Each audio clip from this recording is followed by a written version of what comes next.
Siddhartha. An Indian Tale. By Hermann Hesse. First part. To Romain Roland, my dear friend. The son of the Brahmin. In the shade of the house, in the sunshine of the river bank near the boats, in the shade of the salwood forest, in the shade of the fig tree is where Siddhartha grew up, the handsome son of the Brahmin, the young falcon, together with his friend Govinda, son of a Brahmin. The sun tanned his light shoulders by the banks of the river when bathing, performing the sacred ablutions, the sacred offerings. In the mango grove, shade poured into his black eyes, when playing as a boy, when his mother sang, when the sacred offerings were made, when his father, the scholar, taught him, when the wise men talked. For a long time, Siddhartha had been partaking in the discussions of the wise men, practicing debate with Govinda, practicing with Govinda the art of reflection, the service of meditation. He already knew how to speak the Om silently, the word of words, to speak it silently into himself while inhaling, to speak it silently out of himself while exhaling, with all the concentration of his soul, the forehead surrounded by the glow of the clear thinking spirit. He already knew to feel Atman in the depths of his being, indestructible, one with the universe.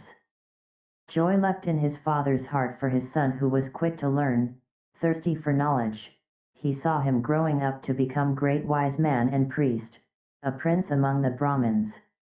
Bliss leapt in his mother's breast when she saw him walking, when she saw him sit down and get up. Siddhartha, strong, handsome, he who was walking on slender legs, greeting her with perfect respect. Love touched the hearts of the Brahmins' young daughters when Siddhartha walked through the lanes of the town with the luminous forehead, with the eye of a king, with his slim hips. But more than all the others he was loved by Govinda, his friend, the son of a Brahmin. He loved Siddhartha's eye and sweet voice, he loved his walk and the perfect decency of his movements. He loved everything Siddhartha did and said, and what he loved most was his spirit, his transcendent, fiery thoughts, his ardent will, his high calling.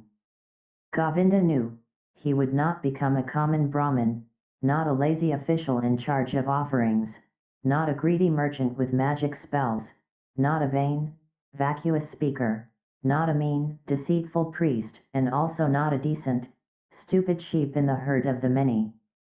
No, and he, Govinda, as well did not want to become one of those, not one of those tens of thousands of Brahmins.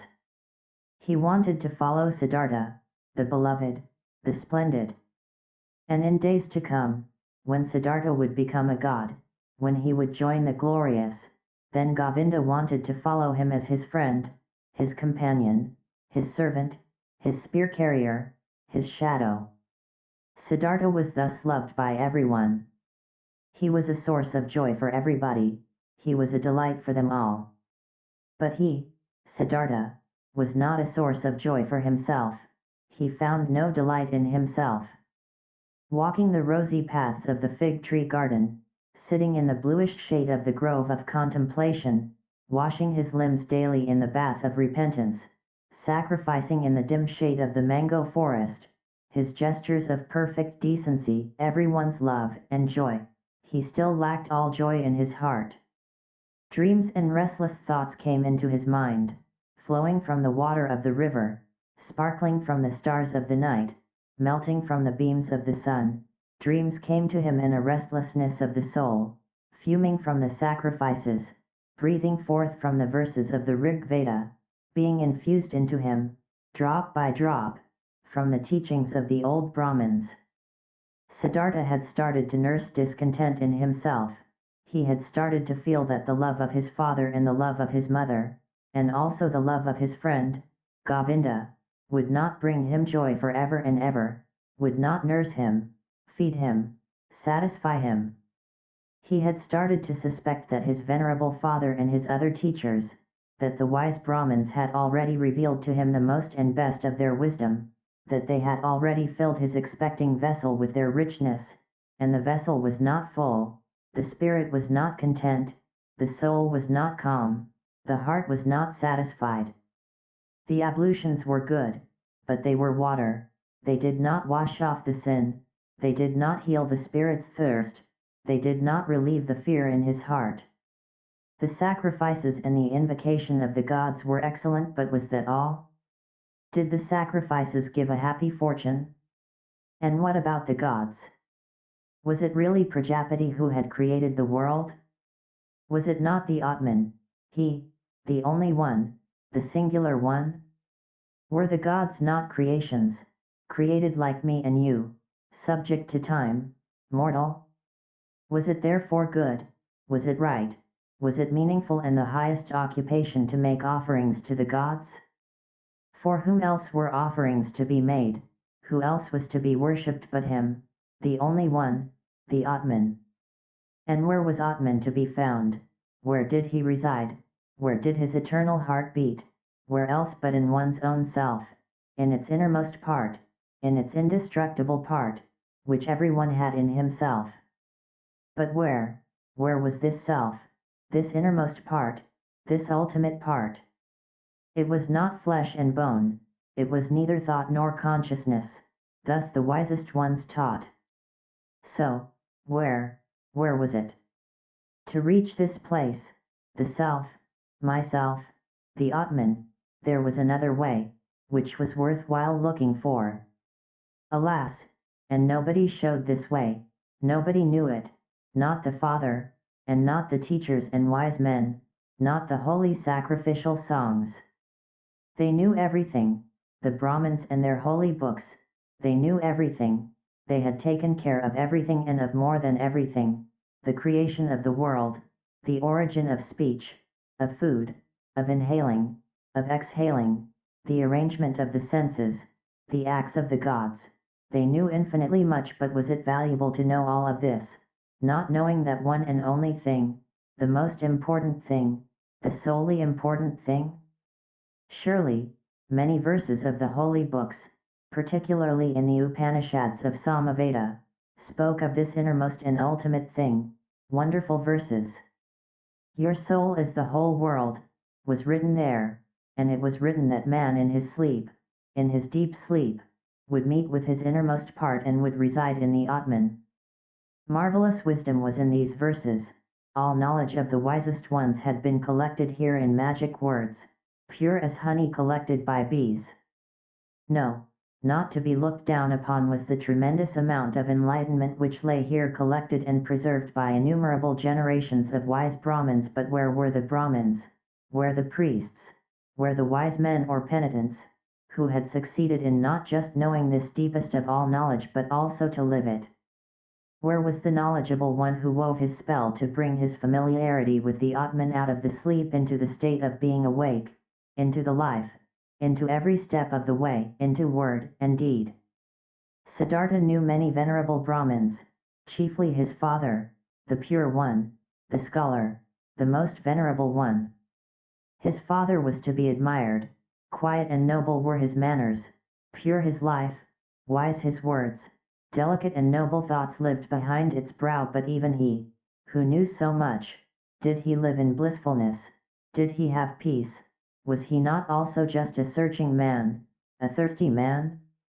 Did he not, again and again, have to drink from holy sources, as a thirsty man, from the offerings, from the books, from the disputes of the Brahmins? Why did he, the irreproachable one, have to wash off sins every day, strive for a cleansing every day, over and over every day? Was not Atman in him? Did not the pristine source spring from his heart? It had to be found, the pristine source in one's own self, it had to be possessed. Everything else was searching, was a detour, was getting lost. Thus were Siddhartha's thoughts, this was his thirst, this was his suffering. Often he spoke to himself from a Chandogya Upanishad the words, truly, the name of the Brahman is Satyam, verily, he who knows such a thing, will enter the heavenly world every day. Often, it seemed near, the heavenly world, but never he had reached it completely, never he had quenched the ultimate thirst. And among all the wise and wisest men, he knew and whose instructions he had received. Among all of them there was no one who had reached it completely, the heavenly world, who had quenched it completely, the eternal thirst. Govinda, Siddhartha spoke to his friend, Govinda, my dear, come with me under the banyan tree, let's practice meditation. They went to the banyan tree, they sat down, Siddhartha right here, Govinda 20 paces away. While putting himself down, ready to speak the Om, Siddhartha repeated murmuring the verse. Om is the bow, the arrow is soul, the Brahman is the arrow's target, that one should incessantly hit. After the usual time of the exercise in meditation had passed, Govinda rose.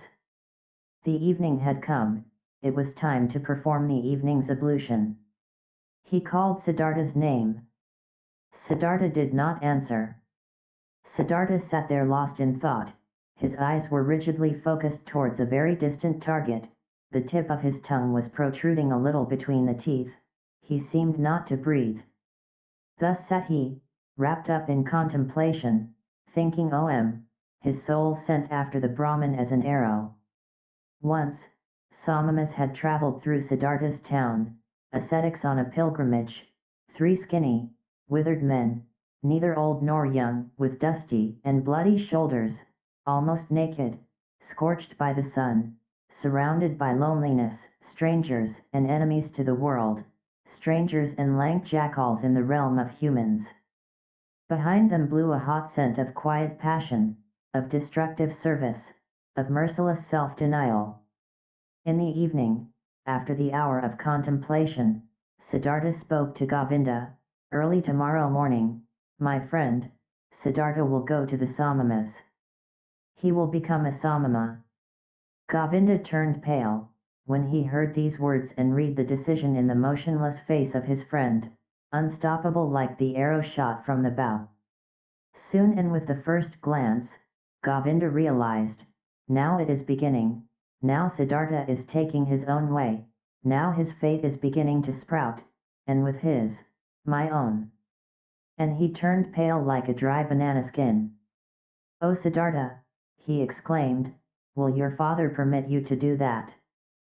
Siddhartha looked over as if he was just waking up. Arrow fast he read in Govinda's soul, read the fear, read the submission. "O Govinda," he spoke quietly, "let's not waste words. Tomorrow, at daybreak I will begin the life of the Samamas. Speak no more of it." Siddhartha entered the chamber, where his father was sitting on a mat of bast, and stepped behind his father and remained standing there, until his father felt that someone was standing behind him. Quoth the Brahmin, "Is that you, Siddhartha? Then say what you came to say." Quoth Siddhartha, "With your permission, my father. I came to tell you that it is my longing to leave your house tomorrow and go to the ascetics.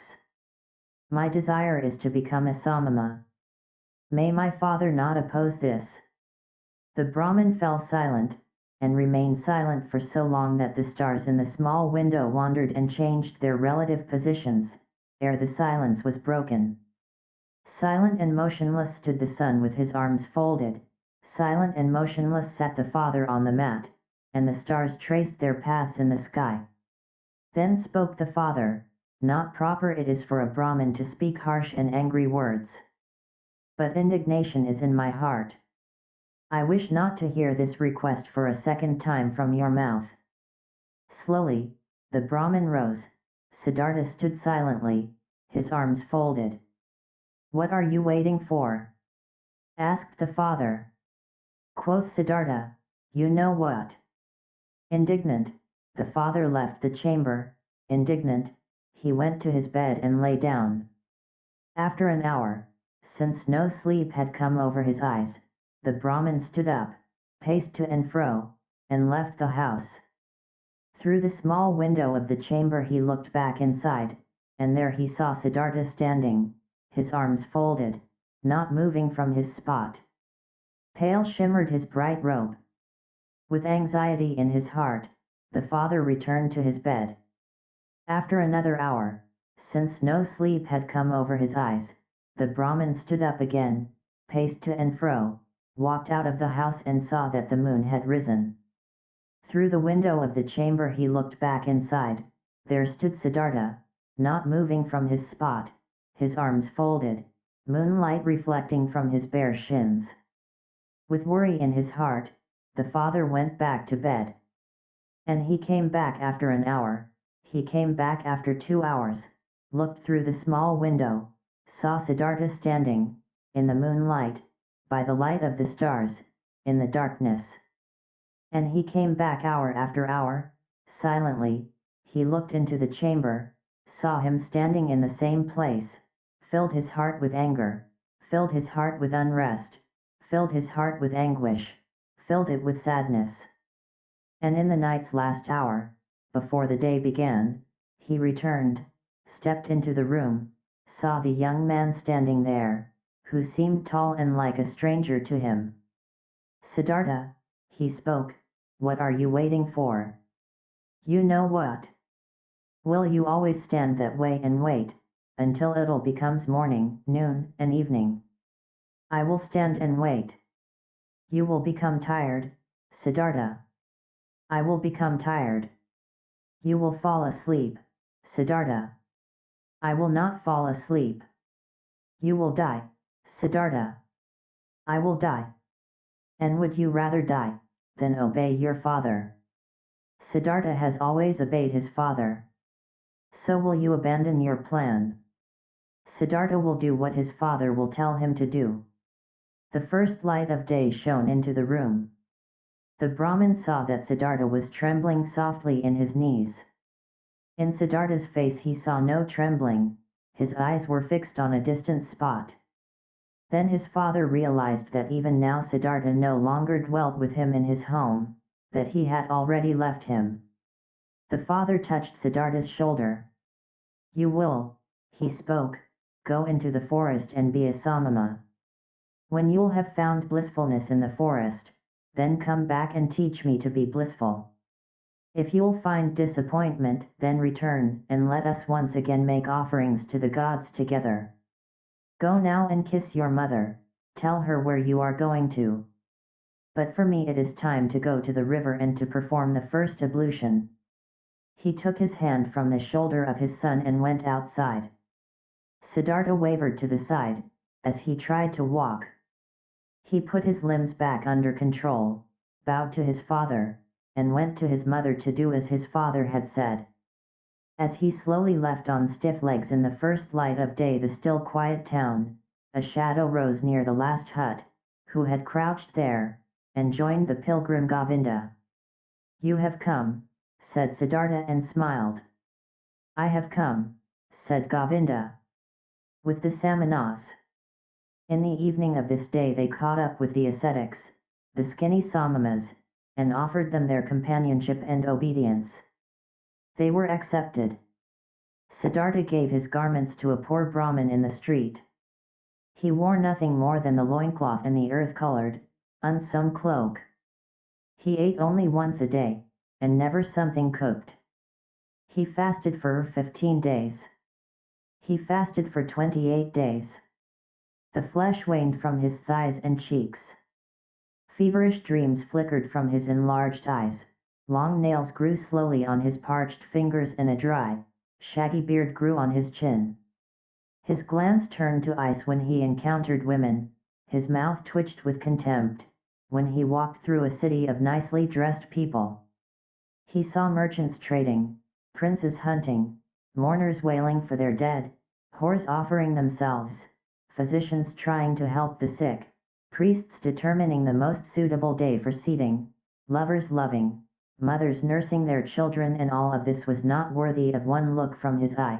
It all lied, it all stank of lies, it all pretended to be meaningful and joyful and beautiful, and it all was just concealed putrefaction. The world tasted bitter. Life was torture.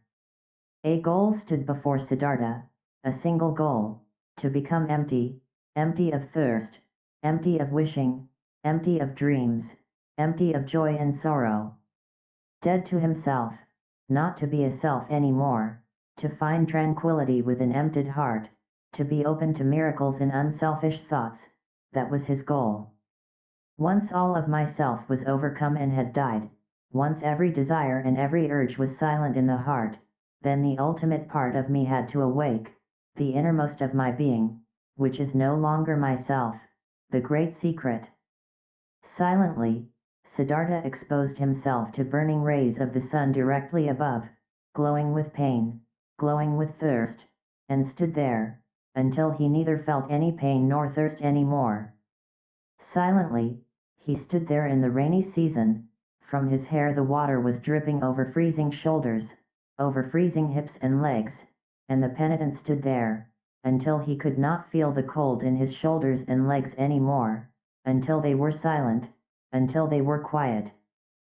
Silently, he cowered in the thorny bushes, blood dripped from the burning skin, from festering wounds dripped pus, and Siddhartha stayed rigidly, stayed motionless, until no blood flowed any more, until nothing stung any more, until nothing burned any more. Siddhartha sat upright and learned to breathe sparingly, learned to get along with only few breaths, learned to stop breathing. He learned, beginning with the breath, to calm the beat of his heart, lean to reduce the beats of his heart, until they were only a few and almost none. Instructed by the oldest of the Samamas, Siddhartha practiced self-denial, practiced meditation, according to a new Samama rules. A heron flew over the bamboo forest and Siddhartha accepted the heron into his soul, flew over forest and mountains, was a heron, ate fish, felt the pangs of a heron's hunger, spoke the heron's croak, died a heron's death. A dead jackal was lying on the sandy bank, and Siddhartha's soul slipped inside the body, was the dead jackal, lay on the banks, got bloated, stank, decayed, was dismembered by hyenas, was skinned by vultures, turned into a skeleton, turned to dust, was blown across the fields. And Siddhartha's soul returned, had died, had decayed, was scattered as dust, had tasted the gloomy intoxication of the cycle, awaited in new thirst like a hunter in the gap, where he could escape from the cycle, where the end of the causes, where an eternity without suffering began. He killed his senses, he killed his memory, he slipped out of his self into thousands of other forms, was an animal, was carrion, was stone, was wood, was water, and awoke every time to find his old self again, sun shone or moon, was his self again, turned round in the cycle, felt thirst, overcame the thirst, felt new thirst. Siddhartha learned a lot when he was with the Samamas, many ways leading away from the self he learned to go. He went the way of self-denial by means of pain, through voluntarily suffering and overcoming pain, hunger, thirst, tiredness. He went the way of self-denial by means of meditation, through imagining the mind to be void of all conceptions. These and other ways he learned to go. 1,000 times he left his self, for hours and days he remained in the non-self. But though the ways led away from the self, their end nevertheless always led back to the self. Though Siddhartha fled from the self 1,000 times, stayed in nothingness, stayed in the animal, in the stone, the return was inevitable, inescapable was the hour, when he found himself back in the sunshine or in the moonlight, in the shade or in the rain, and was once again his self and Siddhartha, and again felt the agony of the cycle which had been forced upon him. By his side lived Govinda, his shadow, walked the same paths, undertook the same efforts. They rarely spoke to one another, than the service and the exercises required. Occasionally the two of them went through the villages, to beg for food for themselves and their teachers. How do you think, Govinda, Siddhartha spoke one day while begging this way, how do you think did we progress? Did we reach any goals? Govinda answered, we have learned, and will continue learning. You'll be a great Samama, Siddhartha. Quickly, you've learned every exercise, often the old Samamas have admired you. One day, you'll be a holy man, O Siddhartha. Quoth Siddhartha, I can't help but feel that it is not like this, my friend. What I've learned, being among the Samamas, up to this day, this, O Govinda, I could have learned more quickly and by simpler means. In every tavern of that part of a town where the whorehouses are, my friend, among carters and gamblers I could have learned it. Quoth Govinda, Siddhartha is putting me on. How could you have learned meditation, holding your breath, insensitivity against hunger and pain there among these wretched people? And Siddhartha said quietly, as if he was talking to himself, what is meditation? What is leaving one's body? What is fasting? What is holding one's breath? It is fleeing from the self. It is a short escape of the agony of being a self. It is a short numbing of the senses against the pain and the pointlessness of life. The same escape, the same short numbing is what the driver of an ox cart finds in the inn, drinking a few bowls of rice wine or fermented coconut milk. Then he won't feel his self anymore, then he won't feel the pains of life anymore, then he finds a short numbing of the senses. When he falls asleep over his bowl of rice wine, he'll find the same what Siddhartha and Govinda find when they escape their bodies through long exercises, staying in the non-self. This is how it is, O Govinda. Quoth Govinda, you say so, O friend, and yet you know that Siddhartha is no driver of an ox cart and a Samama is no drunkard. It's true that a drinker numbs his senses, it's true that he briefly escapes and rests, but he'll return from the delusion, finds everything to be unchanged, has not become wiser, has gathered no enlightenment, has not risen several steps. And Siddhartha spoke with a smile, I do not know, I've never been a drunkard.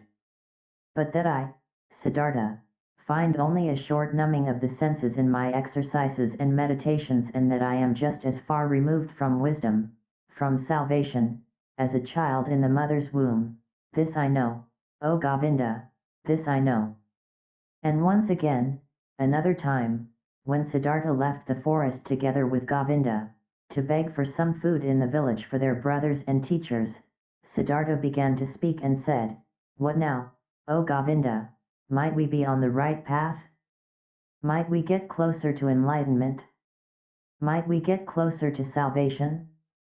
Or do we perhaps live in a circle, we, who have thought we were escaping the cycle? Quoth Govinda, we have learned a lot, Siddhartha, there is still much to learn. We are not going around in circles, we are moving up, the circle is a spiral, we have already ascended many a level. Siddhartha answered, how old, would you think, is our oldest Samama, our venerable teacher? Quoth Govinda, our oldest one might be about 60 years of age. And Siddhartha, he has lived for 60 years and has not reached the nirvana. He'll turn 70 and 80, and you and me, we will grow just as old and will do our exercises, and will fast, and will meditate. But we will not reach the nirvana, he won't and we won't. O Govinda, I believe out of all the Samamas out there, perhaps not a single one, will reach the nirvana. We find comfort, we find numbness, we learn feats, to deceive others. But the most important thing, the path of paths, we will not find. If you only, spoke Govinda, wouldn't speak such terrible words, Siddhartha. How could it be that among so many learned men, among so many Brahmins, among so many austere and venerable Samamas, among so many who are searching, so many who are eagerly trying, so many holy men, no one will find the path of paths? But Siddhartha said in a voice which contained just as much sadness as mockery, with a quiet, a slightly sad, a slightly mocking voice, soon, Govinda, your friend will leave the path of the Samamas, he has walked along your side for so long. I'm suffering of thirst, O Govinda, and on this long path of a Samama, my thirst has remained as strong as ever. I always thirsted for knowledge, I have always been full of questions. I have asked the Brahmins, year after year, and I have asked the holy Vedas, year after year, and I have asked the devout Samamas, year after year. Perhaps, O Govinda, it had been just as well, had been just as smart and just as profitable, if I had asked the hornbill bird or the chimpanzee. It took me a long time and am not finished learning this yet, O Govinda, that there is nothing to be learned. There is indeed no such thing, so I believe, as what we refer to as learning. There is, O my friend, just one knowledge. This is everywhere, this is Atman, this is within me and within you and within every creature. And so I'm starting to believe that this knowledge has no worser enemy than the desire to know it, than learning. At this, Govinda stopped on the path, rose his hands, and spoke, "If you, Siddhartha, only would not bother your friend with this kind of talk. Truly, you words stir up fear in my heart. And just consider, what would become of the sanctity of prayer, what of the venerability of the Brahmin's caste, what of the holiness of the Samamas, if it was as you say, if there was no learning? What, O Siddhartha, what would then become of all of this what is holy, what is precious, what is venerable on earth?" And Govinda mumbled a verse to himself, a verse from an Upanishad. He who ponderingly, of a purified spirit, loses himself in the meditation of Atman, unexpressible by words is his blissfulness of his heart. But Siddhartha remained silent. He thought about the words which Govinda had said to him and thought the words through to their end. Yes, he thought, standing there with his head low, what would remain of all that which seemed to us to be holy? What remains? What can stand the test? And he shook his head. At one time, when the two young men had lived among the Samamas for about 3 years and had shared their exercises, some news, a rumor, a myth reached them after being retold many times. A man had appeared, Gautama by name, the Exalted One, the Buddha. He had overcome the suffering of the world in himself and had halted the cycle of rebirths. He was said to wander through the land, teaching, surrounded by disciples, without possession, without home, without a wife, in the yellow cloak of an ascetic, but with a cheerful brow, a man of bliss, and Brahmins and princes would bow down before him and would become his students. This myth, this rumor, this legend resounded, its fragrance rose up, here and there, in the towns. The Brahmins spoke of it, and in the forest, the Samamas, again and again, the name of Gautama, the Buddha reached the ears of the young men, with good and with bad talk, with praise and with defamation.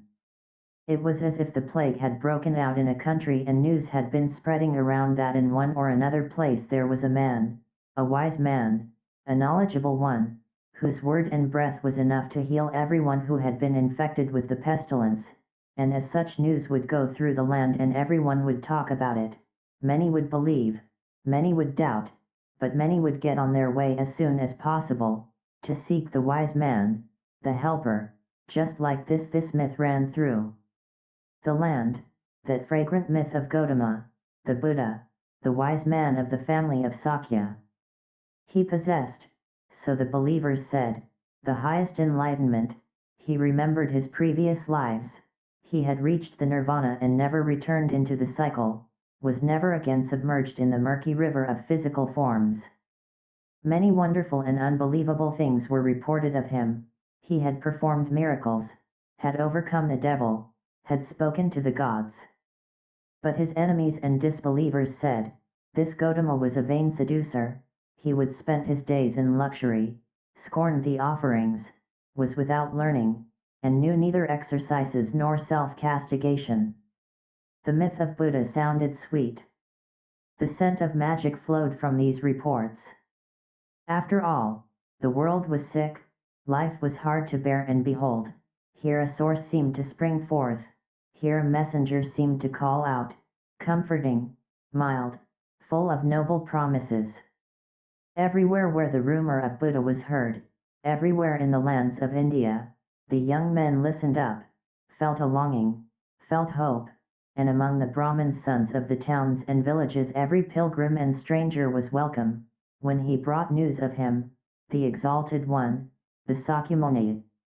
The myth had also reached the Samamas in the forest, and also Siddhartha, and also Govinda, slowly, drop by drop, every drop laden with hope, every drop laden with doubt. They rarely talked about it, because the oldest one of the Samamas did not like this myth. He had heard that this alleged Buddha used to be an ascetic before and had lived in the forest, but had then turned back to luxury and worldly pleasures, and he had no high opinion of this Gautama. O Siddhartha, Govinda spoke one day to his friend. Today, I was in the village, and a Brahmin invited me into his house, and in his house, there was the son of a Brahmin from Magadha, who has seen the Buddha with his own eyes and has heard him teach.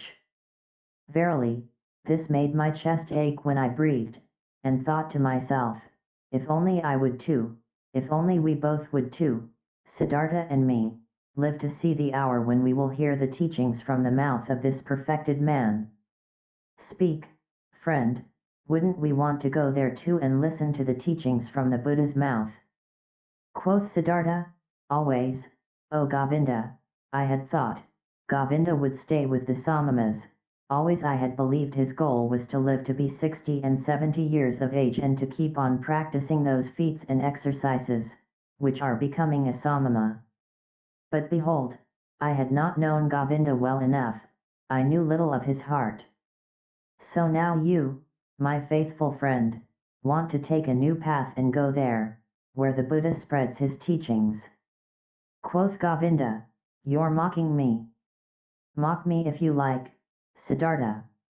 But have you not also developed a desire, an eagerness, to hear these teachings? And have you not at one time said to me, you would not walk the path of the Samamas for much longer? At this, Siddhartha laughed in his very own manner, in which his voice assumed a touch of sadness and a touch of mockery, and said, well, Govinda, you've spoken well, you've remembered correctly. If you only remembered the other thing as well, you've heard from me, which is that I have grown distrustful and tired against teachings and learning, and that my faith in words, which are brought to us by teachers, is small. But let's do it, my dear. I am willing to listen to these teachings, though in my heart I believe that we've already tasted the best fruit of these teachings. Quoth Govinda, your willingness delights my heart. But tell me, how should this be possible? How should the Gautama's teachings, even before we have heard them, have already revealed their best fruit to us? Quoth Siddhartha, let us eat this fruit and wait for the rest, O Govinda. But this fruit, which we already now received thanks to the Gautama, consisted in him calling us away from the Samamas. Whether he has also other and better things to give us, O friend, let us await with calm hearts. On this very same day, Siddhartha informed the oldest one of the Samamas of his decision, that he wanted to leave him. He informed the oldest one with all the courtesy and modesty becoming to a younger one and a student. But the Samama became angry, because the two young men wanted to leave him, and talked loudly and used crude swear words.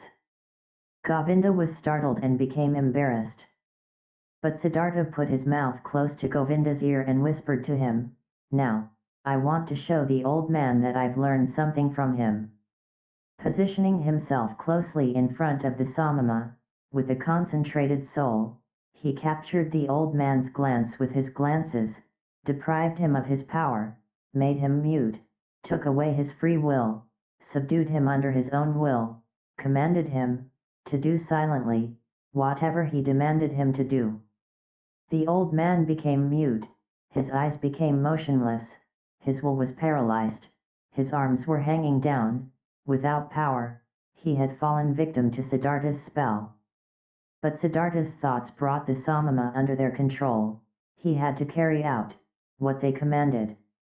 And thus, the old man made several bows, performed gestures of blessing, spoke stammeringly a godly wish for a good journey. And the young men returned the bows with thanks, returned the wish, went on their way with salutations. On the way, Govinda said, "O Siddhartha, you have learned more from the Samamas than I knew. It is very hard to cast a spell on an old Samama. Truly, if you had stayed there, you would soon have learned to walk on water." "I do not seek to walk on water," said Siddhartha. "Let old Samamas be content with such feats." Gautama. In the town of Savatthi, every child knew the name of the exalted Buddha, and every house was prepared to fill the alms dish of Gautama's disciples, the silently begging ones. Near the town was Gautama's favorite place to stay, the grove of Jetavana, which the rich merchant Anathapindika, an obedient worshipper of the Exalted One, had given him and his people for a gift. All tales and answers, which the two young ascetics had received in their search for Gautama's abode, had pointed them towards this area. And arriving at Savatthi, in the very first house, before the door of which they stopped to beg, food has been offered to them, and they accepted the food, and Siddhartha asked the woman, who handed them the food, "We would like to know, O charitable one, where the Buddha dwells, the most venerable one, for we are two Samamas from the forest and have come, to see him, the perfected one, and to hear the teachings from his mouth." Quoth the woman, "Here, you have truly come to the right place, you Samamas from the forest. You should know, in Jetavana, in the garden of Anathapindika is where the Exalted One dwells. There you pilgrims shall spend the night, for there is enough space for the innumerable, who flock here, to hear the teachings from his mouth." This made Govinda happy, and full of joy he exclaimed, "Well so, thus we have reached our destination, and our path has come to an end. But tell us, O mother of the pilgrims, do you know him, the Buddha, have you seen him with your own eyes?" Quoth the woman, "Many times I have seen him, the Exalted One. On many days, I have seen him, walking through the alleys in silence, wearing his yellow cloak, presenting his alms dish in silence at the doors of the houses, leaving with a filled dish." Delightedly, Govinda listened and wanted to ask and hear much more. But Siddhartha urged him to walk on.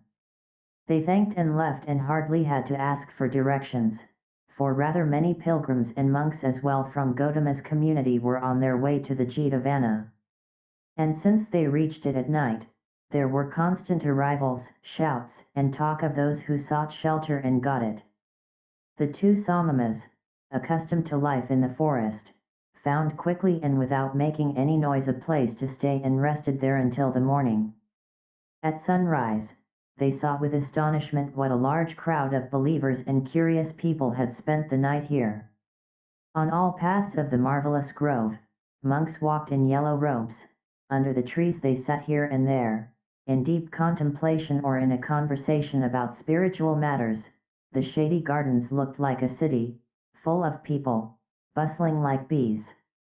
The majority of the monks went out with their alms dish, to collect food in town for their lunch, the only meal of the day. The Buddha himself, the enlightened one, was also in the habit of taking this walk to beg in the morning. Siddhartha saw him, and he instantly recognized him, as if a god had pointed him out to him. He saw him, a simple man in a yellow robe, bearing the alms dish in his hand, walking silently. "Look here," Siddhartha said quietly to Govinda. "This one is the Buddha." Attentively, Govinda looked at the monk in the yellow robe, who seemed to be in no way different from the hundreds of other monks. And soon, Govinda also realized, this is the one. And they followed him and observed him. The Buddha went on his way, modestly and deep in his thoughts. His calm face was neither happy nor sad, it seemed to smile quietly and inwardly. With a hidden smile, quiet, calm, somewhat resembling a healthy child, the Buddha walked, wore the robe and placed his feet just as all of his monks did, according to a precise rule. But his face and his walk, his quietly lowered glance, his quietly dangling hand and even every finger of his quietly dangling hand expressed peace, expressed perfection, did not search, did not imitate, breathed softly in an unwithering calm, in an unwithering light, an untouchable peace. Thus Gautama walked towards the town, to collect alms, and the two Samamas recognized him solely by the perfection of his calm, by the quietness of his appearance, in which there was no searching, no desire, no imitation, no effort to be seen, only light and peace. Today, we'll hear the teachings from his mouth, said Govinda. Siddhartha did not answer. He felt little curiosity for the teachings. He did not believe that they would teach him anything new, but he had, just as Govinda had, heard the contents of this Buddha's teachings again and again, though these reports only represented second or third-hand information. But attentively he looked at Gautama's head, his shoulders, his feet, his quietly dangling hand, and it seemed to him as if every joint of every finger of this hand was of these teachings, spoke of, breathed of, exhaled the fragrant of, glistened of truth. This man, this Buddha was truthful down to the gesture of his last finger. This man was holy. Never before, Siddhartha had venerated a person so much, never before he had loved a person as much as this one. They both followed the Buddha until they reached the town and then returned in silence, for they themselves intended to abstain from on this day. They saw Gautama returning. What he ate could not even have satisfied a bird's appetite, and they saw him retiring into the shade of the mango trees. But in the evening, when the heat cooled down and everyone in the camp started to bustle about and gathered around, they heard the Buddha teaching. They heard his voice, and it was also perfected, was of perfect calmness, was full of peace. Gautama taught the teachings of suffering, of the origin of suffering, of the way to relieve suffering. Calmly and clearly his quiet speech flowed on. Suffering was life, full of suffering was the world, but salvation from suffering had been found, salvation was obtained by him who would walk the path of the Buddha. With a soft, yet firm voice the Exalted One spoke, taught the four main doctrines, taught the Eightfold Path. Patiently he went the usual path of the teachings, of the examples, of the repetitions. Brightly and quietly his voice hovered over the listeners, like a light, like a starry sky. When the Buddha night had already fallen ended his speech, many a pilgrim stepped forward and asked to accept it into the community, sought refuge in the teachings. And Gautama accepted them by speaking, "You have heard the teachings well, it has come to you well. Thus join us and walk in holiness, to put an end to all suffering." Behold, then Govinda, the shy one, also stepped forward and spoke, "I also take my refuge in the Exalted One and his teachings," and he asked to accept it into the community of his disciples and was accepted. Right afterwards, when the Buddha had retired for the night, Govinda turned to Siddhartha and spoke eagerly, "Siddhartha, it is not my place to scold you. We have both heard the Exalted One, we have both perceived the teachings. Govinda has heard the teachings, he has taken refuge in it. But you, my honored friend, don't you also want to walk the path of salvation? Would you want to hesitate? Do you want to wait any longer?" Siddhartha awakened as if he had been asleep, when he heard Govinda's words. For a long time, he looked into Govinda's face. Then he spoke quietly, in a voice without mockery, "Govinda, my friend, now you have taken this step, now you have chosen this path. Always, oh Govinda, you've been my friend, you've always walked one step behind me. Often I have thought, won't Govinda for once also take a step by himself, without me, out of his own soul? Behold, now you've turned into a man and are choosing your path for yourself. I wish that you would go it up to its end, oh my friend, that you shall find salvation." Govinda, not completely understanding it yet, repeated his question in an impatient tone, "Speak up, I beg you, my dear.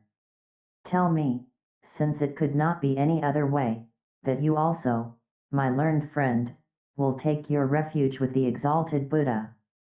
Siddhartha placed his hand on Govinda's shoulder. You failed to hear my good wish for you, O Govinda. I'm repeating it. I wish that you would go this path up to its end, that you shall find salvation. In this moment, Govinda realized that his friend had left him, and he started to weep. Siddhartha! He exclaimed lamentingly. Siddhartha kindly spoke to him. Don't forget, Govinda, that you are now one of the Samamas of the Buddha. You have renounced your home and your parents, renounced your birth and possessions, renounced your free will, renounced all friendship. This is what the teachings require, this is what the Exalted One wants. This is what you wanted for yourself. Tomorrow, O Govinda, I'll leave you. For a long time, the friends continued walking in the grove. For a long time, they lay there and found no sleep.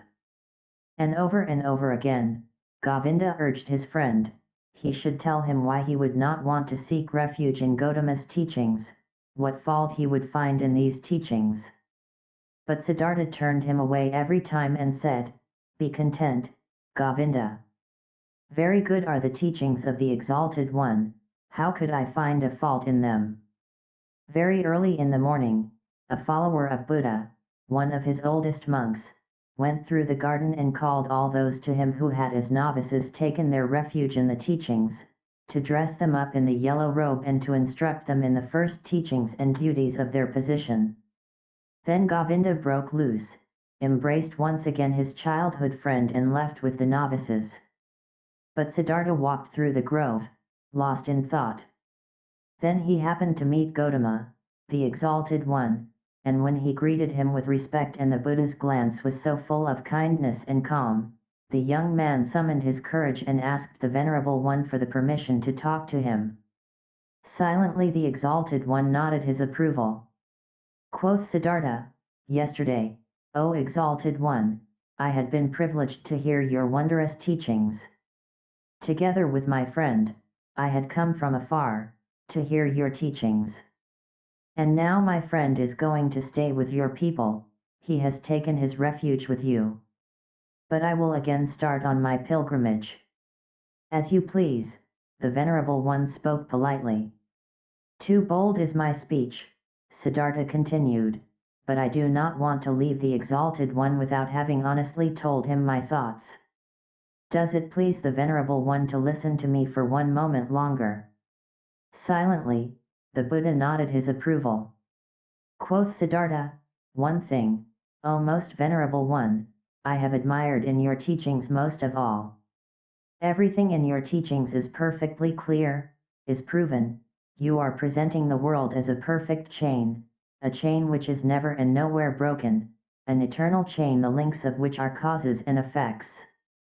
Never before, this has been seen so clearly, never before, this has been presented so irrefutably, truly, the heart of every Brahmin has to beat stronger with love, once he has seen the world through your teachings perfectly connected, without gaps, clear as a crystal, not depending on chance, not depending on gods.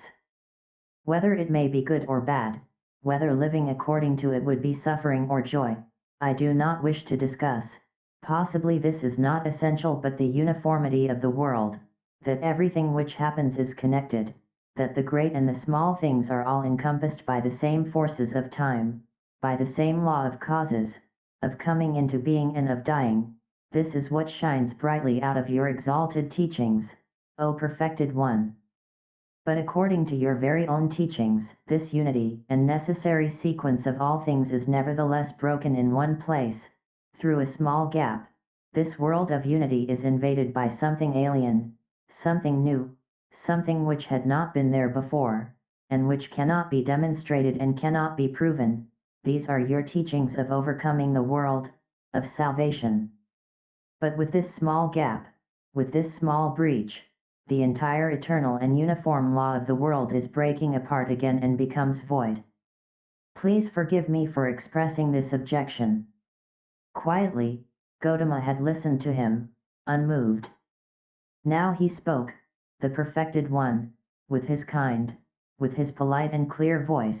You've heard the teachings, O son of a Brahmin, and good for you that you've thought about it thus deeply. You've found a gap in it, an error. You should think about this further. But be warned, O seeker of knowledge, of the thicket of opinions and of arguing about words. There is nothing to opinions, they may be beautiful or ugly, smart or foolish, everyone can support them or discard them. But the teachings, you've heard from me, are no opinion, and their goal is not to explain the world to those who seek knowledge. They have a different goal, their goal is salvation from suffering. This is what Gautama teaches, nothing else. I wish that you, O exalted one, would not be angry with me, said the young man. I have not spoken to you like this to argue with you, to argue about words. You are truly right, there is little to opinions. But let me say this one more thing, I have not doubted in you for a single moment. I have not doubted for a single moment that you are Buddha, that you have reached the goal, the highest goal towards which so many thousands of Brahmins and sons of Brahmins are on their way. You have found salvation from death. It has come to you in the course of your own search, on your own path, through thoughts, through meditation, through realizations, through enlightenment. It has not come to you by means of teachings. And thus is my thought, O exalted one, nobody will obtain salvation by means of teachings. You will not be able to convey and say to anybody, O venerable one, in words and through teachings what has happened to you in the hour of enlightenment. The teachings of the enlightened Buddha contain much, it teaches many to live righteously, to avoid evil. But there is one thing which these so venerable teachings do not contain, they do not contain the mystery of what the exalted one has experienced for himself, he alone among hundreds of thousands. This is what I have thought and realized, when I have heard the teachings. This is why I am continuing my travels, not to seek other, better teachings, for I know there are none, but to depart from all teachings and all teachers and to reach my goal by myself or to die. But often, I'll think of this day, O exalted one, and of this hour, when my eyes beheld a holy man. The Buddha's eyes quietly looked to the ground, quietly, in perfect equanimity his inscrutable face was smiling. I wish, the Venerable One spoke slowly, that your thoughts shall not be in error, that you shall reach the goal. But tell me, have you seen the multitude of my Samamas, my many brothers, who have taken refuge in the teachings? And do you believe, O stranger, O Samama, do you believe that it would be better for them all to abandon the teachings and to return into the life, the world and of desires? Far is such a thought from my mind, exclaimed Siddhartha. I wish that they shall all stay with the teachings, that they shall reach their goal. It is not my place to judge another person's life. Only for myself alone, I must decide, I must choose, I must refuse. Salvation from the self is what we Samamas search for, O exalted one. If I merely were one of your disciples, O venerable one, I'd fear that it might happen to me that only seemingly, only deceptively myself would become and be redeemed, but that in truth it would live on and grow, for then I had replaced myself with the teachings, my duty to follow you, my love for you, and the community of the monks. With half of a smile, with an unwavering openness and kindness, Gautama looked into the stranger's eyes and bid him to leave with a hardly noticeable gesture. You are wise, O Samama, the Venerable One spoke. You know how to talk wisely, my friend. Be aware of too much wisdom. The Buddha turned away, and his glance and half of a smile remained forever etched in Siddhartha's memory. I have never before seen a person glance and smile, sit and walk this way, he thought. Truly, I wish to be able to glance and smile, sit and walk this way, too. thus free, thus venerable, thus concealed, thus open, thus childlike and mysterious. Truly, only a person who has succeeded in reaching the innermost part of his self would glance and walk this way. Well, so, I also will seek to reach the innermost part of myself. I saw a man, Siddhartha thought, a single man, before whom I would have to lower my glance. I do not want to lower my glance before any other, not before any other. No teachings will entice me any more, since this man's teachings have not enticed me. I am deprived by the Buddha, thought Siddhartha, I am deprived, and even more he has given to me. He has deprived me of my friend, the one who had believed in me and now believes in him, who had been my shadow and is now Gautama's shadow. But he has given me Siddhartha, myself. Awakening. When Siddhartha left the grove, where the Buddha, the perfected one, stayed behind, where Govinda stayed behind, then he felt that in this grove his past life also stayed behind and parted from him. He pondered about this sensation, which filled him completely, as he was slowly walking along. He pondered deeply, like diving into a deep water he let himself sink down to the ground of the sensation, down to the place where the causes lie, because to identify the causes, so it seemed to him, is the very essence of thinking, and by this alone sensations turn into realizations and are not lost, but become entities and start to emit like rays of light what is inside of them. Slowly walking along, Siddhartha pondered. He realized that he was no youth anymore, but had turned into a man. He realized that one thing had left him, as a snake is left by its old skin, that one thing no longer existed in him, which had accompanied him throughout his youth and used to be a part of him, the wish to have teachers and to listen to teachings. He had also left the last teacher who had appeared on his path, even him, the highest and wisest teacher, the most holy one, Buddha. He had left him, had to part with him, was not able to accept his teachings. Slower, he walked along in his thoughts and asked himself, but what is this, what you have sought to learn from teachings and from teachers, and what they, who have taught you much, were still unable to teach you? And he found, it was the self, the purpose and essence of which I sought to learn. It was the self I wanted to free myself from, which I sought to overcome. But I was not able to overcome it, could only deceive it, could only flee from it, only hide from it. Truly, no thing in this world has kept my thoughts thus busy, as this my very own self, this mystery of me being alive, of me being one and being separated and isolated from all others, of me being Siddhartha. And there is no thing in this world I know less about than about me, about Siddhartha. Having been pondering while slowly walking along, he now stopped as these thoughts caught hold of him, and right away another thought sprang forth from these, a new thought, which was, that I know nothing about myself, that Siddhartha has remained thus alien and unknown to me, stems from one cause, a single cause. I was afraid of myself, I was fleeing from myself. I searched Atman, I searched Brahman, I was willing to dissect myself and peel off all of its layers, to find the core of all peels in its unknown interior, the Atman, life, the divine part, the ultimate part. But I have lost myself in the process.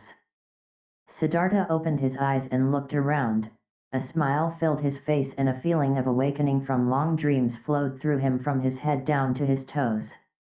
And it was not long before he walked again, walked quickly like a man who knows what he has got to do. Oh, he thought, taking a deep breath, now I would not let Siddhartha escape from me again. No longer, I want to begin my thoughts and my life with Atman and with the suffering of the world. I do not want to kill and dissect myself any longer, to find a secret behind the ruins.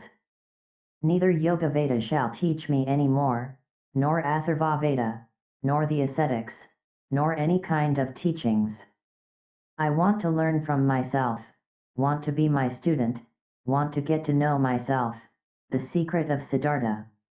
He looked around, as if he was seeing the world for the first time. Beautiful was the world, colorful was the world, strange and mysterious was the world. Here was blue, here was yellow, here was green, the sky and the river flowed, the forest and the mountains were rigid, all of it was beautiful, all of it was mysterious and magical, and in its midst was he, Siddhartha, the awakening one, on the path to himself. All this yellow and blue, river and forest, entered Siddhartha for the first time through the eyes, was no longer a spell of Mara, was no longer the veil of Maya, was no longer a pointless and coincidental diversity of mere appearances, despicable to the deeply thinking Brahmin, who scorns diversity, who seeks unity. Blue was blue, river was river, and if also in the blue and the river, in Siddhartha, the singular and divine lived hidden, so it was still that very divinity's way and purpose, to be here yellow, here blue, there sky, there forest, and here Siddhartha. The purpose and the essential properties were not somewhere behind the things, they were in them, in everything. How deaf and stupid have I been? He thought, walking swiftly along. When someone reads a text, wants to discover its meaning, he will not scorn the symbols and letters and call them deceptions, coincidence, and worthless whole, but he will read them, he will study and love them, letter by letter. But I, who wanted to read the book of the world and the book of my own being, I have, for the sake of a meaning I had anticipated before I read, scorned the symbols and letters, I called the visible world a deception, called my eyes and my tongue coincidental and worthless forms without substance. No, this is over, I have awakened, I have indeed awakened and have not been born before this very day.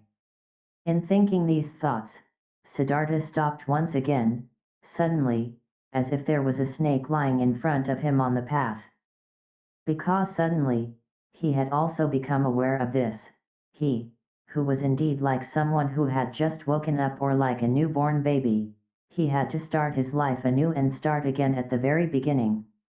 When he had left in this very morning from the grove Jitavana, the grove of that exalted one, already awakening, already on the path towards himself, he had every intention, regarded as natural and took for granted, that he, after years as an ascetic, would return to his home and his father.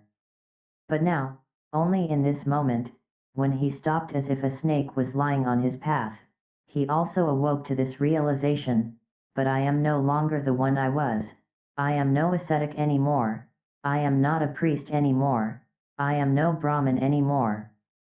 Whatever should I do at home and at my father's place? Study? Make offerings?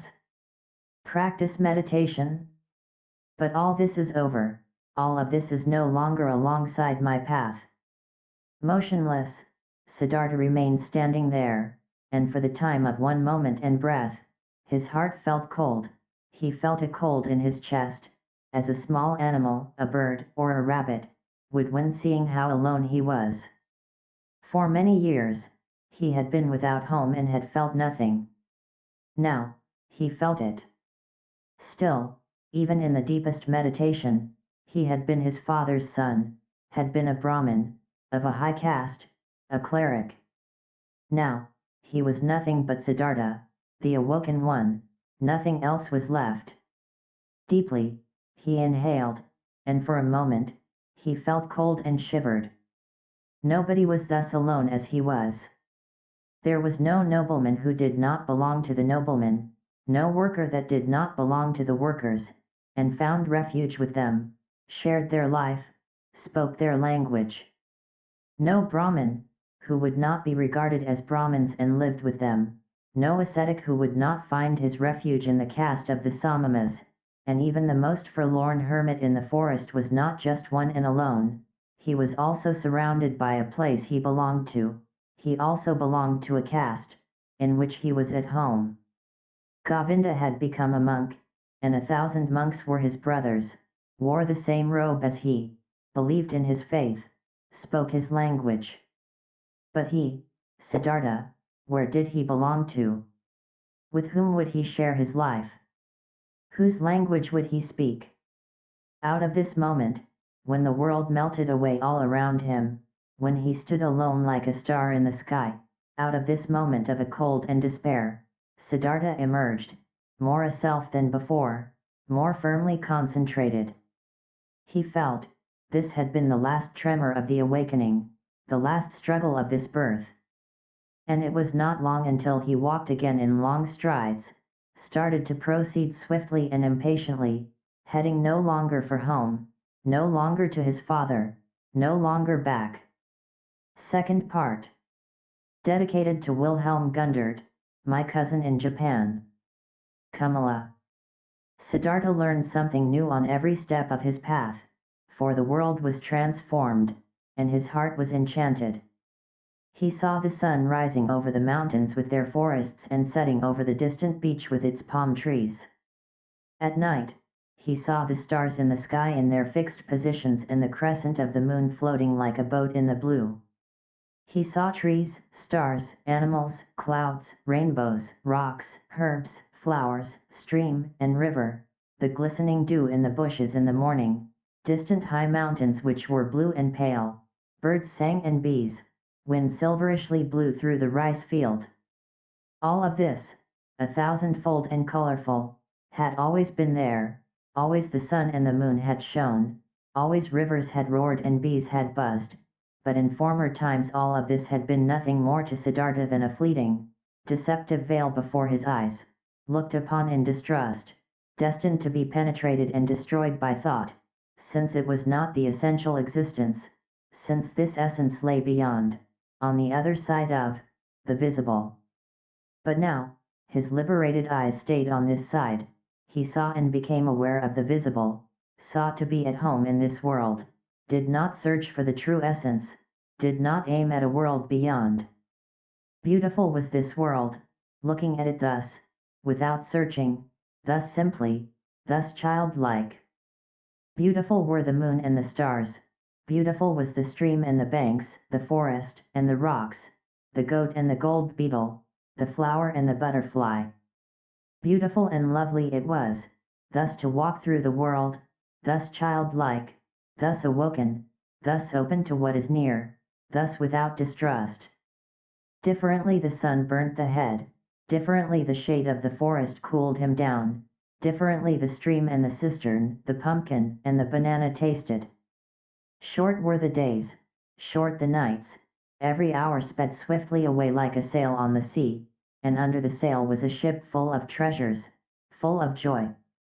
Siddhartha saw a group of apes moving through the high canopy of the forest, high in the branches, and heard their savage, greedy song. Siddhartha saw a male sheep following a female one and mating with her. In a lake of reeds, he saw the pike hungrily hunting for its dinner, propelling themselves away from it, in fear, wiggling and sparkling. The young fish jumped in droves out of the water, the scent of strength and passion came forcefully out of the hasty eddies of the water, which the pike stirred up, impetuously hunting. All of this had always existed, and he had not seen it, he had not been with it. Now he was with it, he was part of it. Light and shadow ran through his eyes, stars and moon ran through his heart. On the way, Siddhartha also remembered everything he had experienced in the garden Jetavana, the teaching he had heard there, the divine Buddha, the farewell from Govinda, the conversation with the Exalted One. Again he remembered his own words, he had spoken to the Exalted One, every word, and with astonishment he became aware of the fact that there he had said things which he had not really known yet at this time. What he had said to Gautama, the Buddha's, treasure and secret was not the teachings, but the unexpressible and not teachable, which he had experienced in the hour of his enlightenment. It was nothing but this very thing which he had now gone to experience, what he now began to experience. Now, he had to experience his self. It is true that he had already known for a long time that his self was Atman, in its essence bearing the same eternal characteristics as Brahman. But never, he had really found this self, because he had wanted to capture it in the net of thought. With the body definitely not being the self, and not the spectacle of the senses, so it also was not the thought, not the rational mind, not the learned wisdom, not the learned ability to draw conclusions and to develop previous thoughts into new ones. No, this world of thought was also still on this side, and nothing could be achieved by killing the random self of the senses, if the random self of thoughts and learned knowledge was fattened on the other hand. Both, the thoughts as well as the senses, were pretty things, the ultimate meaning was hidden behind both of them, both had to be listened to, both had to be played with, both neither had to be scorned nor overestimated, from both the secret voices of the innermost truth had to be attentively perceived. He wanted to strive for nothing, except for what the voice commanded him to strive for, dwell on nothing, except where the voice would advise him to do so. Why had Gautama, at that time, in the hour of all hours, sat down under the bo tree, where the enlightenment hid him? He had heard a voice in his own heart, which had commanded him to seek rest under this tree, and he had neither preferred self-castigation, offerings, ablutions, nor prayer, neither food nor drink, neither sleep nor dream. He had obeyed the voice. To obey like this, not to an external command, only to the voice, to be ready like this was good, this was necessary, nothing else was necessary. In the night when he slept in the straw hut of a ferryman by the river, Siddhartha had a dream. Govinda was standing in front of him, dressed in the yellow robe of an ascetic. Sad was how Govinda looked like. Sadly he asked, "Why have you forsaken me?"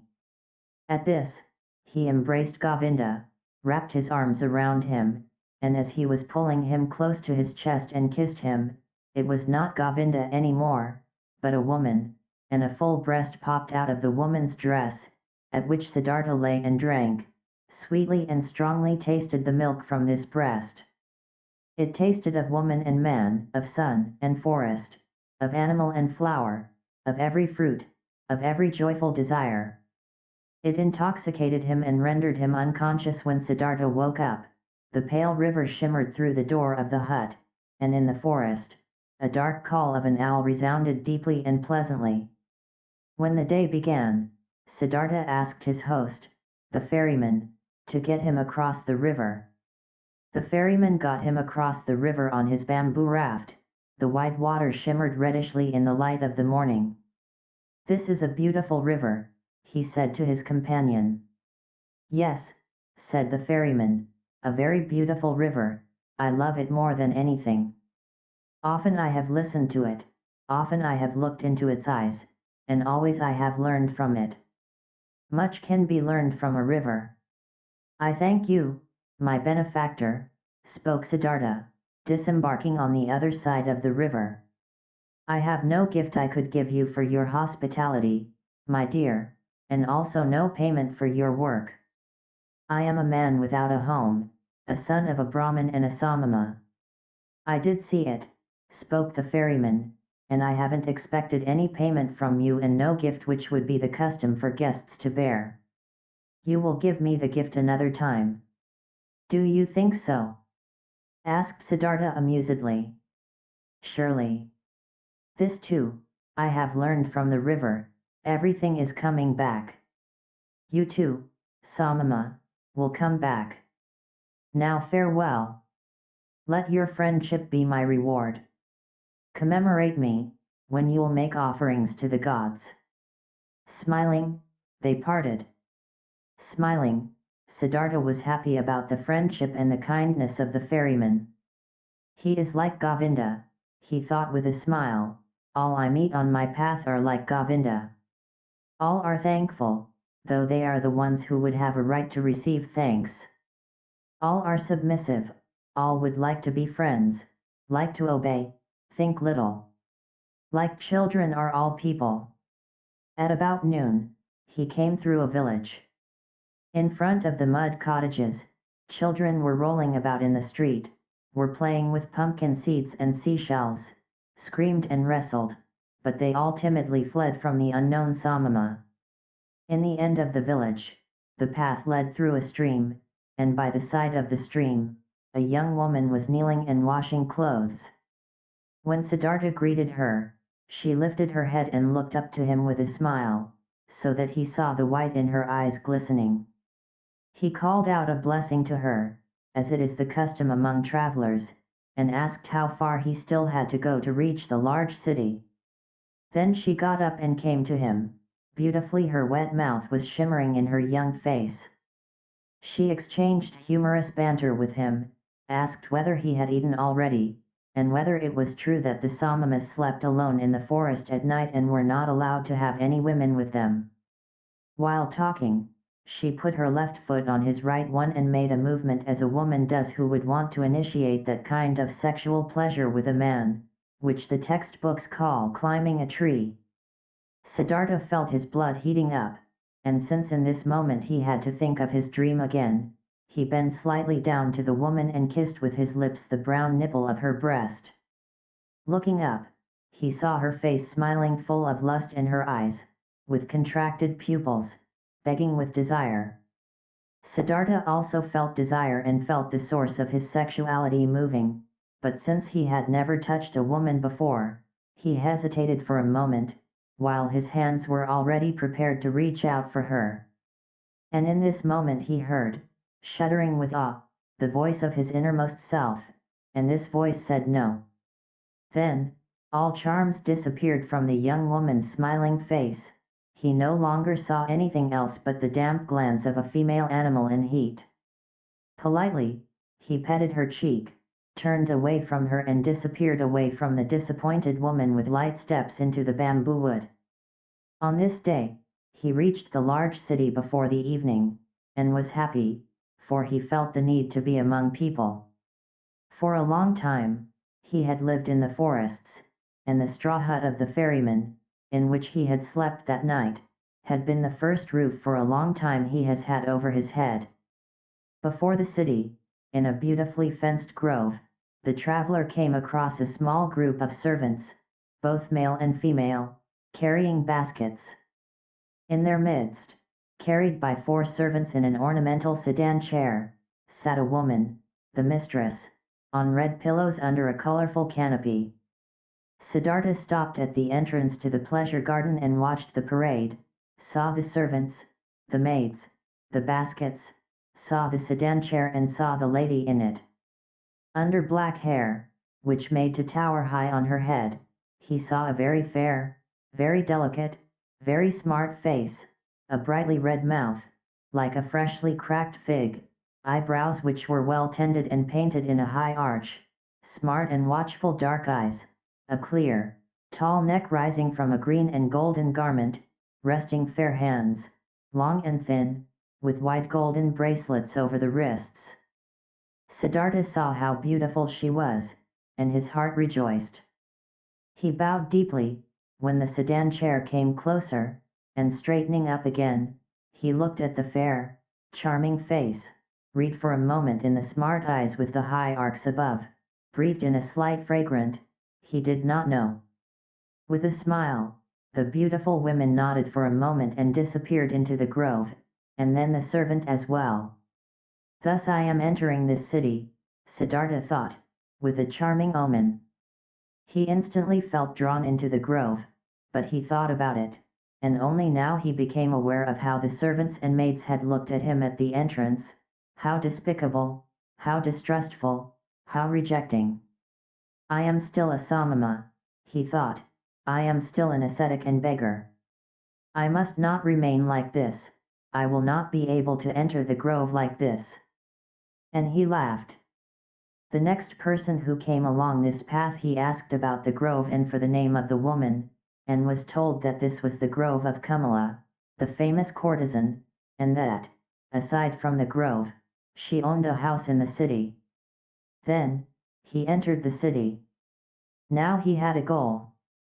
Pursuing his goal, he allowed the city to suck him in, drifted through the flow of the streets, stood still on the squares, rested on the stairs of stone by the river. When the evening came, he made friends with Barber's assistant, whom he had seen working in the shade of an arch in a building, whom he found again praying in a temple of Vishnu, whom he told about stories of Vishnu and the Lakshmi. Among the boats by the river, he slept this night, and early in the morning, before the first customers came into his shop, he had the barber's assistant shave his beard and cut his hair, comb his hair and anoint it with fine oil. Then he went to take his bath in the river. When late in the afternoon, beautiful Kamala approached her grove in her sedan chair, Siddhartha was standing at the entrance, made a bow and received the courtesan's greeting. But that servant who walked at the very end of her train, he motioned to him and asked him to inform his mistress that a young Brahmin would wish to talk to her. After a while, the servant returned, asked him, who had been waiting, to follow him, conducted him, who was following him, without a word into a pavilion, where Kamala was lying on a couch, and left him alone with her. "Weren't you already standing out there yesterday, greeting me?" asked Kamala. "It's true that I've already seen and greeted you yesterday. But didn't you yesterday wear a beard, and long hair, and dust in your hair? You have observed well, you have seen everything. You have seen Siddhartha, the son of a Brahmin, who has left his home to become a Samama, and who has been a Samama for 3 years. But now, I have left that path and came into this city, and the first one I met, even before I had entered the city, was you. To say this, I have come to you, O Kamala. You are the first woman whom Siddhartha is not addressing with his eyes turned to the ground. Never again I want to turn my eyes to the ground, when I'm coming across a beautiful woman." Kamala smiled and played with her fan of peacock's feathers, and asked, "And only to tell me this, Siddhartha has come to me. To tell you this and to thank you for being so beautiful. And if it doesn't displease you, Kamala, I would like to ask you to be my friend and teacher, for I know nothing yet of that art which you have mastered in the highest degree." At this, Kamala laughed aloud. "Never before this has happened to me, my friend, that a Samama from the forest came to me and wanted to learn from me. Never before this has happened to me, that a Samama came to me with long hair and an old, torn loin cloth. Many young men come to me, and there are also sons of Brahmins among them, but they come in beautiful clothes, they come in fine shoes, they have perfume in their hair and money in their pouches. This is, O Samama, how the young men are like who come to me." Quoth Siddhartha, "Already I am starting to learn from you. Even yesterday, I was already learning. I have already taken off my beard, have combed the hair, have oil in my hair. There is little which is still missing in me, O excellent one, fine clothes, fine shoes, money in my pouch. You shall know, Siddhartha has set harder goals for himself than such trifles, and he has reached them.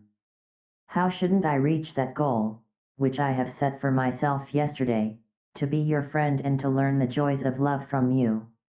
You'll see that I'll learn quickly, Kamala. I have already learned harder things than what you're supposed to teach me. And now let's get to it. You aren't satisfied with Siddhartha as he is, with oil in his hair, but without clothes, without shoes, without money." Laughing, Kamala exclaimed, "No, my dear, he doesn't satisfy me yet. Clothes are what he must have, pretty clothes, and shoes, pretty shoes, and lots of money in his pouch, and gifts for Kamala. Do you know it now, Samama from the forest? Did you mark my words?" "Yes, I have marked your words," Siddhartha exclaimed. "How should I not mark words which are coming from such a mouth? Your mouth is like a freshly cracked fig, Kamala.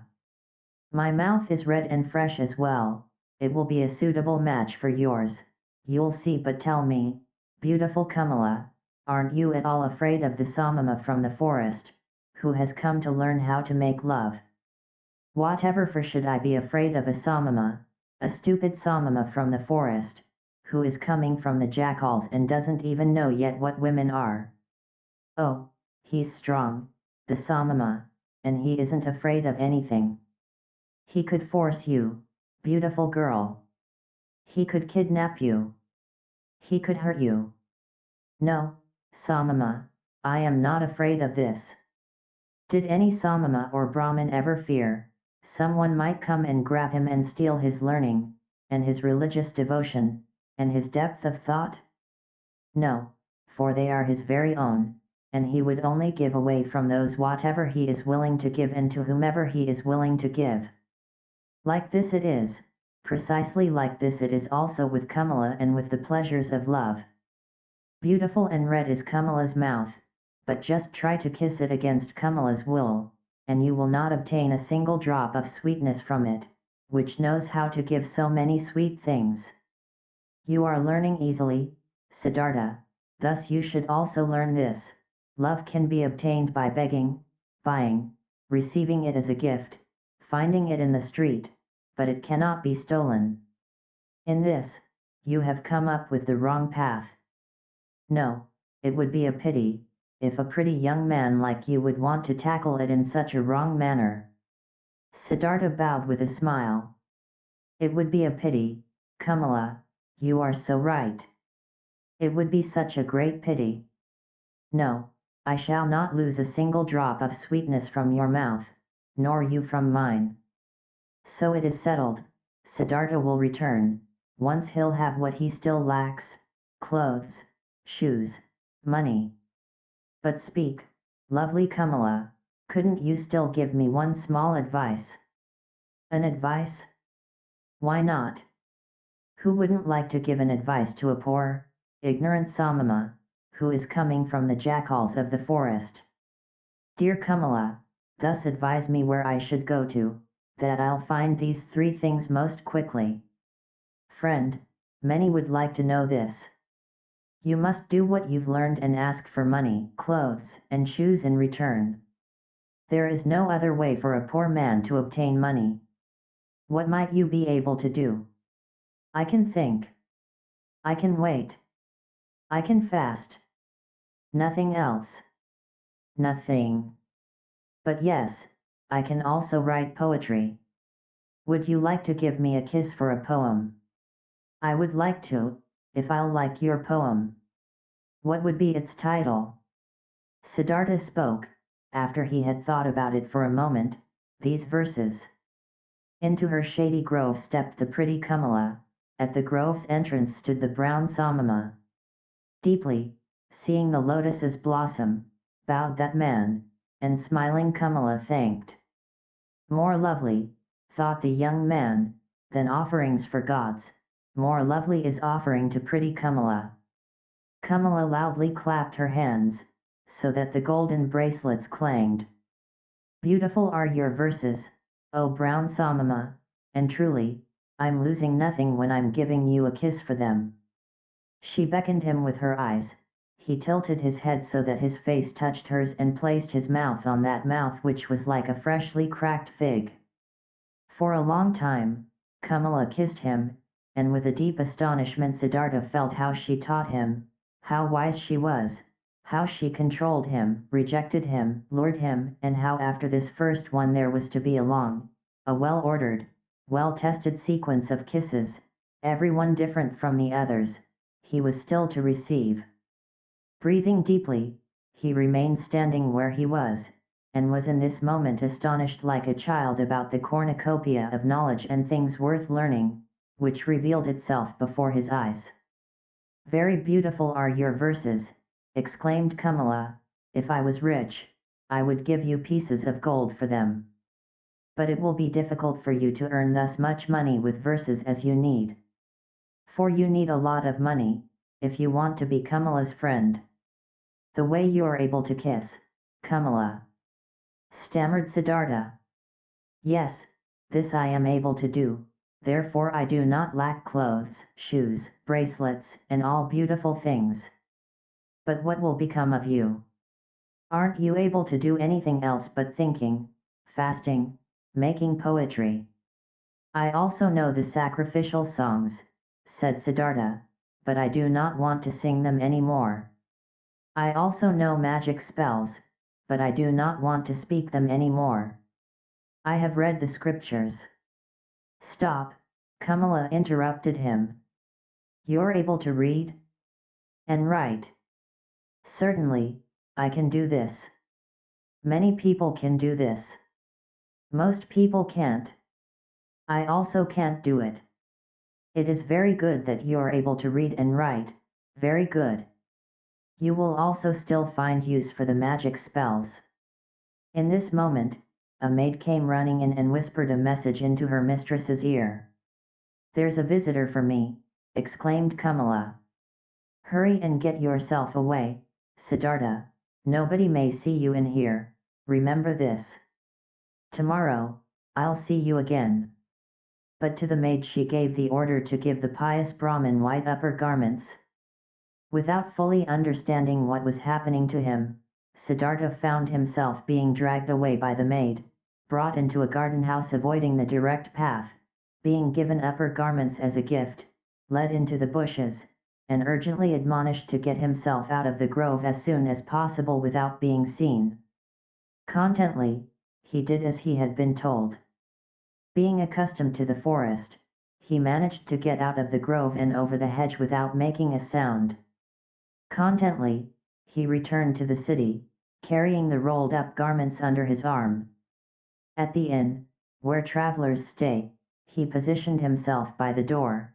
Without words he asked for food, without a word he accepted a piece of rice cake. Perhaps as soon as tomorrow, he thought, I will ask no one for food any more. Suddenly, pride flared up in him. He was no Samama anymore, it was no longer becoming to him to beg. He gave the rice cake to a dog and remained without food. Simple is the life which people lead in this world here, thought Siddhartha. It presents no difficulties. Everything was difficult, toilsome, and ultimately hopeless, when I was still a Samama. Now, everything is easy, easy like that lessons in kissing, which Kamala is giving me. I need clothes and money, nothing else. This is small, near goals, they won't make a person lose any sleep. He had already discovered Kamala's house in the city long before, there he turned up the following day. Things are working out well, she called out to him. They are expecting you at Kame Swami's, he is the richest merchant of the city. If he'll like you, he'll accept you into his service. Be smart, Brown Samama. I had others tell him about you. Be polite towards him, he is very powerful. But don't be too modest. I do not want you to become his servant, you shall become his equal, or else I won't be satisfied with you. Kamaswami is starting to get old and lazy. If he'll like you, he'll entrust you with a lot. Siddhartha thanked her and laughed, and when she found out that he had not eaten anything yesterday and today, she sent for bread and fruits and treated him to it. You've been lucky, she said when they parted, I'm opening one door after another for you. How come? Do you have a spell? Siddhartha said, yesterday, I told you I knew how to think, to wait, and to fast, but you thought this was of no use. But it is useful for many things, Kamala, you'll see. You'll see that the stupid Samamas are learning and able to do many pretty things in the forest, which the likes of you aren't capable of. The day before yesterday, I was still a shaggy beggar, as soon as yesterday I have kissed Kamala, and soon I'll be a merchant and have money and all those things you insist upon. Well yes, she admitted. But where would you be without me? What would you be, if Kamala wasn't helping you? Dear Kamala, said Siddhartha and straightened up to his full height, when I came to you into your grove, I did the first step. It was my resolution to learn love from this most beautiful woman. From that moment on when I had made this resolution, I also knew that I would carry it out. I knew that you would help me, at your first glance at the entrance of the grove I already knew it.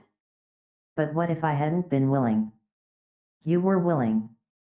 Look, Kamala, when you throw a rock into the water, it will speed on the fastest course to the bottom of the water. This is how it is when Siddhartha has a goal, a resolution.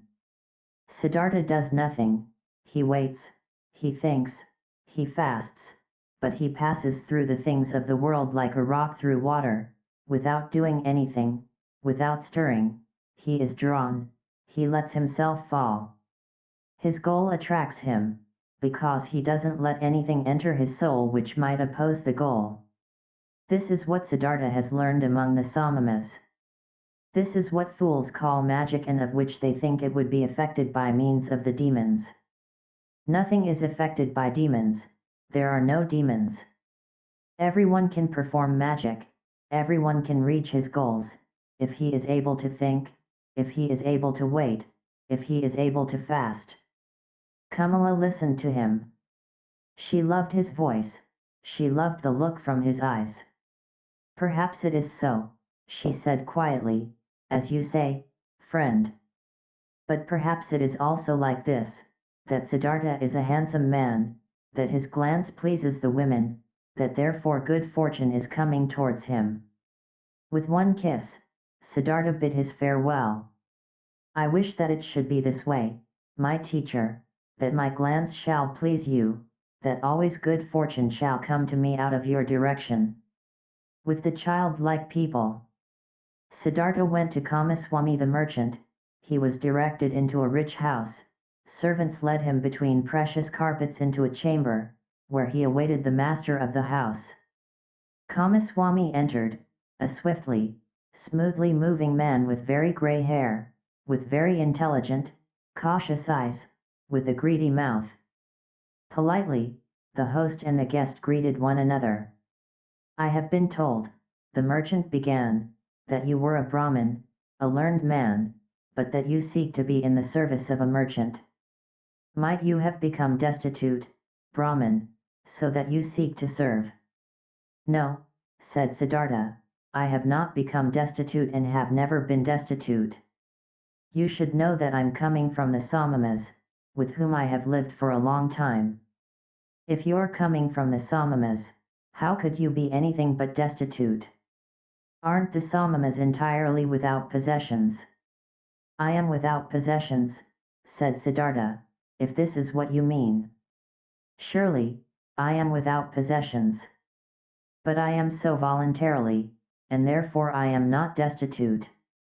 But what are you planning to live of, being without possessions? I haven't thought of this yet, sir. For more than 3 years, I have been without possessions, and have never thought about of what I should live. So you've lived of the possessions of others. Presumable this is how it is. After all, a merchant also lives of what other people own. Well said. But he wouldn't take anything from another person for nothing, he would give his merchandise in return. So it seems to be indeed. Everyone takes, everyone gives, such is life. But if you don't mind me asking, being without possessions, what would you like to give? Everyone gives what he has.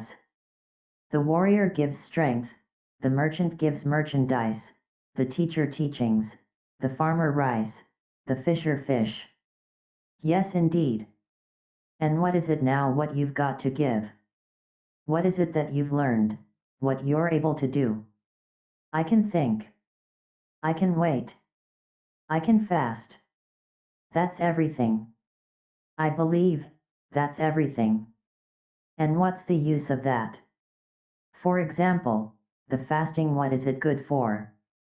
It is very good, sir. When a person has nothing to eat, fasting is the smartest thing he could do. When, for example, Siddhartha hadn't learned to fast, he would have to accept any kind of service before this day is up, whether it may be with you or wherever, because hunger would force him to do so. But like this, Siddhartha can wait calmly, he knows no impatience, he knows no emergency, for a long time he can allow hunger to besiege him and can laugh about it. This, sir, is what fasting is good for. You're right, Samama. Wait for a moment. Kamaswami left the room and returned with a scroll, which he handed to his guest while asking, "Can you read this?" Siddhartha looked at the scroll, on which a sales contract had been written down, and began to read out its contents. "Excellent," said Kamaswami. "And would you write something for me on this piece of paper?" He handed him a piece of paper and a pen, and Siddhartha wrote and returned the paper. Kamaswami read, "Writing is good, thinking is better. Being smart is good, being patient is better. It is excellent how you are able to write." The merchant praised him. "Many a thing we will still have to discuss with one another. For today, I'm asking you to be my guest and to live in this house." Siddhartha thanked and accepted, and lived in the dealer's house from now on. Clothes were brought to him, and shoes, and every day, a servant prepared a bath for him. Twice a day, a plentiful meal was served, but Siddhartha only ate once a day, and ate neither meat nor did he drink wine. Kamaswami told him about his trade, showed him the merchandise and storage rooms, showed him calculations. Siddhartha got to know many new things. He heard a lot and spoke little. And thinking of Kamala's words, he was never subservient to the merchant, forced him to treat him as an equal, yes, even more than an equal. Kamaswami conducted his business with care and often with passion, but Siddhartha looked upon all of this as if it was a game, the rules of which he tried hard to learn precisely, but the contents of which did not touch his heart. He was not in Kamaswami's house for long, when he already took part in his landlord's business. But daily, at the hour appointed by her, he visited beautiful Kamala, wearing pretty clothes, fine shoes, and soon he brought her gifts as well. Much he learned from her red, smart mouth. Much he learned from her tender, supple hand. Him, who was, regarding love, still a boy and had a tendency to plunge blindly and insatiably into lust like into a bottomless pit, him she taught, thoroughly starting with the basics, about that school of thought which teaches that pleasure cannot be taken without giving pleasure, and that every gesture, every caress, every touch, every look, every spot of the body, however small it was, had its secret, which would bring happiness to those who know about it and unleash it. She taught him, that lovers must not part from one another after celebrating love, without one admiring the other, without being just as defeated as they have been victorious, so that with none of them should start feeling fed up or bored and get that evil feeling of having abused or having been abused. Wonderful hours he spent with the beautiful and smart artist, became her student, her lover, her friend. Here with Kamala was the worth and purpose of his present life, not with the business of Kamaswami. The merchant passed to duties of writing important letters and contracts on to him and got into the habit of discussing all important affairs with him. He soon saw that Siddhartha knew little about rice and wool, shipping and trade, but that he acted in a fortunate manner, and that Siddhartha surpassed him, the merchant, in calmness and equanimity, and in the art of listening and deeply understanding previously unknown people. "This Brahmin," he said to a friend, "is no proper merchant and will never be one. There is never any passion in his soul when he conducts our business. But he has that mysterious quality of those people to whom success comes all by itself, whether this may be a good star of his birth, magic, or something he has learned among samamas. He always seems to be merely playing without business affairs, they never fully become a part of him, they never rule over him, he is never afraid of failure, he is never upset by a loss." The friend advised the merchant, "Give him from the business he conducts for you a third of the profits, but let him also be liable for the same amount of the losses, when there is a loss. Then, he'll become more zealous." Kamaswami followed the advice. But Siddhartha cared little about this. When he made a profit, he accepted it with equanimity. When he made losses, he laughed and said, "Well, look at this, so this one turned out badly." It seemed indeed, as if he did not care about the business. At one time, he traveled to a village to buy a large harvest of rice there. But when he got there, the rice had already been sold to another merchant.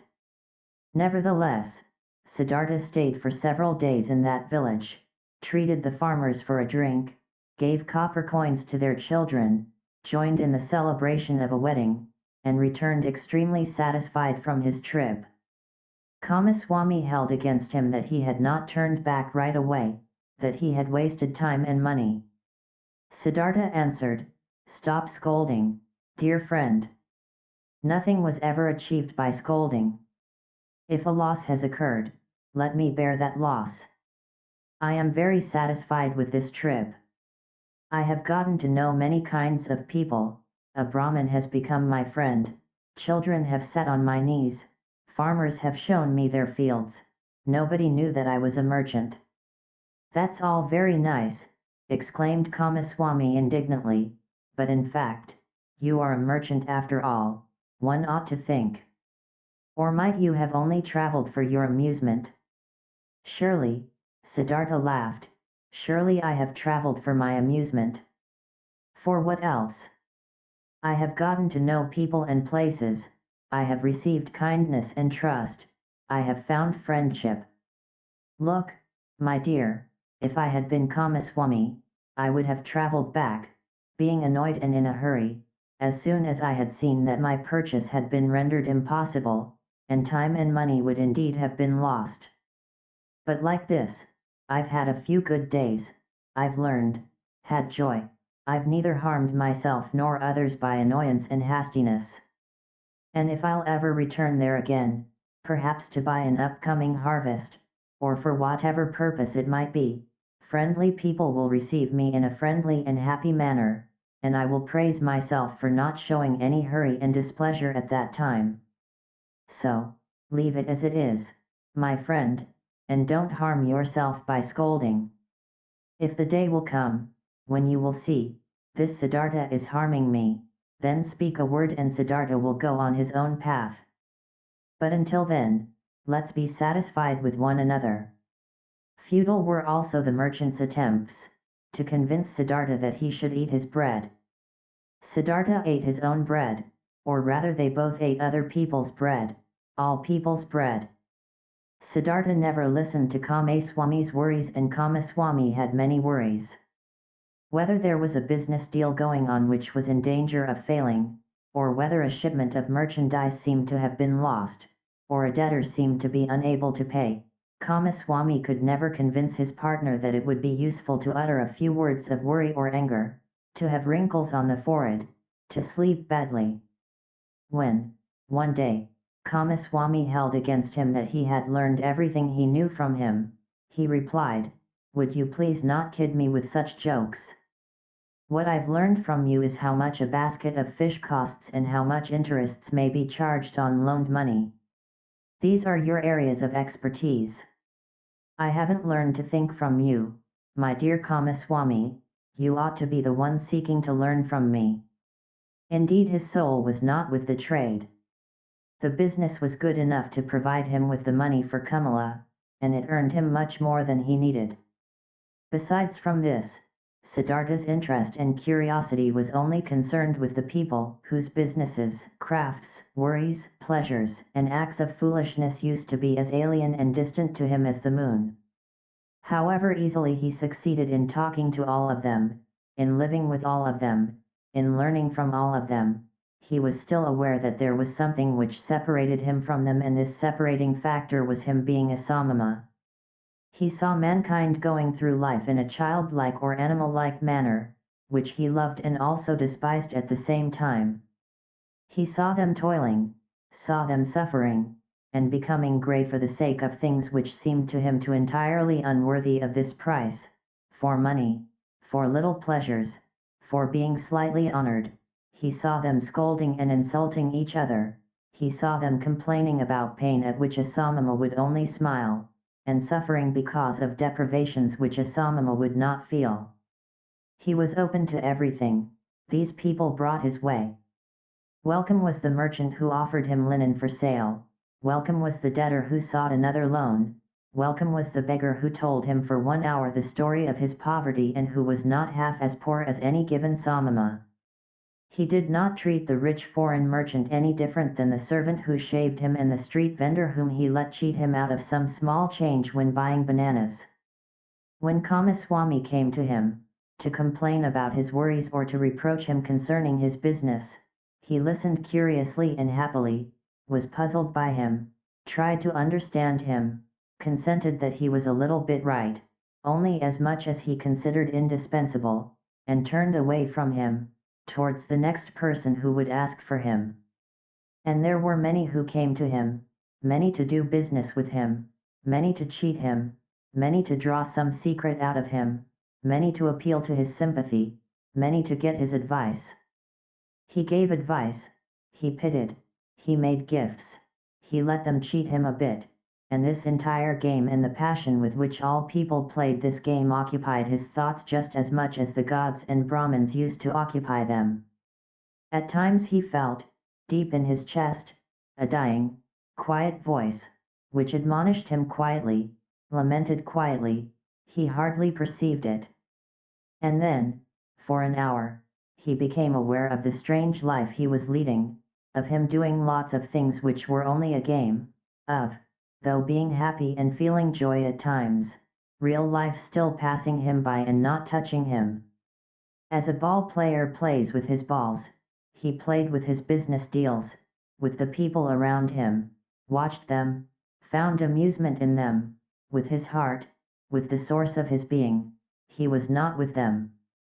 The source ran somewhere, far away from him, ran invisibly, had nothing to do with his life any more. And at several times he suddenly became scared on account of such thoughts and wished that he would also be gifted with the ability to participate in all of this childlike naive occupations of the daytime with passion and with his heart, really to live, really to act, really to enjoy and to live instead of just standing by as a spectator. But again and again, he came back to beautiful Kamala, learned the art of love, practiced the cult of lust, in which more than in anything else giving and taking becomes one, chatted with her, learned from her, gave her advice, received advice. She understood him better than Govinda used to understand him, she was more similar to him. Once, he said to her, "You are like me, you are different from most people. You are Kamala, nothing else, and inside of you, there is a peace and refuge, to which you can go at every hour of the day and be at home at yourself, as I can also do. Few people have this, and yet all could have it." "Not all people are smart," said Kamala. "No," said Siddhartha, "that's not the reason why. Kamaswami is just as smart as I, and still has no refuge in himself. Others have it, who are small children with respect to their mind. Most people, Kamala, are like a falling leaf, which is blown and is turning around through the air, and wavers, and tumbles to the ground.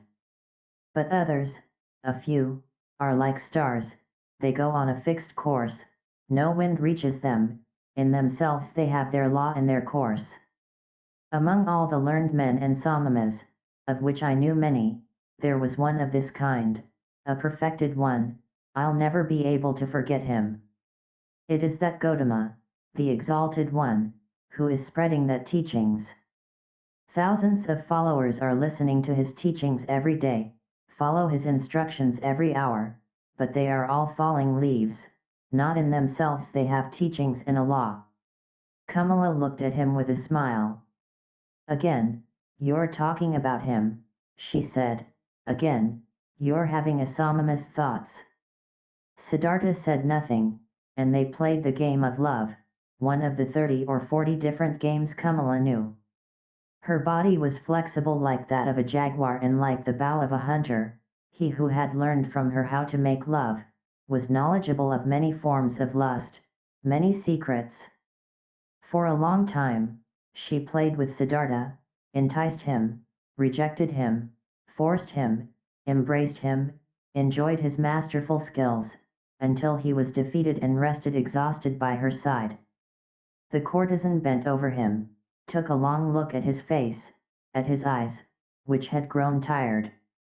"You are the best lover," she said thoughtfully, "I ever saw. You're stronger than others, more supple, more willing. You've learned my art well, Siddhartha. At some time, when I'll be older, I'd want to bear your child. And yet, my dear, you've remained a samama, and yet you do not love me, you love nobody. Isn't it so?" "It might very well be so," Siddhartha said tiredly. "I am like you. You also do not love. How else could you practice love as a craft? Perhaps, people of our kind can't love. The childlike people can, that's their secret. Sansara." For a long time, Siddhartha had lived the life of the world and of lust, though without being a part of it. His senses, which he had killed off in hot years as a samama, had awoken again. He had tasted riches, had tasted lust, had tasted power. Nevertheless he had still remained in his heart for a long time a samama. Kamala, being smart, had realized this quite right. It was still the art of thinking, of waiting, of fasting, which guided his life. Still the people of the world, the childlike people, had remained alien to him as he was alien to them. Years passed by, surrounded by the good life. Siddhartha hardly felt them fading away. He had become rich. For quite a while he possessed a house of his own and his own servants, and a garden before the city by the river. The people liked him, they came to him, whenever they needed money or advice, but there was nobody close to him, except Kamala. That high, bright state of being awake, which he had experienced that one time at the height of his youth, in those days after Gautama's sermon, after the separation from Govinda, that tense expectation, that proud state of standing alone without teachings and without teachers, that supple willingness to listen to the divine voice in his own heart, had slowly become a memory, had been fleeting, distant and quiet. The holy source murmured, which used to be near, which used to murmur within himself. Nevertheless, many things he had learned from the Samamas, he had learned from Gautama, he had learned from his father the Brahmin, had remained within him for a long time afterwards. Moderate living, joy of thinking, hours of meditation, secret knowledge of the self, of his eternal entity, which is neither body nor consciousness. Many a part of this he still had, but one part after another had been submerged and had gathered dust.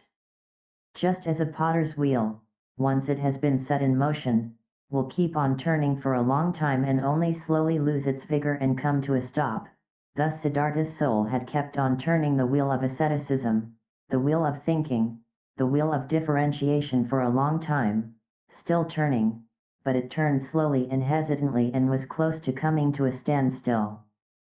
Slowly, like humidity entering the dying stem of a tree, filling it slowly and making it rot, the world and sloth had entered Siddhartha's soul.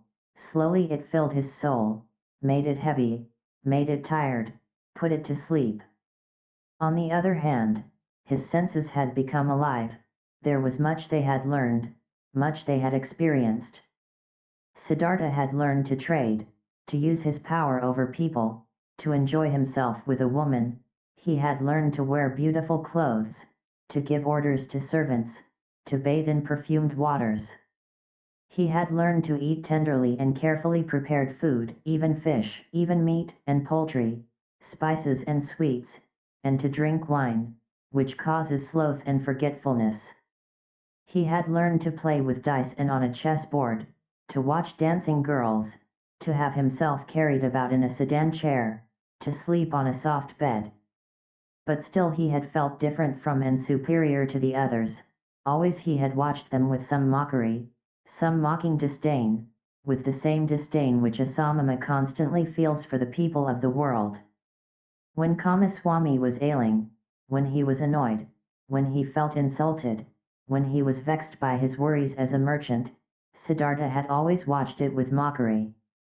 Just slowly and imperceptibly, as the harvest seasons and rainy seasons passed by, his mockery had become more tired, his superiority had become more quiet. Just slowly, among his growing riches, Siddhartha had assumed something of the childlike people's ways for himself, something of their childlikeness and of their fearfulness. And yet, he envied them just the more similar he became to them.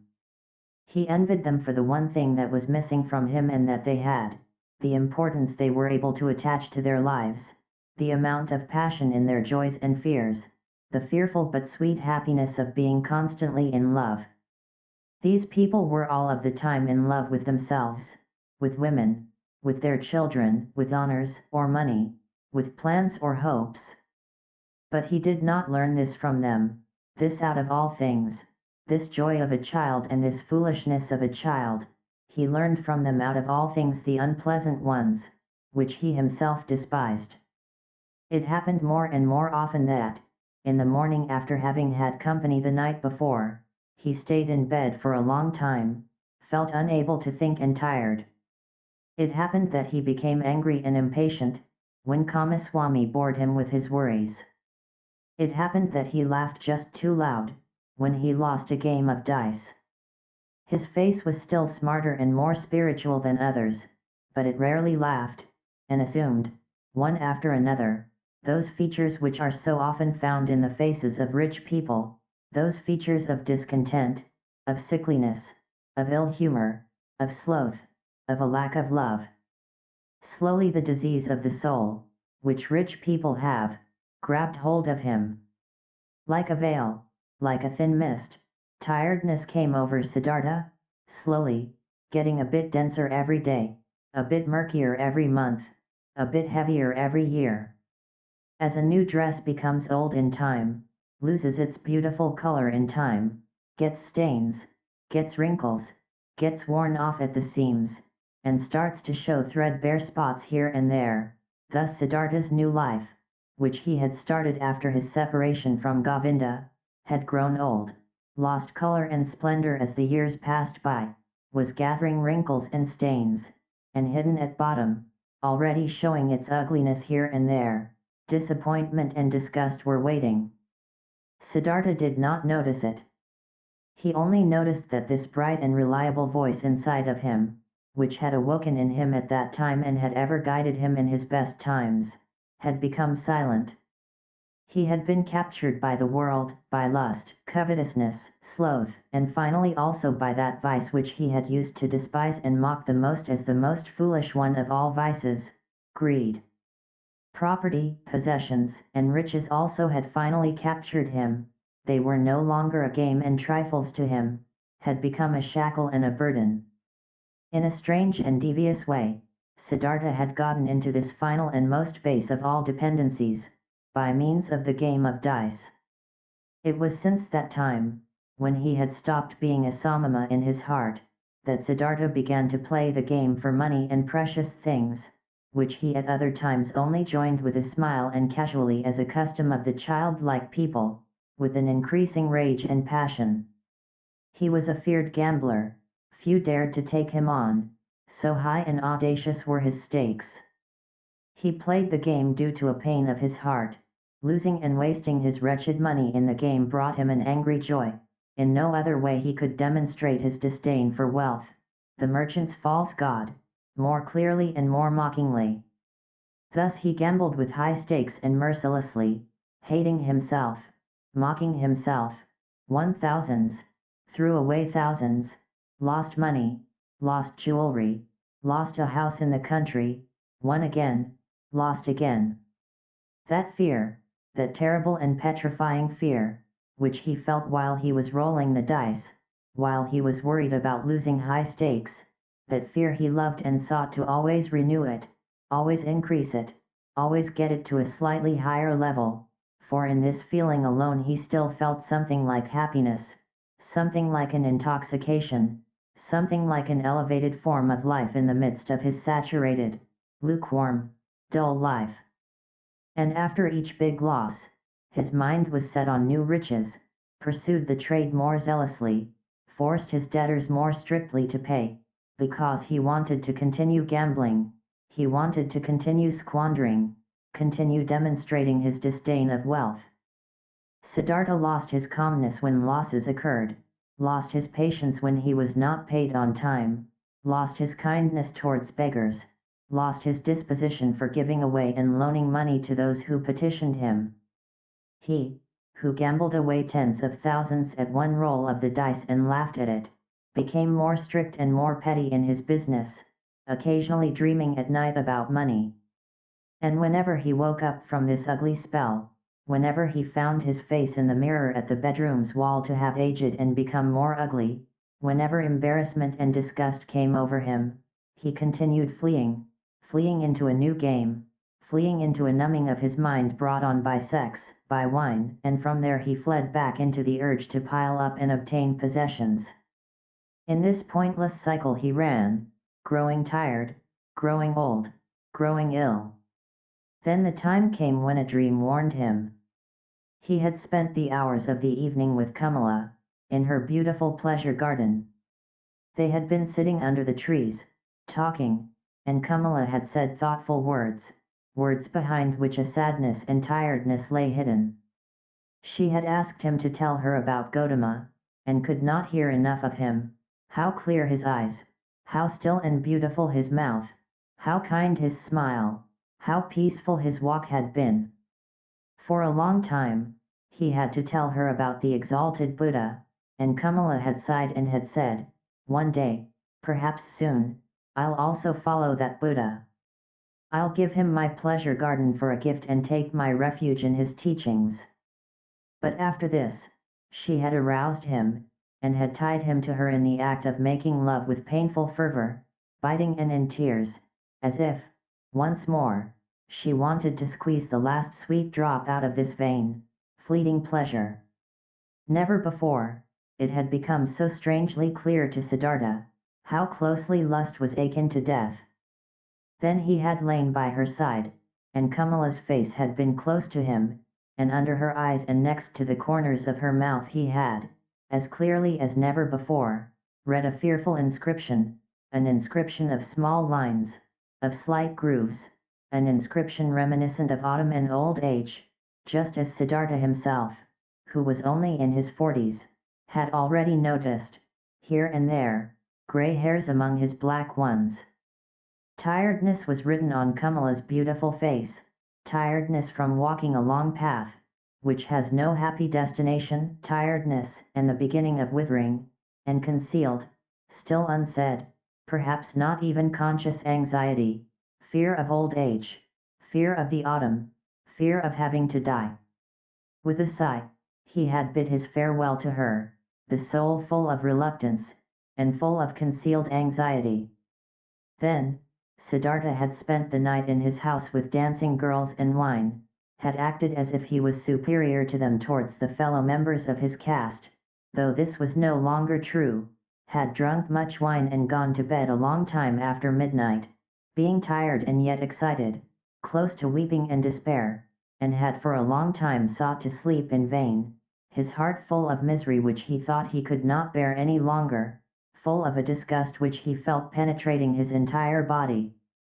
Like the lukewarm, repulsive taste of the wine, the just too sweet, dull music, the just too soft smile of the dancing girls, the just too sweet scent of their hair and breasts. But more than by anything else, he was disgusted by himself, by his perfumed hair, by the smell of wine from his mouth, by the flabby tiredness and listlessness of his skin.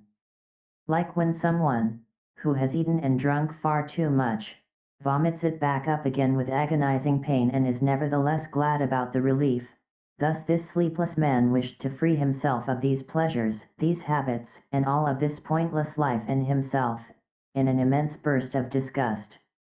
Not until the light of the morning and the beginning of the first activities in the street before his city house, he had slightly fallen asleep, had found for a few moments a half unconsciousness, a hint of sleep. In those moments, he had a dream. Kamala owned a small, rare singing bird in a golden cage. Of this bird, he dreamt.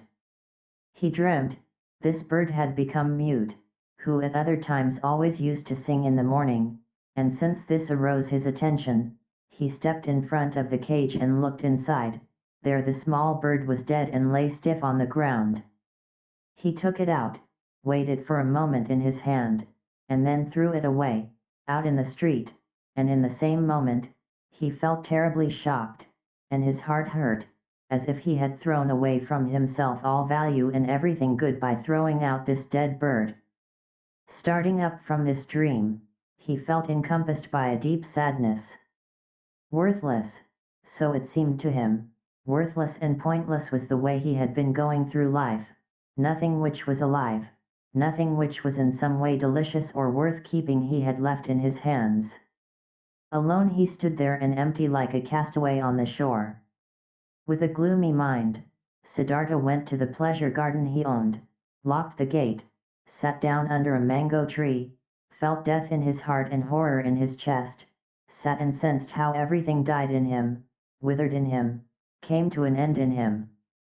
By and by, he gathered his thoughts, and in his mind, he once again went the entire path of his life, starting with the first days he could remember. When was there ever a time when he had experienced happiness, felt a true bliss? Oh yes, several times he had experienced such a thing. In his years as a boy, he has had a taste of it. When he had obtained praise from the Brahmins, he had felt it in his heart. There is a path in front of the one who has distinguished himself in the recitation of the holy verses, in the dispute with the learned ones, as an assistant in the offerings. Then, he had felt it in his heart, there is a path in front of you, you are destined for, the gods are awaiting you. And again, as a young man, when the ever-rising, upward-fleeing, goal of all thinking had ripped him out of and up from the multitude of those seeking the same goal, when he wrestled in pain for the purpose of Brahman, when every obtained knowledge only kindled new thirst in him, then again he had, in the midst of the thirst, in the midst of the pain felt this very same thing, go on. Go on. You are called upon. He had heard this voice when he had left his home and had chosen the life of a samama, and again when he had gone away from the samamas to that perfected one, and also when he had gone away from him to the uncertain. For how long had he not heard this voice any more? For how long had he reached no height any more? How even and dull was the manner in which his path had passed through life, for many long years, without a high goal, without thirst, without elevation, content with small lustful pleasures and yet never satisfied. For all of these many years, without knowing it himself, he had tried hard and longed to become a man like those many, like those children, and in all this, his life had been much more miserable and poorer than theirs, and their goals were not his, nor their worries. After all, that entire world of the Kamaswami people had only been a game to him, a dance he would watch, a comedy. Only Kamala had been dear, had been valuable to him, but was she still thus? Did he still need her, or she him? Did they not play a game without an ending? Was it necessary to live for this? No, it was not necessary. The name of this game was Sansara, a game for children, a game which was perhaps enjoyable to play once, twice, 10 times, but forever and ever over again? Then, Siddhartha knew that the game was over, that he could not play it any more. Shivers ran over his body, inside of him, so he felt, something had died. That entire day, he sat under the mango tree, thinking of his father, thinking of Govinda, thinking of Gautama. Did he have to leave them to become a Kamaswami?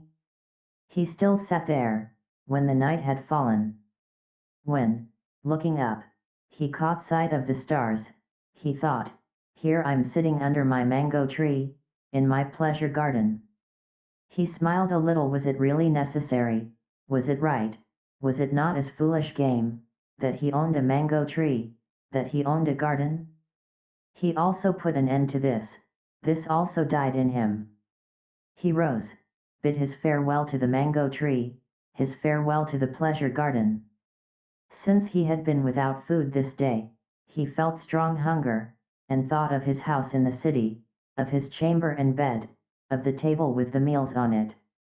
He smiled tiredly, shook himself, and bid his farewell to these things. In the same hour of the night, Siddhartha left his garden, left the city, and never came back. For a long time, Kamaswami had people look for him, thinking that he had fallen into the hands of robbers. Kamala had no one look for him. When she was told that Siddhartha had disappeared, she was not astonished. Did she not always expect it? Was he not a samama, a man who was at home nowhere, a pilgrim?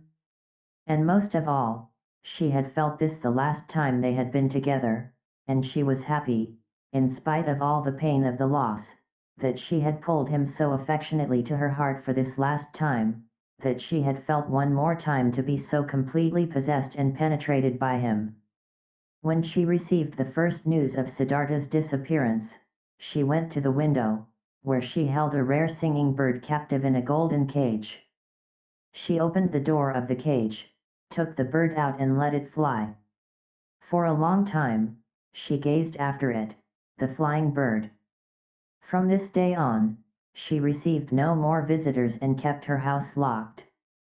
But after some time, she became aware that she was pregnant from the last time she was together with Siddhartha. By the river.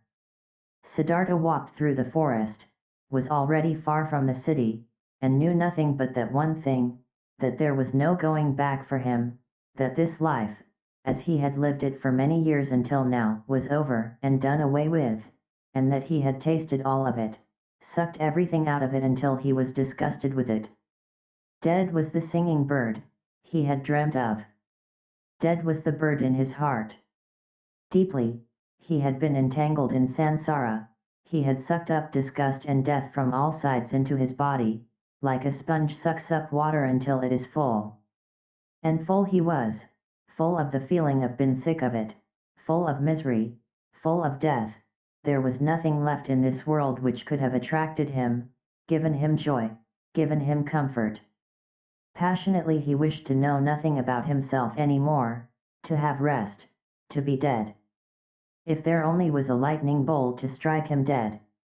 If there only was a tiger to devour him. If there only was a wine, a poison which would numb his senses, bring him forgetfulness and sleep, and no awakening from that. Was there still any kind of filth he had not soiled himself with, a sin or foolish act he had not committed, a dreariness of the soul he had not brought upon himself? Was it still at all possible to be alive? Was it possible to breathe in again and again, to breathe out, to feel hunger, to eat again, to sleep again, to sleep with a woman again? Was this cycle not exhausted and brought to a conclusion for him? Siddhartha reached the large river in the forest, the same river over which a long time ago, when he had still been a young man and came from the town of Gautama, a ferryman had conducted him. By this river he stopped. Hesitantly he stood at the bank. Tiredness and hunger had weakened him, and whatever for should he walk on, wherever to which goal? No, there were no more goals, there was nothing left but the deep, painful yearning to shake off this whole desolate dream, to spit out this stale wine, to put an end to this miserable and shameful life. A hang bent over the bank of the river, a coconut tree. Siddhartha leaned against its trunk with his shoulder, embraced the trunk with one arm, and looked down into the green water, which ran and ran under him, looked down and found himself to be entirely filled with the wish to let go and to drown in these waters. A frightening emptiness was reflected back at him by the water, answering to the terrible emptiness in his soul. Yes, he had reached the end. There was nothing left for him, except to annihilate himself, except to smash the failure into which he had shaped his life, to throw it away, before the feet of mockingly laughing gods. This was the great vomiting he had longed for, death, the smashing to bits of the form he hated. Let him be food for fishes, this dog Siddhartha, this lunatic, this depraved and rotten body, this weakened and abused soul. Let him be food for fishes and crocodiles, let him be chopped to bits by the demons. With a distorted face, he stared into the water, saw the reflection of his face and spit at it. In deep tiredness, he took his arm away from the trunk of the tree and turned a bit, in order to let himself fall straight down, in order to finally drown. With his eyes closed, he slipped towards death. Then, out of remote areas of his soul, out of past times of his now weary life, a sound stirred up.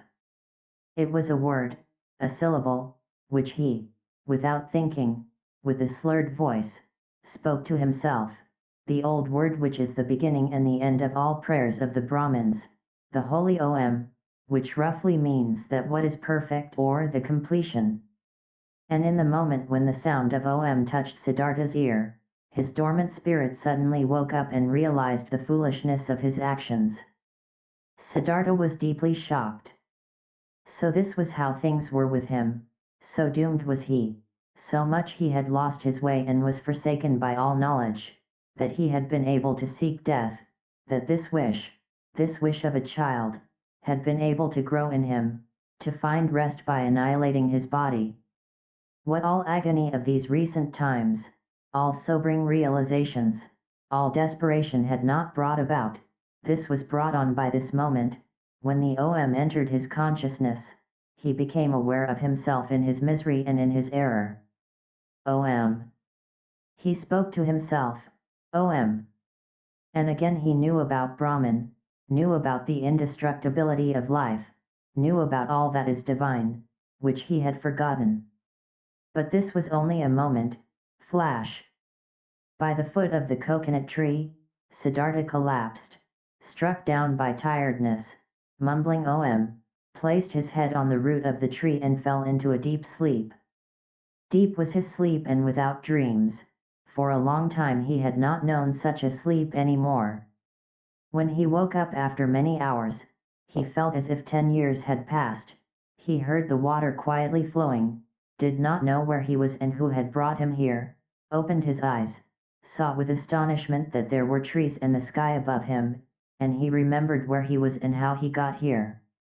But it took him a long while for this, and the past seemed to him as if it had been covered by a veil, infinitely distant, infinitely far away, infinitely meaningless.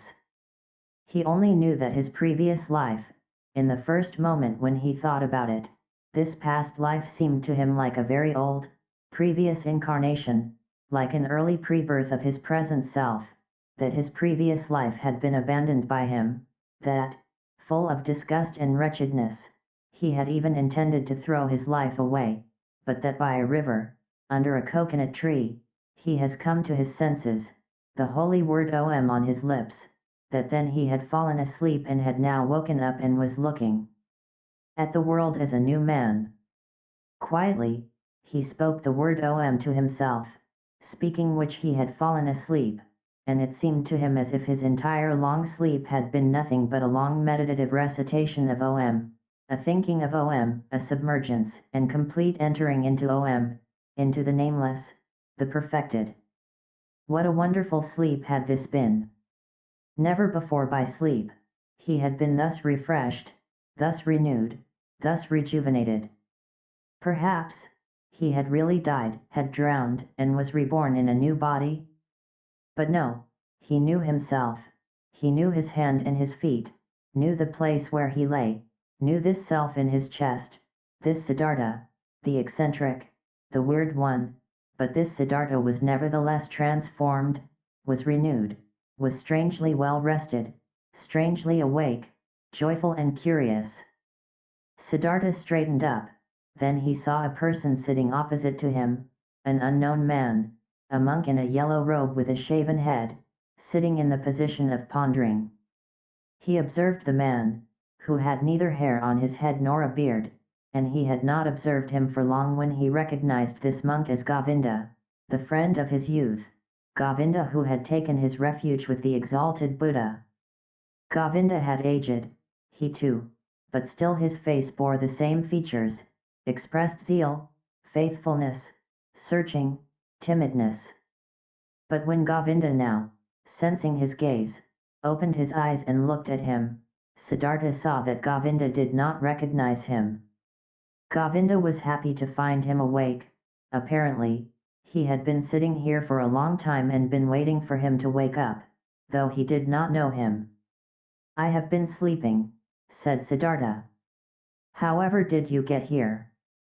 You have been sleeping, answered Govinda. It is not good to be sleeping in such places, where snakes often are and the animals of the forest have their paths.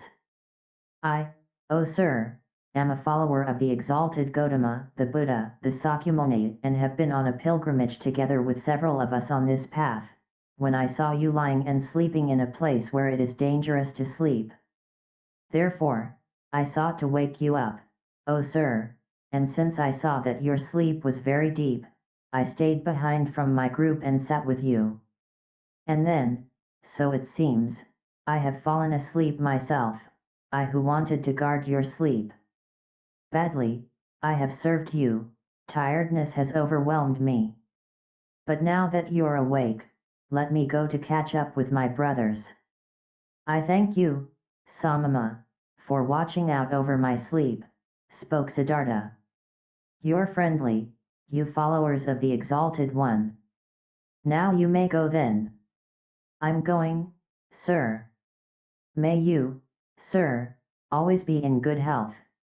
I thank you, Samama. Govinda made the gesture of a salutation and said, farewell. Farewell, Govinda, said Siddhartha. The monk stopped. Permit me to ask, sir, from where do you know my name? Now, Siddhartha smiled. I know you, O Govinda, from your father's hut, and from the school of the Brahmins, and from the offerings, and from our walk to the Samamas, and from that hour when you took your refuge with the Exalted One in the grove Jetavana. You're Siddhartha, Govinda exclaimed loudly. Now, I'm recognizing you, and don't comprehend any more how I couldn't recognize you right away. Be welcome, Siddhartha, my joy is great, to see you again. It also gives me joy, to see you again. You've been the guard of my sleep, again I thank you for this, though I wouldn't have required any guard. Where are you going to, oh friend? I'm going nowhere. We monks are always traveling, whenever it is not the rainy season, we always move from one place to another, live according to the rules if the teachings passed on to us, accept alms, move on. It is always like this. But you, Siddhartha, where are you going to? Quoth Siddhartha, with me too, friend, it is as it is with you. I'm going nowhere. I'm just traveling. I'm on a pilgrimage. Govinda spoke, you're saying, you're on a pilgrimage, and I believe in you. But, forgive me, O Siddhartha, you do not look like a pilgrim.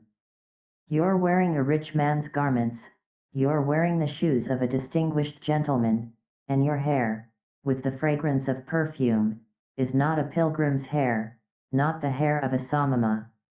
Right so, my dear, you have observed well, your keen eyes see everything. But I haven't said to you that I was a samama. I said, I'm on a pilgrimage.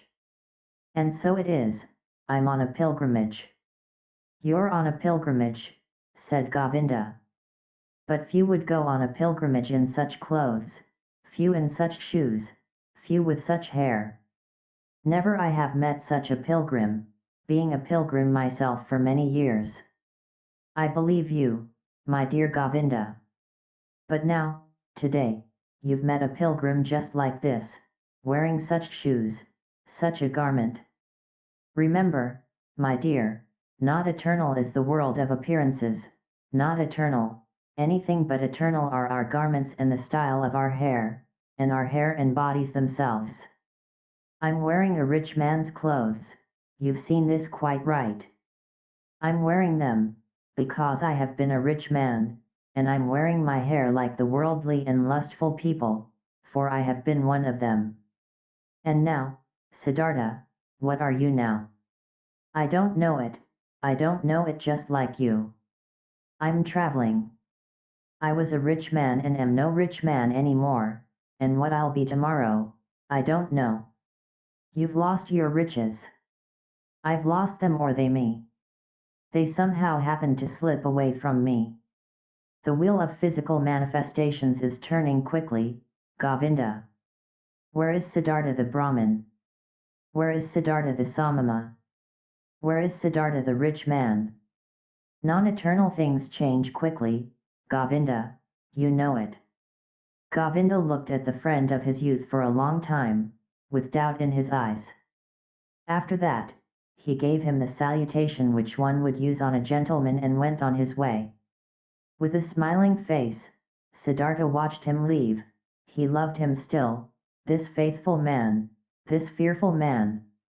And how could he not have loved everybody and everything in this moment, in the glorious hour after his wonderful sleep, filled with the enchantment, which had happened inside of him in his sleep and by means of the was this very thing that he loved everything, that he was full of joyful love for everything he saw.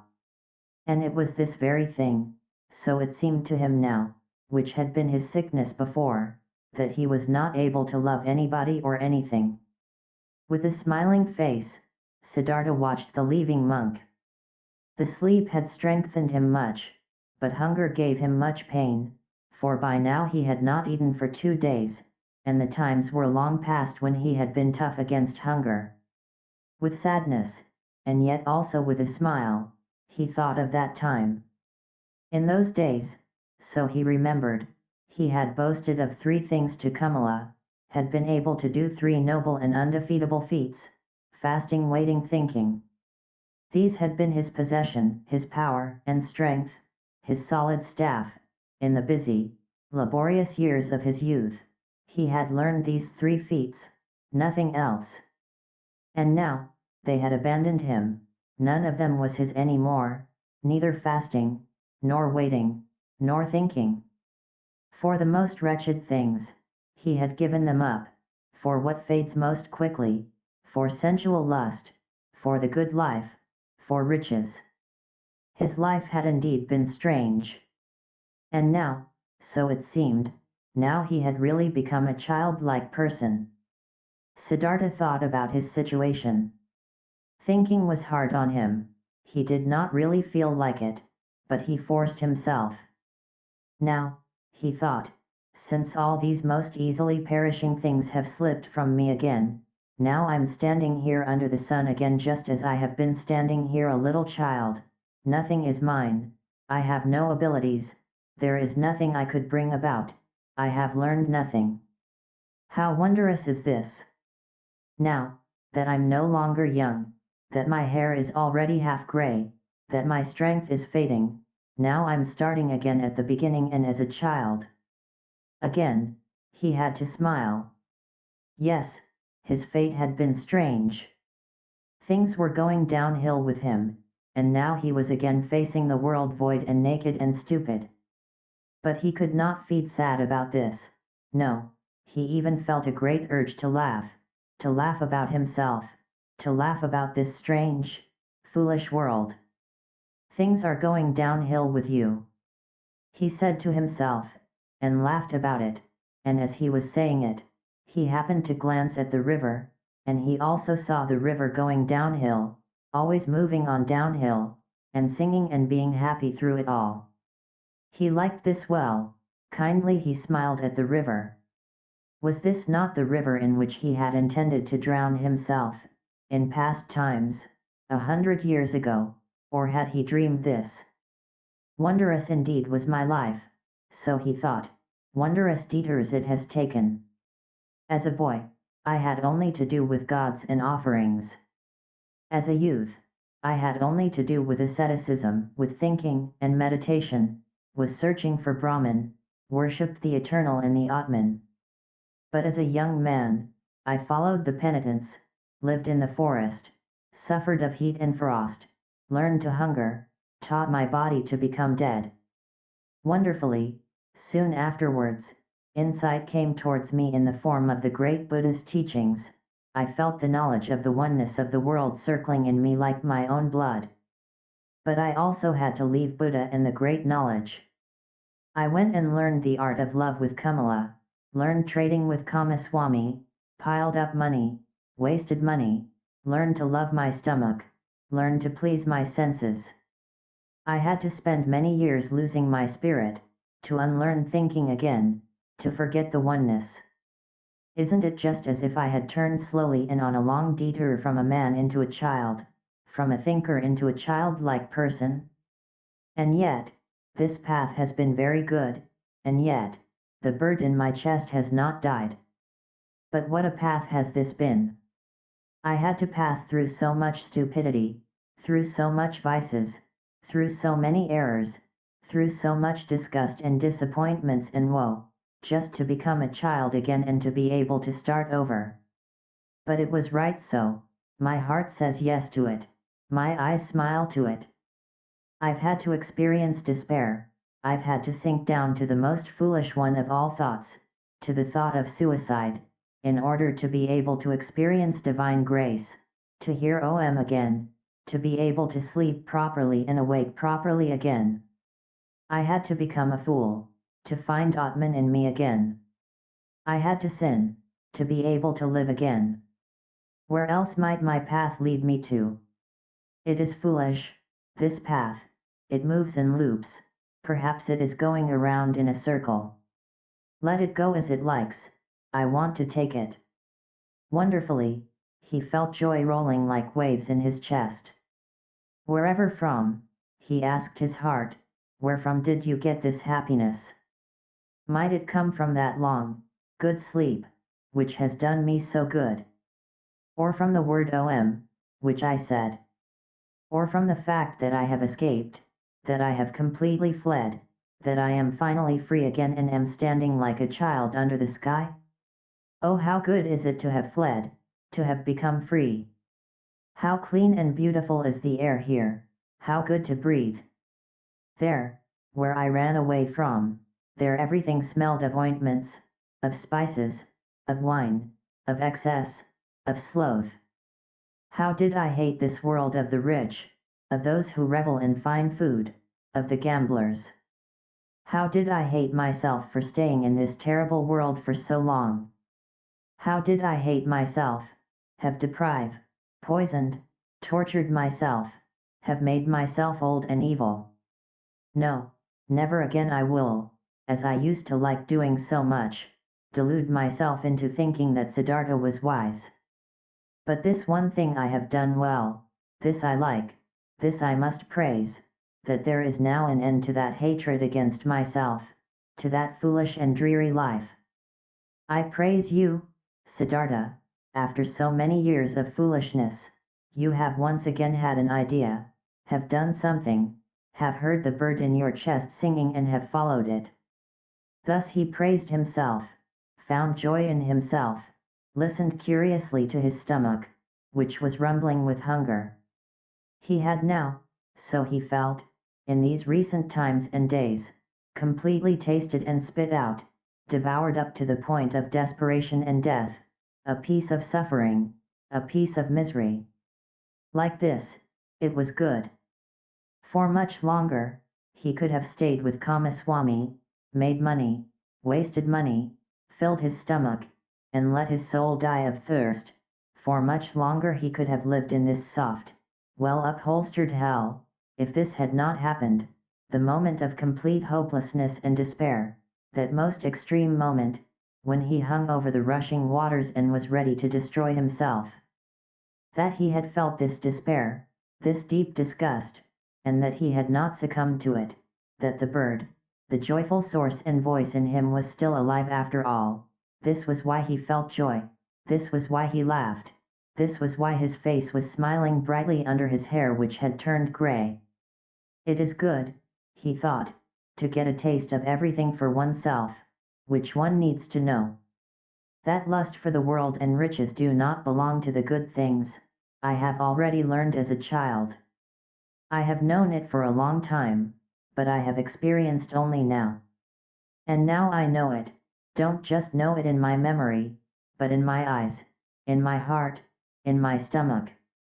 Good for me, to know this. For a long time, he pondered his transformation, listened to the bird, as it sang for joy.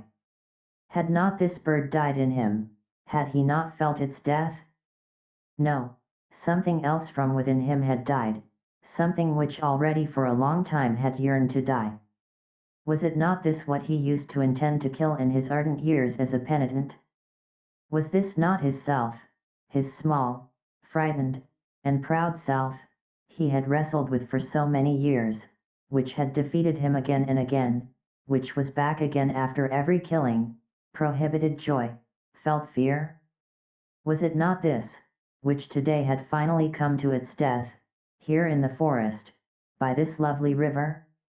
Was it not due to this death, that he was now like a child, so full of trust, so without fear, so full of joy? Now Siddhartha also got some idea of why he had fought this self in vain as a Brahmin, as a penitent. Too much knowledge had held him back, too many holy verses, too many sacrificial rules, too much self-castigation, so much doing and striving for that goal. Full of arrogance, he had been, always the smartest, always working the most, always one step ahead of all others, always the knowing and spiritual one, always the priest or wise one. Into being a priest, into this arrogance, into this spirituality, his self had retreated, there it sat firmly and grew, while he thought he would kill it by fasting and penance. Now he saw it and saw that the secret voice had been right, that no teacher would ever have been able to bring about his salvation. Therefore, he had to go out into the world, lose himself to lust and power, to woman and money, had to become a merchant, a dice gambler, a drinker, and a greedy person, until the priest and Samama in him was dead. Therefore, he had to continue bearing these ugly years, bearing the disgust, the teachings, the pointlessness of a dreary and wasted life up to the end, up to bitter despair, until Siddhartha the lustful, Siddhartha the greedy could also die. He had died, a new Siddhartha had woken up from the sleep. He would also grow old, he would also eventually have to die. Mortal was Siddhartha, mortal was every physical form. But today he was young, was a child, the new Siddhartha, and was full of joy. He thought these thoughts, listened with a smile to his stomach, listened gratefully to a buzzing bee. Cheerfully, he looked into the rushing river. Never before he had liked a water so well as this one, never before he had perceived the voice and the parable of the moving water thus strongly and beautifully. It seemed to him, as if the river had something special to tell him, something he did not know yet, which was still awaiting him. In this river, Siddhartha had intended to drown himself. In it the old, tired, desperate Siddhartha had drowned today. But the new Siddhartha felt a deep love for this rushing water, and decided for himself, not to leave it very soon. The ferryman. By this river I want to stay, thought Siddhartha. It is the same which I have crossed a long time ago on my way to the childlike people. A friendly ferryman had guided me then. He is the one I want to go to. Starting out from his hut, my path had led me at that time into a new life, which had now grown old and is dead. My present path, my present new life, shall also take its start there. Tenderly, he looked into the rushing water, into the transparent green, into the crystal lines of its drawing, so rich in secrets. Bright pearls he saw rising from the deep, quiet bubbles of air floating on the reflecting surface, the blue of the sky being depicted in it.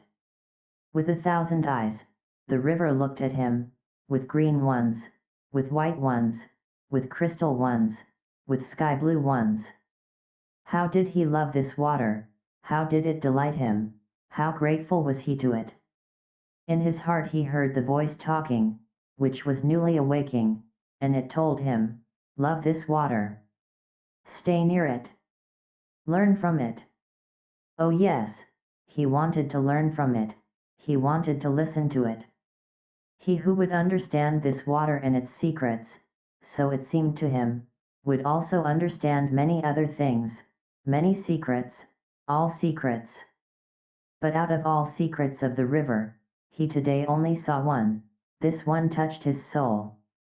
He saw, this water ran and ran, incessantly it ran, and was nevertheless always there, was always at all times the same and yet new in every moment. Great be he who would grasp this, understand this. He understood and grasped it not, only felt some idea of it stirring, a distant memory, divine voices. Siddhartha rose, the workings of hunger in his body became unbearable. In a daze he walked on, up the path by the bank, upriver, listened to the current, listened to the rumbling hunger in his body. When he reached the ferry, the boat was just ready, and the same ferryman who had once transported the young Samama across the river, stood in the boat. Siddhartha recognized him. He had also aged very much. "Would you like to ferry me over?" he asked. The ferryman, being astonished to see such an elegant man walking along and on foot, took him into his boat and pushed it off the bank. "It's a beautiful life you have chosen for yourself," the passenger spoke. "It must be beautiful to live by this water every day and to cruise on it." With a smile, the man at the oar moved from side to side. "It is beautiful, sir, it is as you say. But isn't every life, isn't every work beautiful? This may be true. But I envy you for yours. Ah, you would soon stop enjoying it. This is nothing for people wearing fine clothes." Siddhartha laughed. "Once before, I have been looked upon today because of my clothes, I have been looked upon with distrust. Wouldn't you, ferryman, like to accept these clothes, which are a nuisance to me, from me? For you must know, I have no money to pay your fare." "You're joking, sir," the ferryman laughed. "I'm not joking, friend. Behold, once before you have ferried me across this water in your boat for the immaterial reward of a good deed. Thus, do it today as well, and accept my clothes for it. And do you, sir, intend to continue traveling without clothes?" "Ah, most of all I wouldn't want to continue traveling at all. Most of all I would like you, ferryman, to give me an old loincloth and kept me with you as your assistant, or rather as your trainee, for I'll have to learn first how to handle the boat." For a long time, the ferryman looked at the stranger, searching. "Now I recognize you," he finally said. "At one time, you've slept in my hut. This was a long time ago, possibly more than 20 years ago, and you've been ferried across the river by me, and we parted like good friends. Haven't you been a Samama? I can't think of your name anymore." "My name is Siddhartha, and I was a Samama, when you've last seen me. So be welcome, Siddhartha. My name is Vasudeva. You will, so I hope, be my guest today as well and sleep in my hut, and tell me, where you're coming from and why these beautiful clothes are such a nuisance to you." They had reached the middle of the river, and Vasudeva pushed the oar with more strength, in order to overcome the current. He worked calmly, his eyes fixed in on the front of the boat, with brawny arms. Siddhartha sat and watched him, and remembered, how once before, on that last day of his time as a Samama, love for this man had stirred in his heart. Gratefully, he accepted Vasudeva's invitation. When they had reached the bank, he helped him to tie the boat to the stakes. After this, the ferryman asked him to enter the hut, offered him bread and water, and Siddhartha ate with eager pleasure, and also ate with eager pleasure of the mango fruits Vasudeva offered him. Afterwards, it was almost the time of the sunset. They sat on a log by the bank, and Siddhartha told the ferryman about where he originally came from and about his life, as he had seen it before his eyes today, in that hour of despair. Until late at night, lasted his tale. Vasudeva listened with great attention. Listening carefully, he let everything enter his mind, birthplace and childhood, all that learning, all that searching, all joy, all distress. This was among the ferryman's virtues one of the greatest. Like only a few, he knew how to listen. Without him having spoken a word, the speaker sensed how Vasudeva let his words enter his mind, quiet, open, waiting, how he did not lose a single one, awaited not a single one with impatience, did not add his praise or rebuke, was just listening. Siddhartha felt, what a happy fortune it is, to confess to such a listener, to bury in his heart his own life, his own search, his own suffering. But in the end of Siddhartha's tale, when he spoke of the tree by the river, and of his deep fall, of the holy Om, and how he had felt such a love for the river after his slumber, the ferryman listened with twice the attention, entirely and completely absorbed by it, with his eyes closed. But when Siddhartha fell silent, and a long silence had occurred, then Vasudeva said, "It is as I thought. The river has spoken to you. It is your friend as well, it speaks to you as well. That is good, that is very good. Stay with me, Siddhartha, my friend. I used to have a wife, her bed was next to mine, but she has died a long time ago, for a long time, I have lived alone. Now, you shall live with me, there is space and food for both." "I thank you," said Siddhartha, "I thank you and accept.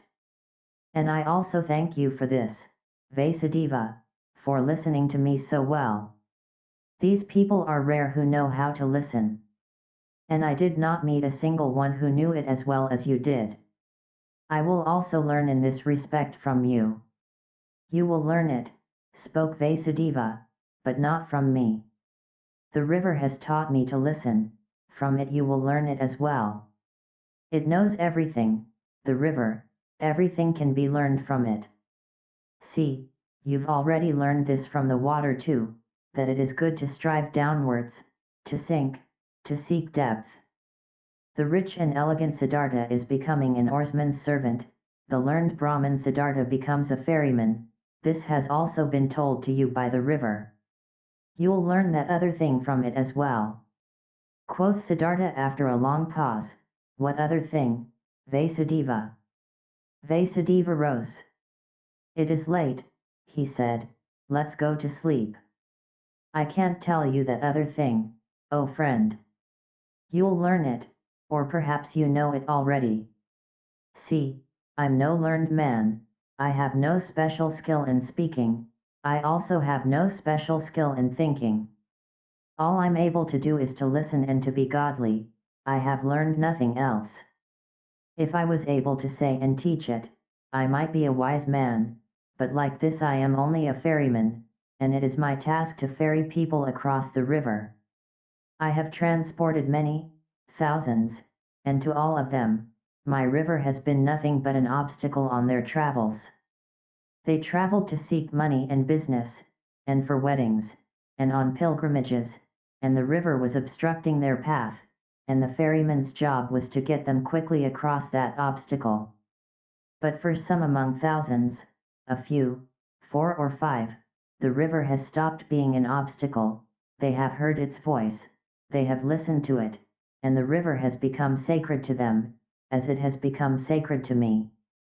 Let's rest now, Siddhartha." Siddhartha stayed with the ferryman and learned to operate the boat, and when there was nothing to do at the ferry, he worked with Vasudeva in the rice field, gathered wood, plucked the fruit off the banana trees. He learned to build an oar, and learned to mend the boat, and to weave baskets, and was joyful because of everything he learned, and the days and months passed quickly. But more than Vasudeva could teach him, he was taught by the river. Incessantly, he learned from it.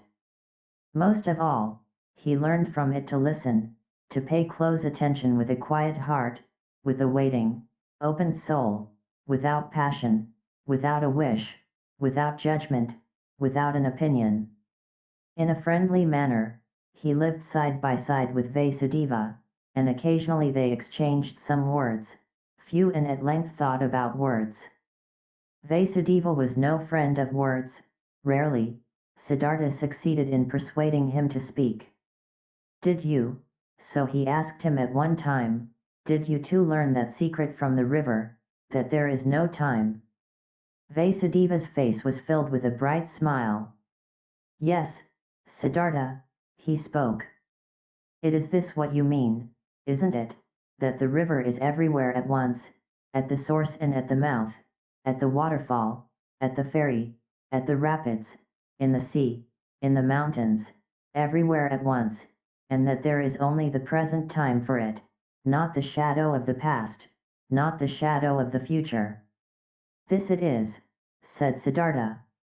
And when I had learned it, I looked at my life, and it was also a river, and the boy Siddhartha was only separated from the man Siddhartha and from the old man Siddhartha by a shadow, not by something real.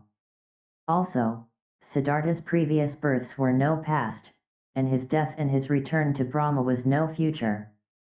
Nothing was, nothing will be, everything is, everything has existence and is present. Siddhartha spoke with ecstasy, deeply. This enlightenment had delighted him. Oh, was not all suffering time, were not all forms of tormenting oneself and being afraid time, was not everything hard, everything hostile in the world gone and overcome as soon as one had overcome time, as soon as time would have been put out of existence by one's thoughts? In ecstatic delight, he had spoken, but Vasudeva smiled at him brightly and nodded in confirmation. Silently he nodded, brushed his hand over Siddhartha's shoulder, turned back to his work.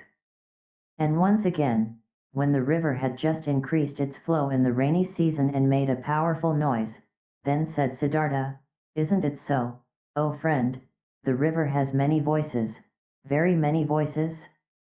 Hasn't it the voice of a king, and of a warrior, and of a bull, and of a bird of the night, and of a woman giving birth, and of a sighing man, and 1,000 other voices more? So it is, Vasudeva nodded, all voices of the creatures are in its voice. And do you know, Siddhartha continued, what word it speaks, when you succeed in hearing all of its 10,000 voices at once? Happily, Vasudeva's face was smiling. He bent over to Siddhartha and spoke the holy Om into his ear. And this had been the very thing which Siddhartha had also been hearing. And time after time, his smile became more similar to the ferryman's, became almost just as bright, almost just as thoroughly glowing with bliss, just as shining out of 1,000 small wrinkles, just as alike to a child's, just as alike to an old man's. Many travelers, seeing the two ferrymen, thought they were brothers. Often, they sat in the evening together by the bank on the log, said nothing, and both listened to the water, which was no water to them, but the voice of life, the voice of what exists, of what is eternally taking shape.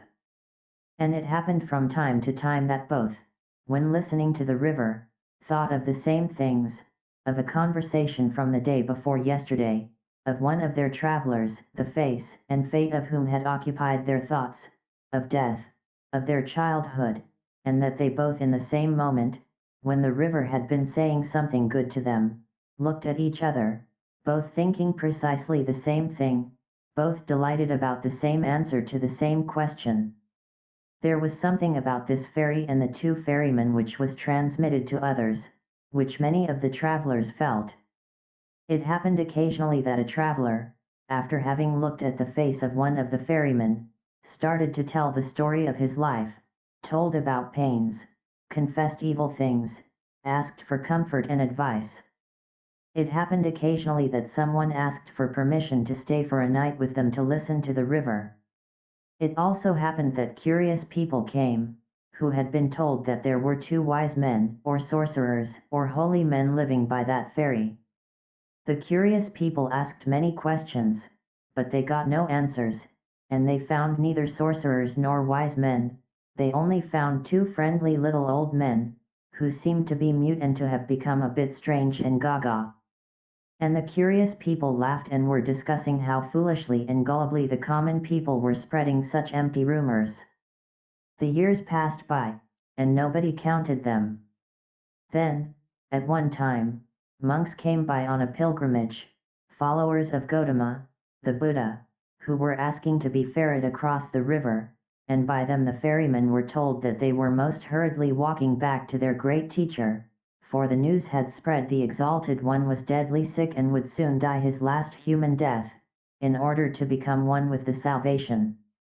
It was not long, until a new flock of monks came along on their pilgrimage, and another one, and the monks as well as most of the other travelers and people walking through the land spoke of nothing else than of Gautama and his impending death.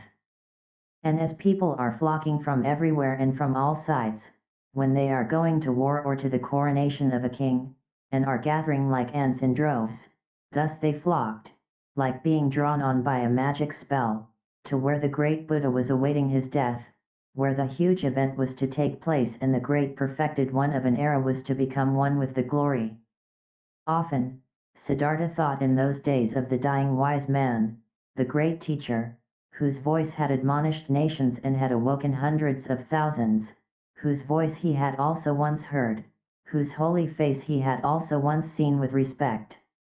Kindly, he thought of him, saw his path to perfection before his eyes, and remembered with a smile those words which he had once, as a young man, said to him, the Exalted One. They had been, so it seemed to him, proud and precocious words. With a smile, he remembered them.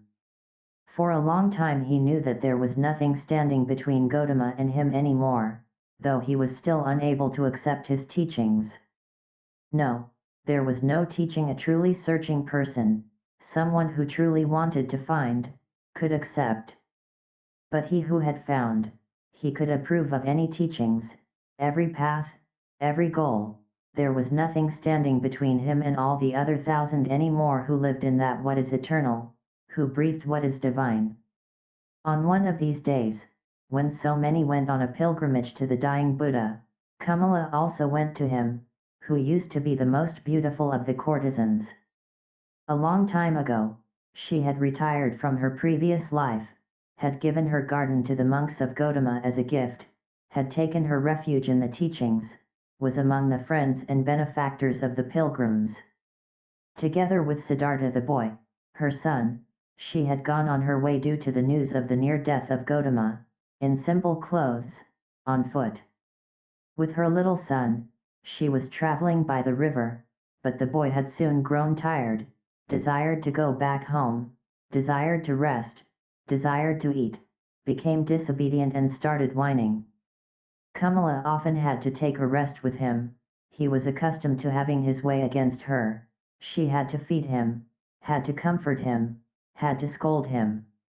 He did not comprehend why he had to go on this exhausting and sad pilgrimage with his mother, to an unknown place, to a stranger, who was holy and about to die. So what if he died? How did this concern the boy? The pilgrims were getting close to Vasudeva's ferry, when little Siddhartha once again forced his mother to rest. She, Kamala herself, had also become tired, and while the boy was chewing a banana, she crouched down on the ground, closed her eyes a bit, and rested. But suddenly, she uttered a wailing scream. The boy looked at her in fear and saw her face having grown pale from horror, and from under her dress, a small, black snake fled, by which Kamala had been bitten. Hurriedly, they now both ran along the path, in order to reach people, and got near to the ferry. There Kamala collapsed, and was not able to go any further. But the boy started crying miserably, only interrupting it to kiss and hug his mother, and she also joined his loud screams for help, until the sound reached Vasudeva's ears, who stood at the ferry. Quickly, he came walking, took the woman on his arms, carried her into the boat, the boy ran along, and soon they all reached the hut, where Siddhartha stood by the stove and was just lighting the fire. He looked up and first saw the boy's face, which wondrously reminded him of something, like a warning to remember something he had forgotten. Then he saw Kamala, whom he instantly recognized, though she lay unconscious in the ferryman's arms, and now he knew that it was his own son, whose face had been such a warning reminder to him, and the heart stirred in his chest. Kamala's wound was washed, but had already turned black and her body was swollen. She was made to drink a healing potion. Her consciousness returned. She lay on Siddhartha's bed in the hut, and bent over her stood Siddhartha, who used to love her so much. It seemed like a dream to her. With a smile, she looked at her friend's face. Just slowly she realized her situation, remembered the bite, called timidly for the boy. "He's with you, don't worry," said Siddhartha. Kamala looked into his eyes. She spoke with a heavy tongue, paralyzed by the poison. "You've become old, my dear," she said. "You've become gray. But you are like the young Samama, who at one time came without clothes, with dusty feet, to me into the garden. You are much more like him than you were like him at that time when you had left me and Kamaswami. In the eyes, you're like him, Siddhartha. Alas, I have also grown old. Old, could you still recognize me?" Siddhartha smiled. "Instantly, I recognized you, Kamala, my dear." Kamala pointed to her boy and said, "Did you recognize him as well? He is your son." Her eyes became confused and fell shut. The boy wept. Siddhartha took him on his knees, let him weep, petted his hair, and at the sight of the child's face, a Brahmin prayer came to his mind, which he had learned a long time ago, when he had been a little boy himself. Slowly, with a singing voice, he started to speak. From his past and childhood, the words came flowing to him. And with that sing-song, the boy became calm, was only now and then uttering a sob, and fell asleep. Siddhartha placed him on Vasudeva's bed. Vasudeva stood by the stove and cooked rice. Siddhartha gave him a look, which he returned with a smile. "She'll die," Siddhartha said quietly. Vasudeva nodded. Over his friendly face ran the light of the stove's fire. Once again, Kamala returned to consciousness. Pain distorted her face. Siddhartha's eyes read the suffering on her mouth, on her pale cheeks. Quietly, he read it, attentively, waiting, his mind becoming one with her suffering. Kamala felt it, her gaze sought his eyes. Looking at him, she said, "Now I see that your eyes have changed as well. They've become completely different. By what do I still recognize that you're Siddhartha? It's you, and it's not you." Siddhartha said nothing. Quietly his eyes looked at hers. "You have achieved it?" she asked. "You have found peace?" He smiled and placed his hand on hers. "I'm seeing it," she said. "I'm seeing it. I too will find peace." "You have found it," Siddhartha spoke in a whisper. Kamala never stopped looking into his eyes. She thought about her pilgrimage to Gautama, which she wanted to take, in order to see the face of the perfected one, to breathe his peace, and she thought that she had now found him in his place, and that it was good, just as good, as if she had seen the other one. She wanted to tell this to him, but the tongue no longer obeyed her will. Without speaking, she looked at him, and he saw the life fading from her eyes. When the final pain filled her eyes and made them grow dim, when the final shiver ran through her limbs, his finger closed her eyelids. For a long time, he sat and looked at her peacefully dead face. For a long time, he observed her mouth, her old, tired mouth, with those lips, which had become thin, and he remembered that he used to, in the spring of his years, compare this mouth with a freshly cracked fig. For a long time, he sat, read in the pale face, in the tired wrinkles, filled himself with this sight, saw his own face lying in the same manner, just as white, just as quenched out, and saw at the same time his face and hers being young, with red lips, with fiery eyes, and the feeling of this both being present and at the same time real, the feeling of eternity, completely filled every aspect of his being. Deeply he felt, more deeply than ever before, in this hour, the indestructibility of every life, the eternity of every moment. When he rose, Vasudeva had prepared rice for him. But Siddhartha did not eat. In the stable, where their goats stood, the two old men prepared beds of straw for themselves, and Vasudeva lay himself down to sleep. But Siddhartha went outside and sat this night before the hut, listening to the river, surrounded by the past, touched and encircled by all times of his life at the same time. But occasionally, he rose, stepped to the door of the hut and listened, whether the boy was sleeping. Early in the morning, even before the sun could be seen, Vasudeva came out of the stable and walked over to his friend. "You haven't slept," he said. "No, Vasudeva. I sat here, I was listening to the river. A lot it has told me, deeply it has filled me with the healing thought, with the thought of oneness. You've experienced suffering, Siddhartha, but I see, no sadness has entered your heart." "No, my dear, how should I be sad? I, who have been rich and happy, have become even richer and happier now. My son has been given to me. Your son shall be welcome to me as well. But now, Siddhartha, let's get to work, there is much to be done. Kamala has died on the same bed, on which my wife had died a long time ago.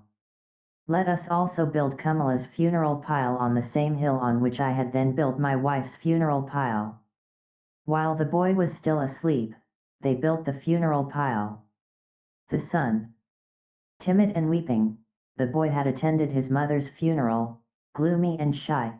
He had listened to Siddhartha, who greeted him as his son and welcomed him at his place in Vasudeva's hut.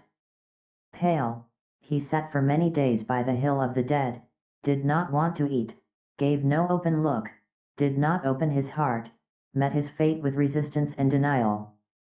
Siddhartha spared him and let him do as he pleased. He honored his mourning. Siddhartha understood that his son did not know him, that he could not love him like a father. Slowly, he also saw and understood that the 11-year-old was a pampered boy, a mother's boy, and that he had grown up in the habits of rich people, accustomed to finer food, to a soft bed, accustomed to giving orders to servants. Siddhartha understood that the mourning, pampered child could not suddenly and willingly be content with a life among strangers and in poverty. He did not force him, he did many a chore for him, always picked the best piece of the meal for him. Slowly, he hoped to win him over, by friendly patience. Rich and happy, he had called himself, when the boy had come to him. Since time had passed on in the meantime, and the boy remained a stranger and in a gloomy disposition, since he displayed a proud and stubbornly disobedient heart, did not want to do any work, did not pay his respect to the old men, stole from Vasudeva's fruit trees, then Siddhartha began to understand that his son had not brought him happiness and peace, but suffering and worry. But he loved him, and he preferred the suffering and worries of love over happiness and joy without the boy. Since young Siddhartha was in the hut, the old men had split the work. Vasudeva had again taken on the job of the ferryman all by himself, and Siddhartha, in order to be with his son, did the work in the hut and the field. For a long time, for long months, Siddhartha waited for his son to understand him, to accept his love, to perhaps reciprocate it. For long months, Vasudeva waited, watching, waited and said nothing. One day, when Siddhartha the younger had once again tormented his father very much with spite and an unsteadiness in his wishes and had broken both of his rice bowls, Vasudeva took in the evening his friend aside and talked to him. "Pardon me," he said, "from a friendly heart, I'm talking to you. I'm seeing that you are tormenting yourself, I'm seeing that you're in grief. Your son, my dear, is worrying you, and he is also worrying me. That young bird is accustomed to a different life, to a different nest. He has not, like you, ran away from riches and the city, being disgusted and fed up with it, against his will, he had to leave all this behind. I asked the river, oh friend, many times I have asked it. But the river laughs, it laughs at me, it laughs at you and me, and is shaking with laughter at our foolishness. Water wants to join water, youth wants to join youth. Your son is not in the place where he can prosper. You too should ask the river, you too should listen to it. Troubled, Siddhartha looked into his friendly face, in the many wrinkles of which there was incessant cheerfulness.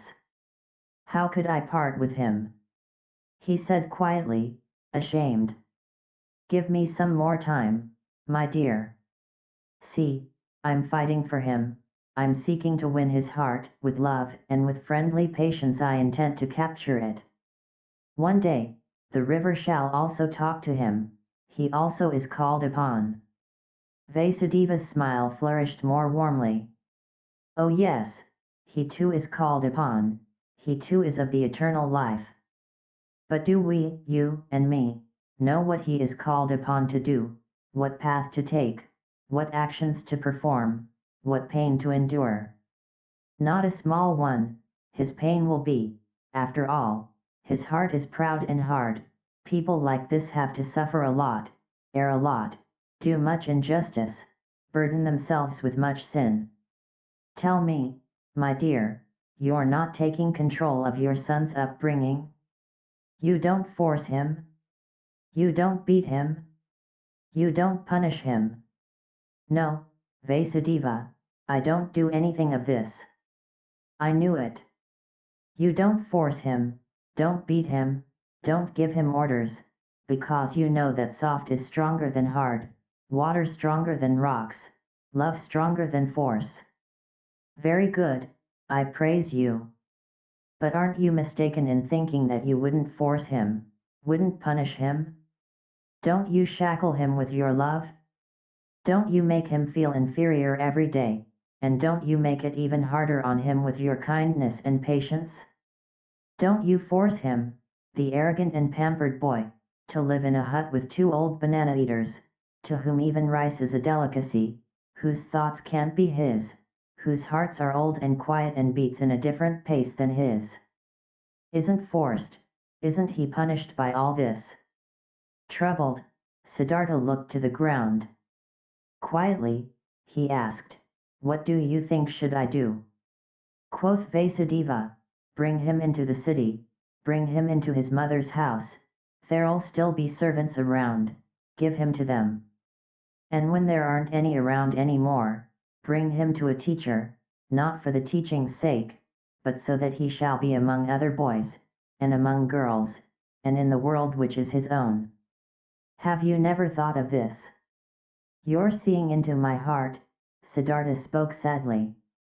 Often, I have thought of this. But look, how shall I put him, who had no tender heart anyhow, into this world? Won't he become exuberant, won't he lose himself to pleasure and power, won't he repeat all of his father's mistakes, won't he perhaps get entirely lost in samsara? Brightly, the ferryman's smile lit up. Softly, he touched Siddhartha's arm and said, ask the river about it, my friend. Hear it laugh about it. Would you actually believe that you had committed your foolish acts in order to spare your son from committing them too? And could you in any way protect your son from samsara? How could you? By means of teachings, prayer, admonition? My dear, have you entirely forgotten that story containing so many lessons, that story about Siddhartha, a Brahmin's son, which you once told me here on this very spot? Who has kept the Samama Siddhartha safe from samsara, from sin, from greed, from foolishness? Were his father's religious devotion, his teacher's warnings, his own knowledge, his own search able to keep him safe? Which father, which teacher had been able to protect him from living his life for himself, from soiling himself with life, from burdening himself with guilt, from drinking the bitter drink for himself, from finding his path for himself? Would you think, my dear, anybody might perhaps be spared from taking this path? That perhaps your little son would be spared, because you love him, because you would like to keep him from suffering and pain and disappointment? But even if you would die 10 times for him, you would not be able to take the slightest part of his destiny upon yourself. Never before, Vasudeva had spoken so many words. Kindly, Siddhartha thanked him, went troubled into the hut, could not sleep for a long time. Vasudeva had told him nothing, he had not already thought and known for himself. But this was a knowledge he could not act upon. Stronger than the knowledge was his love for the boy, stronger was his tenderness, his fear to lose him. Had he ever lost his heart so much to something, had he ever loved any person thus blindly, thus sufferingly, thus unsuccessfully, and yet thus happily? Siddhartha could not heed his friend's advice, he could not give up the boy. He let the boy give him orders, he let him disregard him. He said nothing and waited. Daily, he began the mute struggle of friendliness, the silent war of patience. Vasudeva also said nothing and waited, friendly, knowing, patient. They were both masters of patience.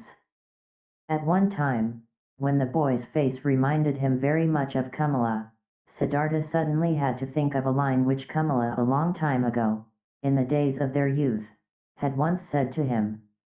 You cannot love, she had said to him, and he had agreed with her and had compared himself with a star, while comparing the childlike people with falling leaves, and nevertheless he had also sensed an accusation in that line.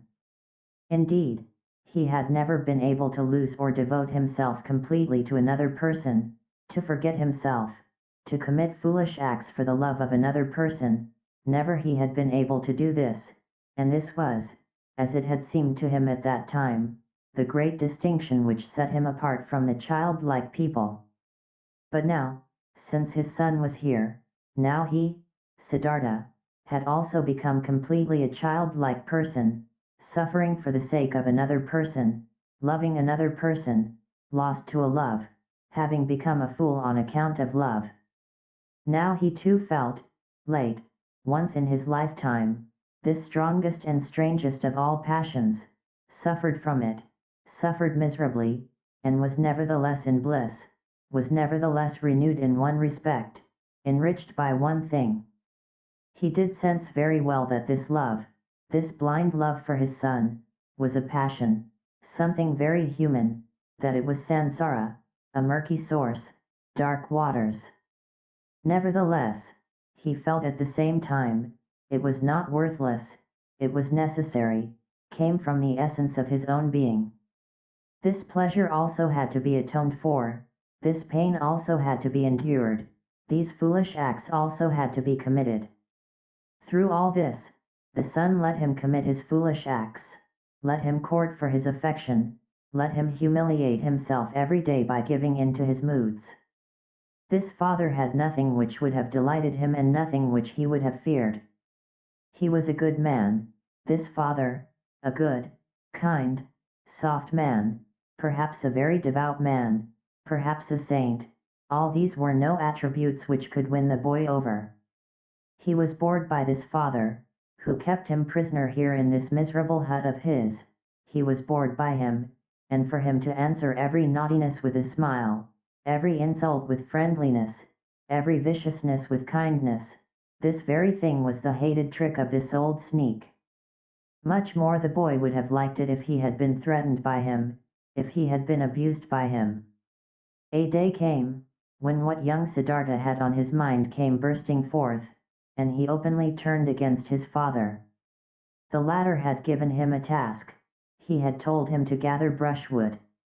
But the boy did not leave the hut, in stubborn disobedience and rage he stayed where he was, thumped on the ground with his feet, clenched his fists, and screamed in a powerful outburst his hatred and contempt into his father's face. "Get the brushwood for yourself," he shouted, foaming at the mouth. "I'm not your servant. I do know that you won't hit me. You don't dare. I do know that you constantly want to punish me and put me down with your religious devotion and your indulgence. You want me to become like you, just as devout, just as soft, just as wise. But listen up, just to make you suffer, I rather want to become a highway robber and murderer, and go to hell, than to become like you. I hate you, you're not my father, and if you've 10 times been my mother's fornicator." Rage and grief boiled over in him, foamed at the father in 100 savage and evil words. Then the boy ran away and only returned late at night. But the next morning, he had disappeared. What had also disappeared was a small basket, woven out of bast of 2 colors, in which the ferrymen kept those copper and silver coins which they received as a fare. The boat had also disappeared. Siddhartha saw it lying by the opposite bank. The boy had ran away. "I must follow him," said Siddhartha, who had been shivering with grief since those ranting speeches the boy had made yesterday. "A child can't go through the forest all alone. He'll perish. We must build a raft, Vasudeva, to get over the water." "We will build a raft," said Vasudeva, "to get our boat back, which the boy has taken away. But him, you shall let run along, my friend. He is no child any more. He knows how to get around. He's looking for the path to the city, and he is right, don't forget that. He's doing what you've failed to do yourself. He's taking care of himself. He's taking his course." "Alas, Siddhartha, I see you suffering, but you're suffering a pain at which one would like to laugh, at which you'll soon laugh for yourself." Siddhartha did not answer. He already held the axe in his hands and began to make a raft of bamboo, and Vasudeva helped him to tie the canes together with ropes of grass. Then they crossed over, drifted far off their course, pulled the raft upriver on the opposite bank. "Why did you take the axe along?" asked Siddhartha. Vasudeva said, "It might have been possible that the oar of our boat got lost." But Siddhartha knew what his friend was thinking. He thought, the boy would have thrown away or broken the oar in order to get even and in order to keep them from following him. And in fact, there was no oar left in the boat. Vasudeva pointed to the bottom of the boat and looked at his friend with a smile, as if he wanted to say, "Don't you see what your son is trying to tell you? Don't you see that he doesn't want to be followed?" But he did not say this in words. He started making a new oar. But Siddhartha bid his farewell, to look for the runaway. Vasudeva did not stop him. When Siddhartha had already been walking through the forest for a long time, the thought occurred to him that his search was useless. Either, so he thought, the boy was far ahead and had already reached the city, or, if he should still be on his way, he would conceal himself from him, the pursuer. As he continued thinking, he also found that he, on his part, was not worried for his son, that he knew deep inside that he had neither perished nor was in any danger in the forest. Nevertheless, he ran without stopping, no longer to save him, just to satisfy his desire, just to perhaps see him one more time. And he ran up to just outside of the city. When, near the city, he reached a wide road, he stopped, by the entrance of the beautiful pleasure garden, which used to belong to Kamala, where he had seen her for the first time in her sedan chair. The past rose up in his soul. Again he saw himself standing there, young, a bearded, naked Samama, the hair full of dust. For a long time, Siddhartha stood there and looked through the open gate into the garden, seeing monks in yellow robes walking among the beautiful trees. For a long time, he stood there, pondering, seeing images, listening to the story of his life. For a long time, he stood there, looked at the monks, saw young Siddhartha in their place, saw young Kamala walking among the high trees. Clearly, he saw himself being served food and drink by Kamala, receiving his first kiss from her, looking proudly and disdainfully back on his Brahmanism, beginning proudly and full of desire his worldly life. He saw Kamaswami, saw the servants, the orgies, the gamblers with the dice, the musicians, saw Kamala's songbird in the cage, lived through all this once again, breathed sansara, was once again old and tired, felt once again disgust, felt once again the wish to annihilate himself, was once again healed by the holy Om. After having been standing by the gate of the garden for a long time, Siddhartha realized that his desire was foolish, which had made him go up to this place, that he could not help his son, that he was not allowed to cling him. Deeply, he felt the love for the runaway in his heart, like a wound, and he felt at the same time that this wound had not been given to him in order to turn the knife in it, that it had to become a blossom and had to shine. That this wound did not blossom yet, did not shine yet, at this hour, made him sad.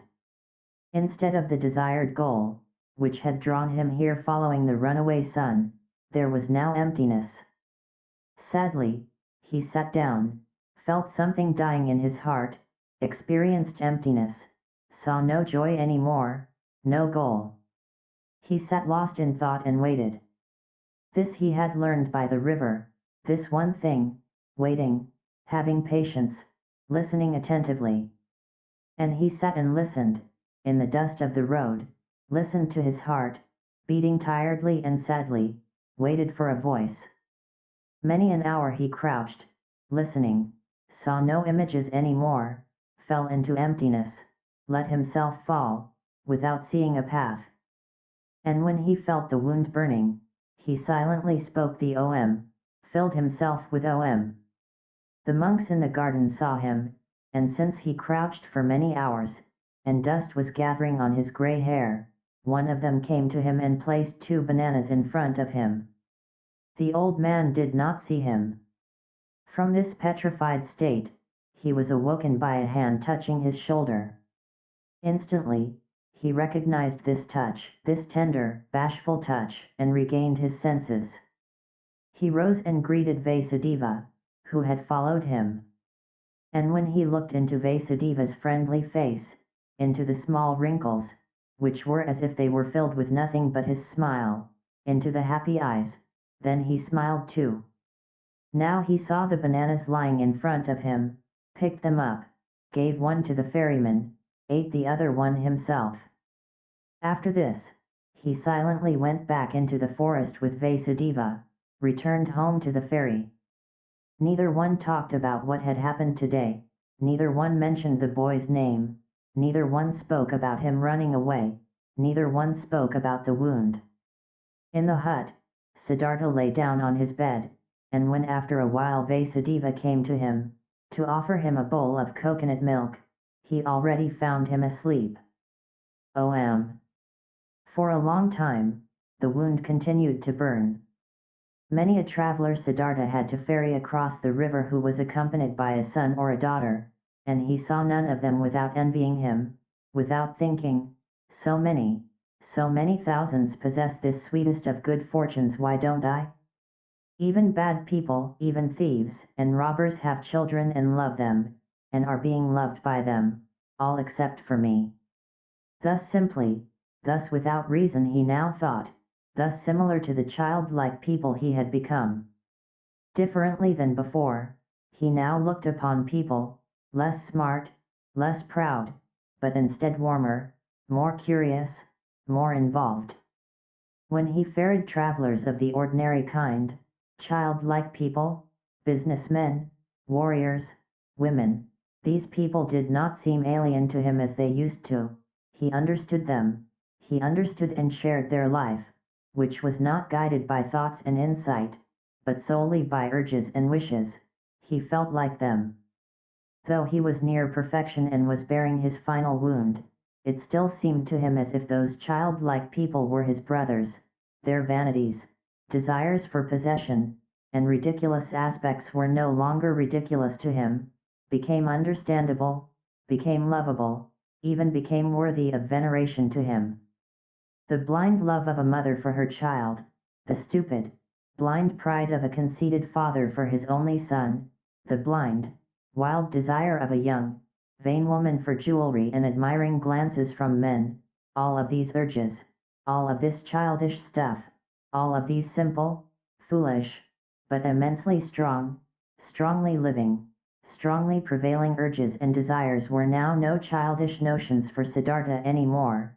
He saw people living for their sake, saw them achieving infinitely much for their sake. Traveling, conducting wars, suffering infinitely much, bearing infinitely much, and he could love them for it. He saw life, that what is alive, the indestructible, the Brahman in each of their passions, each of their acts. Worthy of love and admiration were these people in their blind loyalty, their blind strength and tenacity. They lacked nothing, there was nothing the knowledgeable one, the thinker, had to put him above them except for one little thing, a single, tiny, small thing, the consciousness, the conscious thought of the oneness of all life. And Siddhartha even doubted in many an hour, whether this knowledge, this thought was to be valued thus highly, whether it might not also perhaps be a childish idea of the thinking people, of the thinking and childlike people. In all other respects, the worldly people were of equal rank to the wise men, were often far superior to them, just as animals too can, after all, in some moments, seem to be superior to humans in their tough, unrelenting performance of what is necessary.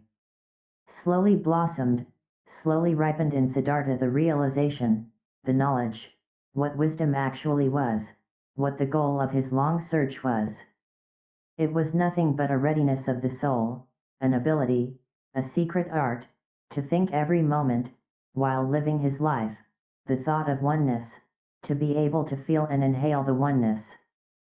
Slowly this blossomed in him, was shining back at him from Vasudeva's old, childlike face, harmony, knowledge of the eternal perfection of the world, smiling, oneness. But the wound still burned. Longingly and bitterly Siddhartha thought of his son, nurtured his love and tenderness in his heart, allowed the pain to gnaw at him, committed all foolish acts of love. Not by itself, this flame would go out. And one day, when the wound burned violently, Siddhartha ferried across the river, driven by a yearning, got off the boat and was willing to go to the city and to look for his son. The river flowed softly and quietly. It was the dry season, but its voice sounded strange. It laughed. It laughed clearly. The river laughed. It laughed brightly and clearly at the old ferryman. Siddhartha stopped. He bent over the water, in order to hear even better, and he saw his face reflected in the quietly moving waters, and in this reflected face there was something, which reminded him, something he had forgotten, and as he thought about it, he found it. This face resembled another face, which he used to know and love and also fear. It resembled his father's face, the Brahman. And he remembered how he, a long time ago, as a young man, had forced his father to let him go to the penitence, how he had bid his farewell to him, how he had gone and had never come back. Had his father not also suffered the same pain for him, which he now suffered for his son? Had his father not long since died, alone, without having seen his son again? Did he not have to expect the same fate for himself? Was it not a comedy, a strange and stupid matter, this repetition, this running around in a fateful circle? The river laughed.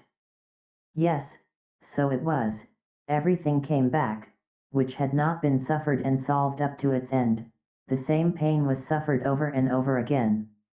But Siddhartha went back into the boat and ferried back to the hut, thinking of his father, thinking of his son, laughed at by the river, at odds with himself, tending towards despair, and not less tending towards laughing along at himself and the entire world. Alas, the wound was not blossoming yet, his heart was still fighting his fate, cheerfulness and victory were not yet shining from his suffering. Nevertheless, he felt hope, and once he had returned to the hut, he felt an undefeatable desire to open up to Vasudeva, to show him everything, the master of listening, to say everything. Vasudeva was sitting in the hut and weaving a basket. He no longer used the ferry boat, his eyes were starting to get weak, and not just his eyes, his arms and hands as well. Unchanged and flourishing was only the joy and the cheerful benevolence of his face. Siddhartha sat down next to the old man. Slowly he started talking. What they had never talked about, he now told him of his walk to the city, at that time, of the burning wound, of his envy at the sight of happy fathers, of his knowledge of the foolishness of such wishes, of his futile fight against them. He reported everything, he was able to say everything, even the most embarrassing parts, everything could be said, everything shown, everything he could tell.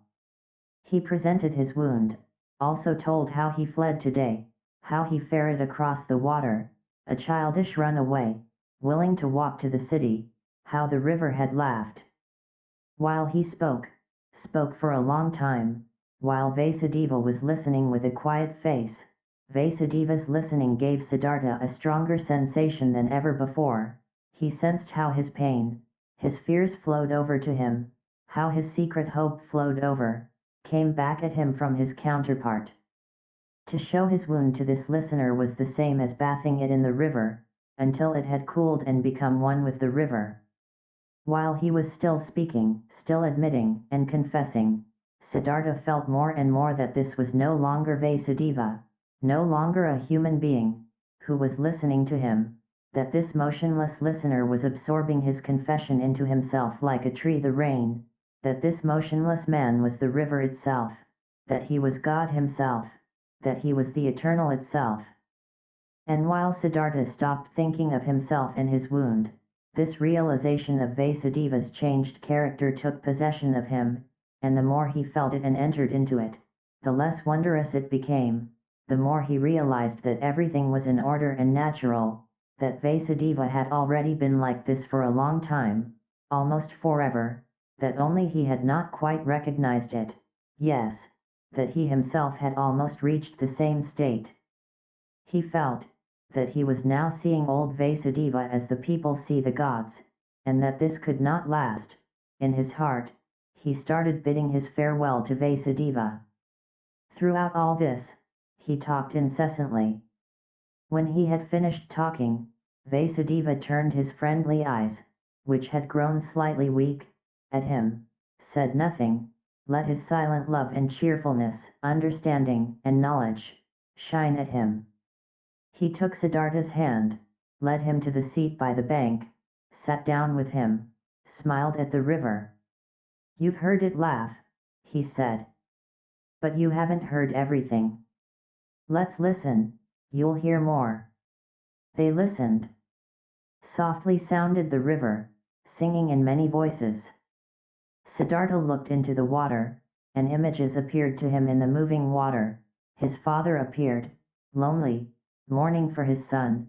He himself appeared, lonely, he also being tied with the bondage of yearning to his distant son. His son appeared, lonely as well, the boy, greedily rushing along the burning course of his young wishes, each one heading for his goal, each one obsessed by the goal, each one suffering. The river sang with a voice of suffering, longingly it sang, longingly, it flowed towards its goal, lamentingly its voice sang. Do you hear? Vasudeva's mute gaze asked. Siddhartha nodded. Listen better. Vasudeva whispered. Siddhartha made an effort to listen better. The image of his father, his own image, the image of his son merged.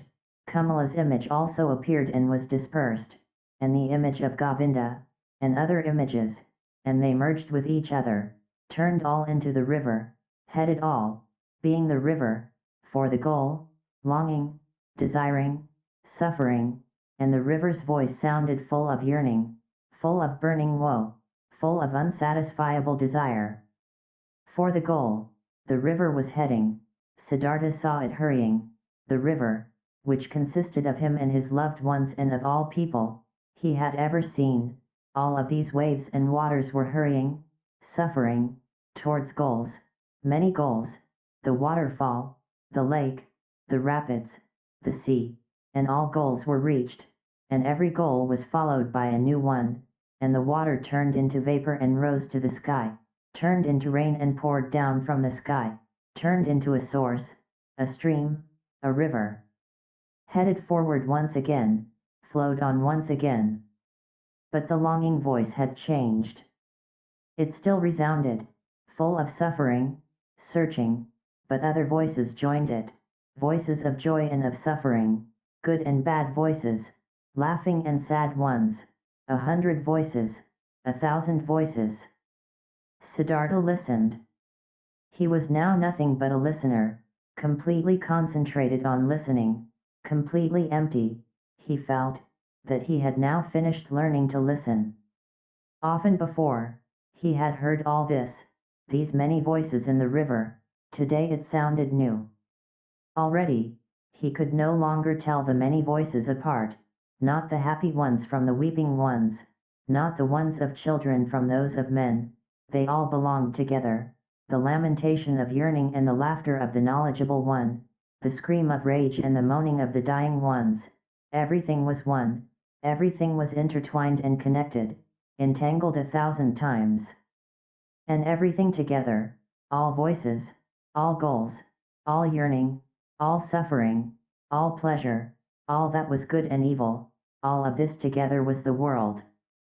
All of it together was the flow of events, was the music of life.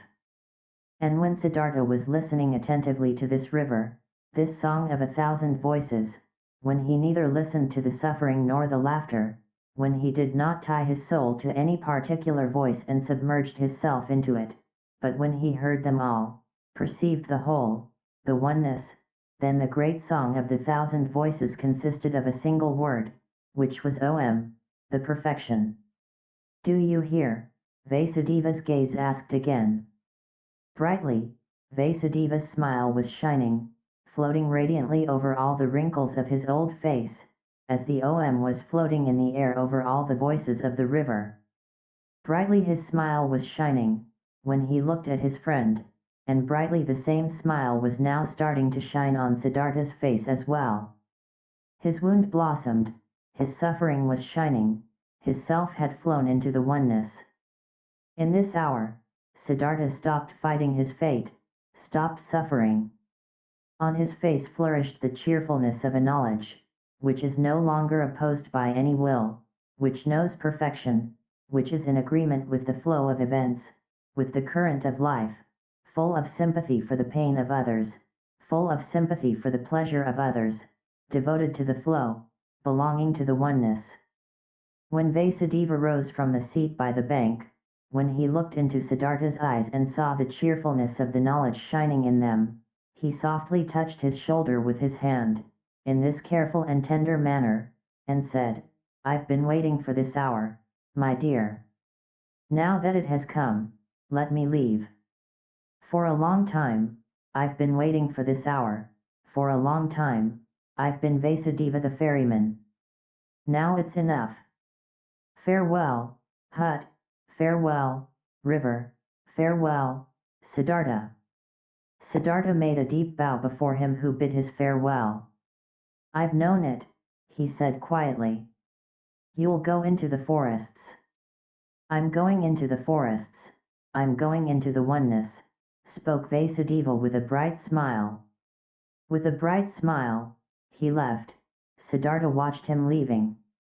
With deep joy, with deep solemnity he watched him leave, saw his steps full of peace, saw his head full of luster, saw his body full of light. Govinda. Together with other monks, Govinda used to spend the time of rest between pilgrimages in the pleasure grove, which the courtesan Kamala had given to the followers of Gautama for a gift. He heard talk of an old ferryman, who lived one day's journey away by the river, and who was regarded as a wise man by many.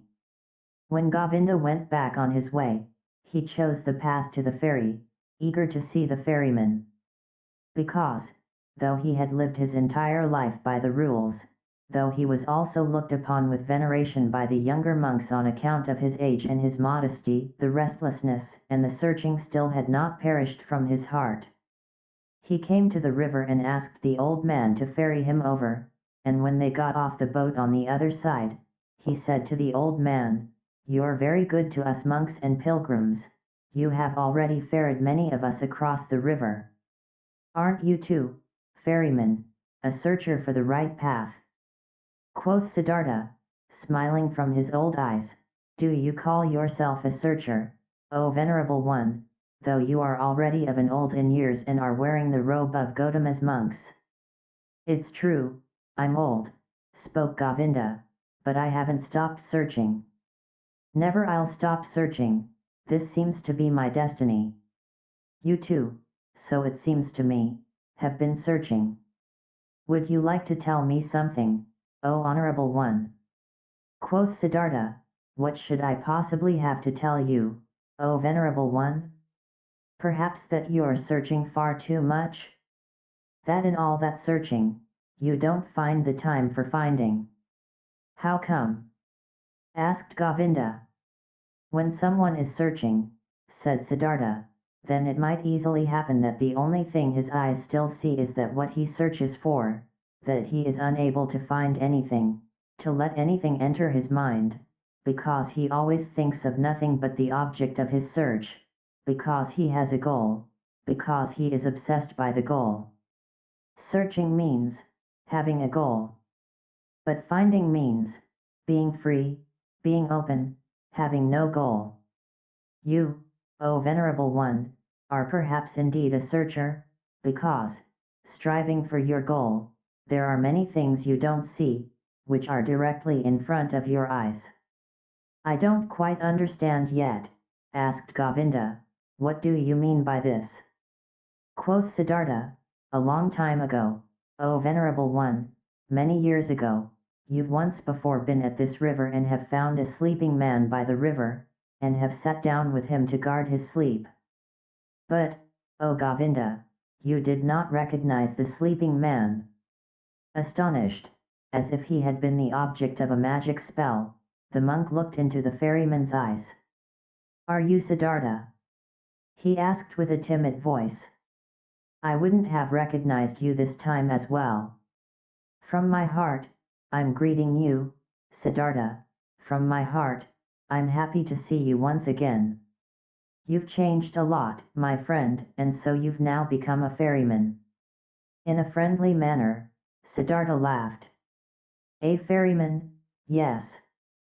Many people, Govinda, have to change a lot, have to wear many a robe. I am one of those, my dear. Be welcome, Govinda, and spend the night in my hut." Govinda stayed the night in the hut and slept on the bed which used to be Vasudeva's bed. Many questions he posed to the friend of his youth, many things Siddhartha had to tell him from his life. When in the next morning the time had come to start the day's journey, Govinda said, not without hesitation, these words, "Before I'll continue on my path, Siddhartha, permit me to ask one more question. Do you have a teaching? Do you have a faith, or a knowledge, you follow, which helps you to live and to do right?" Quoth Siddhartha, "You know, my dear, that I already as a young man, in those days when we lived with the penitents in the forest, started to distrust teachers and teachings and to turn my back to them. I have stuck with this. Nevertheless, I have had many teachers since then. A beautiful courtesan has been my teacher for a long time, and a rich merchant was my teacher, and some gamblers with dice. Once, even a follower of Buddha, traveling on foot, has been my teacher. He sat with me when I had fallen asleep in the forest, on the pilgrimage. I've also learned from him. I'm also grateful to him, very grateful. But most of all, I have learned here from this river and from my predecessor, the ferryman Vasudeva. He was a very simple person, Vasudeva. He was no thinker, but he knew what is necessary just as well as Gautama. He was a perfect man, a saint. Govinda said, "Still, O Siddhartha, you love a bit to mock people, as it seems to me. I believe in you and know that you haven't followed a teacher. But haven't you found something by yourself? Though you found no teachings, you still found certain thoughts, certain insights, which are your own and which help you to live. If you would like to tell me some of these, you would delight my heart." Quoth Siddhartha, "I've had thoughts, yes, and insight, again and again. Sometimes, for an hour or for an entire day, I have felt knowledge in me, as one would feel life in one's heart. There have been many thoughts, but it would be hard for me to convey them to you. Look, my dear Govinda, this is one of my thoughts, which I have found. Wisdom cannot be passed on. Wisdom which a wise man tries to pass on to someone always sounds like foolishness." "Are you kidding?" asked Govinda. "I'm not kidding. I'm telling you what I've found. Knowledge can be conveyed, but not wisdom. It can be found, it can be lived, it is possible to be carried by it, miracles can be performed with it, but it cannot be expressed in words and taught." This was what I, even as a young man, sometimes suspected, what has driven me away from the teachers. I have found a thought, Govinda, which you'll again regard as a joke or foolishness, but which is my best thought. It says, the opposite of every truth is just as true. That's like this: any truth can only be expressed and put into words when it is one-sided. Everything is one-sided which can be thought with thoughts and said with words. It's all one-sided, all just one half, all lacks completeness, roundness, oneness. When the exalted Gautama spoke in his teachings of the world, he had to divide it into samsara and nirvana, into deception and truth, into suffering and salvation. It cannot be done differently, there is no other way for him who wants to teach. But the world itself, what exists around us and inside of us, is never one-sided. A person or an act is never entirely samsara or entirely nirvana. A person is never entirely holy or entirely sinful. It does really seem like this, because we are subject to deception, as if time was something real. Time is not real, Govinda, I have experienced this often and often again. And if time is not real, then the gap which seems to be between the world and the eternity, between suffering and blissfulness, between evil and good, is also a deception. How come? Asked Govinda timidly. Listen well, my dear, listen well.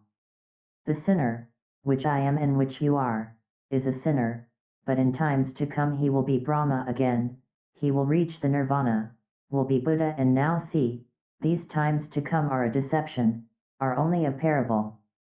The sinner is not on his way to become a Buddha, he is not in the process of developing, though our capacity for thinking does not know how else to picture these things. No, within the sinner is now and today already the future Buddha, his future is already all there, you have to worship in him, in you, in everyone the Buddha which is coming into being, the possible, the hidden Buddha. The world, my friend Govinda, is not imperfect, or on a slow path towards perfection, no, it is perfect in every moment, all sin already carries the divine forgiveness in itself. All small children already have the old person in themselves, all infants already have death, all dying people the eternal life. It is not possible for any person to see how far another one has already progressed on his path. In the robber and dice gambler, the Buddha is waiting, in the Brahmin, the robber is waiting. In deep meditation, there is the possibility to put time out of existence, to see all life which was, is, and will be as if it was simultaneous, and there everything is good, everything is perfect, everything is Brahman. Therefore, I see whatever exists as good, death is to me like life, sin like holiness, wisdom like foolishness. Everything has to be as it is. Everything only requires my consent, only my willingness, my loving agreement, to be good for me, to do nothing but work for my benefit, to be unable to ever harm me. I have experienced on my body and on my soul that I needed sin very much. I needed lust, the desire for possessions, vanity, and needed the most shameful despair, in order to learn how to give up all resistance, in order to learn how to love the world, in order to stop comparing it to some world I wished, I imagined, some kind of perfection I had made up, but to leave it as it is and to love it and to enjoy being a part of it. These, O Govinda, are some of the thoughts which have come into my mind. Siddhartha bent down, picked up a stone from the ground, and weighed it in his hand. This here, he said, playing with it, is a stone, and will, after a certain time, perhaps turn into soil, and will turn from soil into a plant or animal or human being. In the past, I would have said, this stone is just a stone, it is worthless, it belongs to the world of the Maha, but because it might be able to become also a human being and a spirit in the cycle of transformations, therefore I also grant it importance. Thus, I would perhaps have thought in the past. But today I think, this stone is a stone, it is also animal, it is also God, it is also Buddha. I do not venerate and love it because it could turn into this or that, but rather because it is already and always everything, and it is this very fact, that it is a stone, that it appears to me now and today as a stone. This is why I love it and see worth and purpose in each of its veins and cavities, in the yellow, in the gray, in the hardness, in the sound it makes when I knock at it, in the dryness or wetness of its surface. There are stones which feel like oil or soap, and others like leaves, others like sand, and every one is special and praise the Om in its own way. Each one is Brahman, but simultaneously and just as much it is a stone, is oily or juicy, and this is this very fact which I like and regard as wonderful and worthy of worship. But let me speak no more of this. The words are not good for the secret meaning. Everything always becomes a bit different, as soon as it is put into words, gets distorted a bit silly, yes, and this is also very good, and I like it a lot. I also very much agree with this, that this what is one man's treasure and wisdom always sounds like foolishness to another person. Govinda listened silently. Why have you told me this about the stone? He asked hesitantly after a pause. I did it without any specific intention. Or perhaps what I meant was, that love this very stone, and the river, and all these things we are looking at and from which we can learn. I can love a stone, Govinda, and also a tree or a piece of bark. These are things, and things can be loved. But I cannot love words.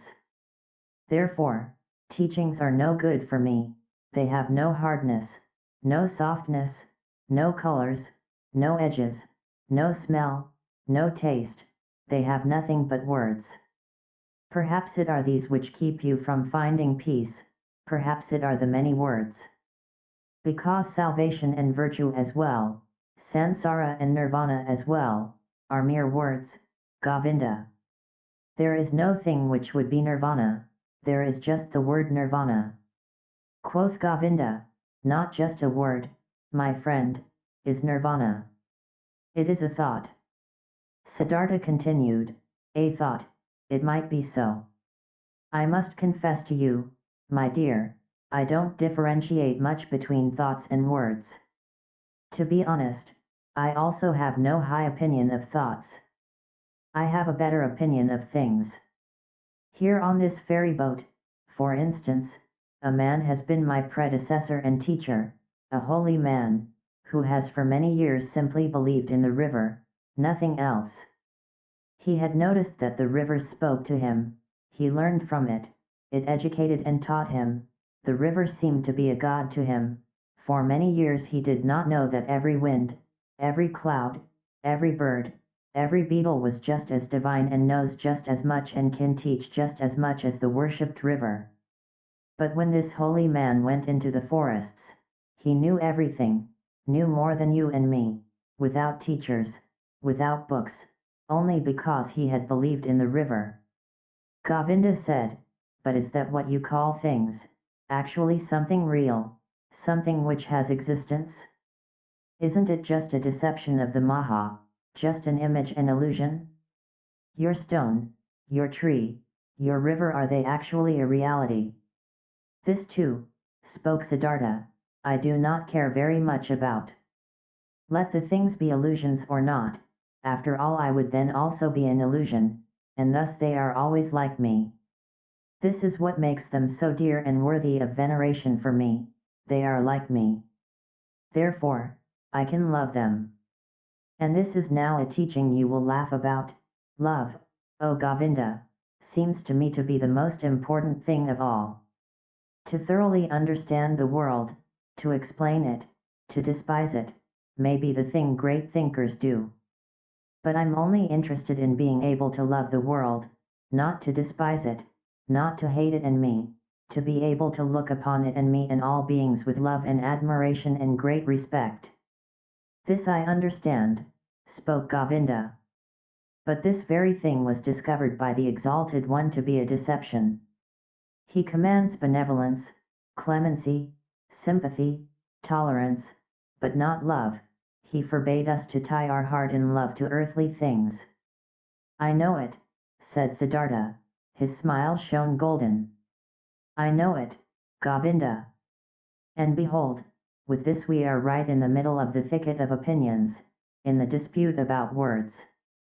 For I cannot deny, my words of love are in a contradiction, a seeming contradiction with Gautama's words. For this very reason, I distrust in words so much, for I know, this contradiction is a deception. I know that I am in agreement with Gautama. How should he not know love, he, who has discovered all elements of human existence in their transitoriness, in their meaninglessness, and yet loved people thus much, to use a long, laborious life only to help them, to teach them. Even with him, even with your great teacher, I prefer the thing over the words, place more importance on his acts and life than on his speeches, more on the gestures of his hand than his opinions. Not in his speech, not in his thoughts, I see his greatness, only in his actions, in his life. For a long time, the two old men said nothing. Then spoke Govinda, while bowing for a farewell, I thank you, Siddhartha, for telling me some of your thoughts. They are partially strange thoughts, not all have been instantly understandable to me.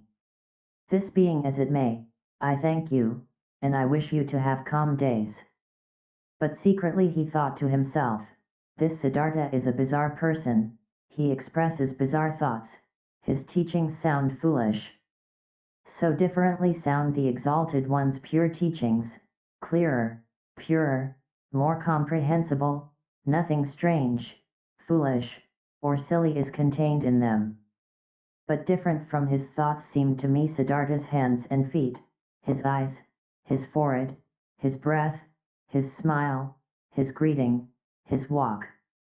Never again, after our exalted Gautama has become one with the nirvana, never since then have I met a person of whom I felt, this is a holy man. Only him, this Siddhartha, I have found to be like this. May his teachings be strange, may his words sound foolish, out of his gaze and his hand, his skin and his hair, out of every part of him shines a purity, shines a calmness, shines a cheerfulness and mildness and holiness, which I have seen in no other person since the final death of our exalted teacher. As Govinda thought like this, and there was a conflict in his heart, he once again bowed to Siddhartha, drawn by love. Deeply he bowed to him who was calmly sitting. Siddhartha, he spoke, we have become old men. It is unlikely for one of us to see the other again in this incarnation. I see, beloved, that you have found peace. I confess that I haven't found it. Tell me, O Honorable One, one more word, give me something on my way which I can grasp. which I can understand. Give me something to be with me on my path. It is often hard, my path, often dark, Siddhartha. Siddhartha said nothing and looked at him with the ever unchanged, quiet smile. Govinda stared at his face, with fear, with yearning, suffering, and the eternal search was visible in his look, eternal not finding. Siddhartha saw it and smiled. Bent down to me. He whispered quietly in Govinda's ear. Bent down to me. Like this, even closer. Very close. Kiss my forehead, Govinda. But while Govinda, with astonishment, and yet drawn by great love and expectation, obeyed his words, bent down closely to him and touched his forehead with his lips, something miraculous happened to him. While his thoughts were still dwelling on Siddhartha's wondrous words, while he was still struggling in vain and with reluctance to think away time, to imagine nirvana and samsara as one, while even a certain contempt for the words of his friend was fighting in him against an immense love and veneration, this happened to him. He no longer saw the face of his friend Siddhartha, instead he saw other faces, many, a long sequence, a flowing river of faces, of hundreds, of thousands, which all came and disappeared, and yet all seemed to be there simultaneously, which all constantly changed and renewed themselves, and which were still all Siddhartha. He saw the face of a fish, a carp, with an infinitely painfully opened mouth, the face of a dying fish, with fading eyes. He saw the face of a newborn child, red and full of wrinkles, distorted from crying. He saw the face of a murderer. He saw him plunging a knife into the body of another person. He saw, in the same second, this criminal in bondage, kneeling and his head being chopped off by the executioner with one blow of his sword. He saw the bodies of men and women, naked in positions and cramps of frenzied love. He saw corpses stretched out, motionless, cold, void. He saw the heads of animals, of boars, of crocodiles, of elephants, of bulls, of birds. He saw gods, saw Krishna, saw Agni. He saw all of these figures and faces in 1,000 relationships with one another, each one helping the other, loving it, hating it, destroying it, giving rebirth to it.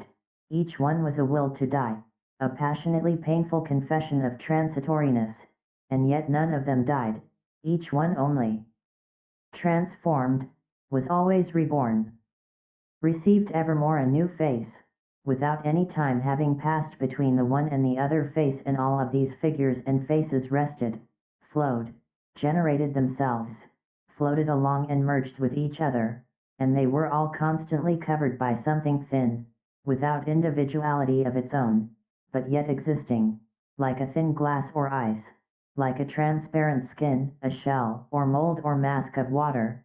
And this mask was smiling, and this mask was Siddhartha's smiling face, which he, Govinda, in this very same moment touched with his lips. And Govinda saw it like this smile of the mask, this smile of oneness above the flowing forms, this smile of simultaneousness above the 1,000 births and deaths. This smile of Siddhartha was precisely the same, was precisely of the same kind as the quiet, delicate, impenetrable, perhaps benevolent, perhaps mocking, wise, 1,000-fold smile of Gautama, the Buddha, as he had seen it himself with great respect 100 times. Like this, Govinda knew, the perfected ones are smiling. Not knowing any more whether time existed, whether the vision had lasted a second or 100 years, not knowing any more whether there existed a Siddhartha, a Gautama, a me and a you, feeling in his innermost self as if he had been wounded by a divine arrow, the injury of which tasted sweet, being enchanted and dissolved in his innermost self, Govinda still stood for a little while bent over Siddhartha's quiet face, which he had just kissed, which had just been the scene of all manifestations, all transformations, all existence. The face was unchanged, after under its surface the depth of the 1,000-foldness had closed up again. He smiled silently, smiled quietly and softly, perhaps very benevolently, perhaps very mockingly, precisely as he used to smile, the exalted one. Deeply, Govinda bowed. Tears he knew nothing of, ran down his old face, like a fire burnt the feeling of the most intimate love, the humblest veneration in his heart. Deeply, he bowed, touching the ground, before him who was sitting motionlessly, whose smile reminded him of everything he had ever loved in his life, what had ever been valuable and holy to him in his life.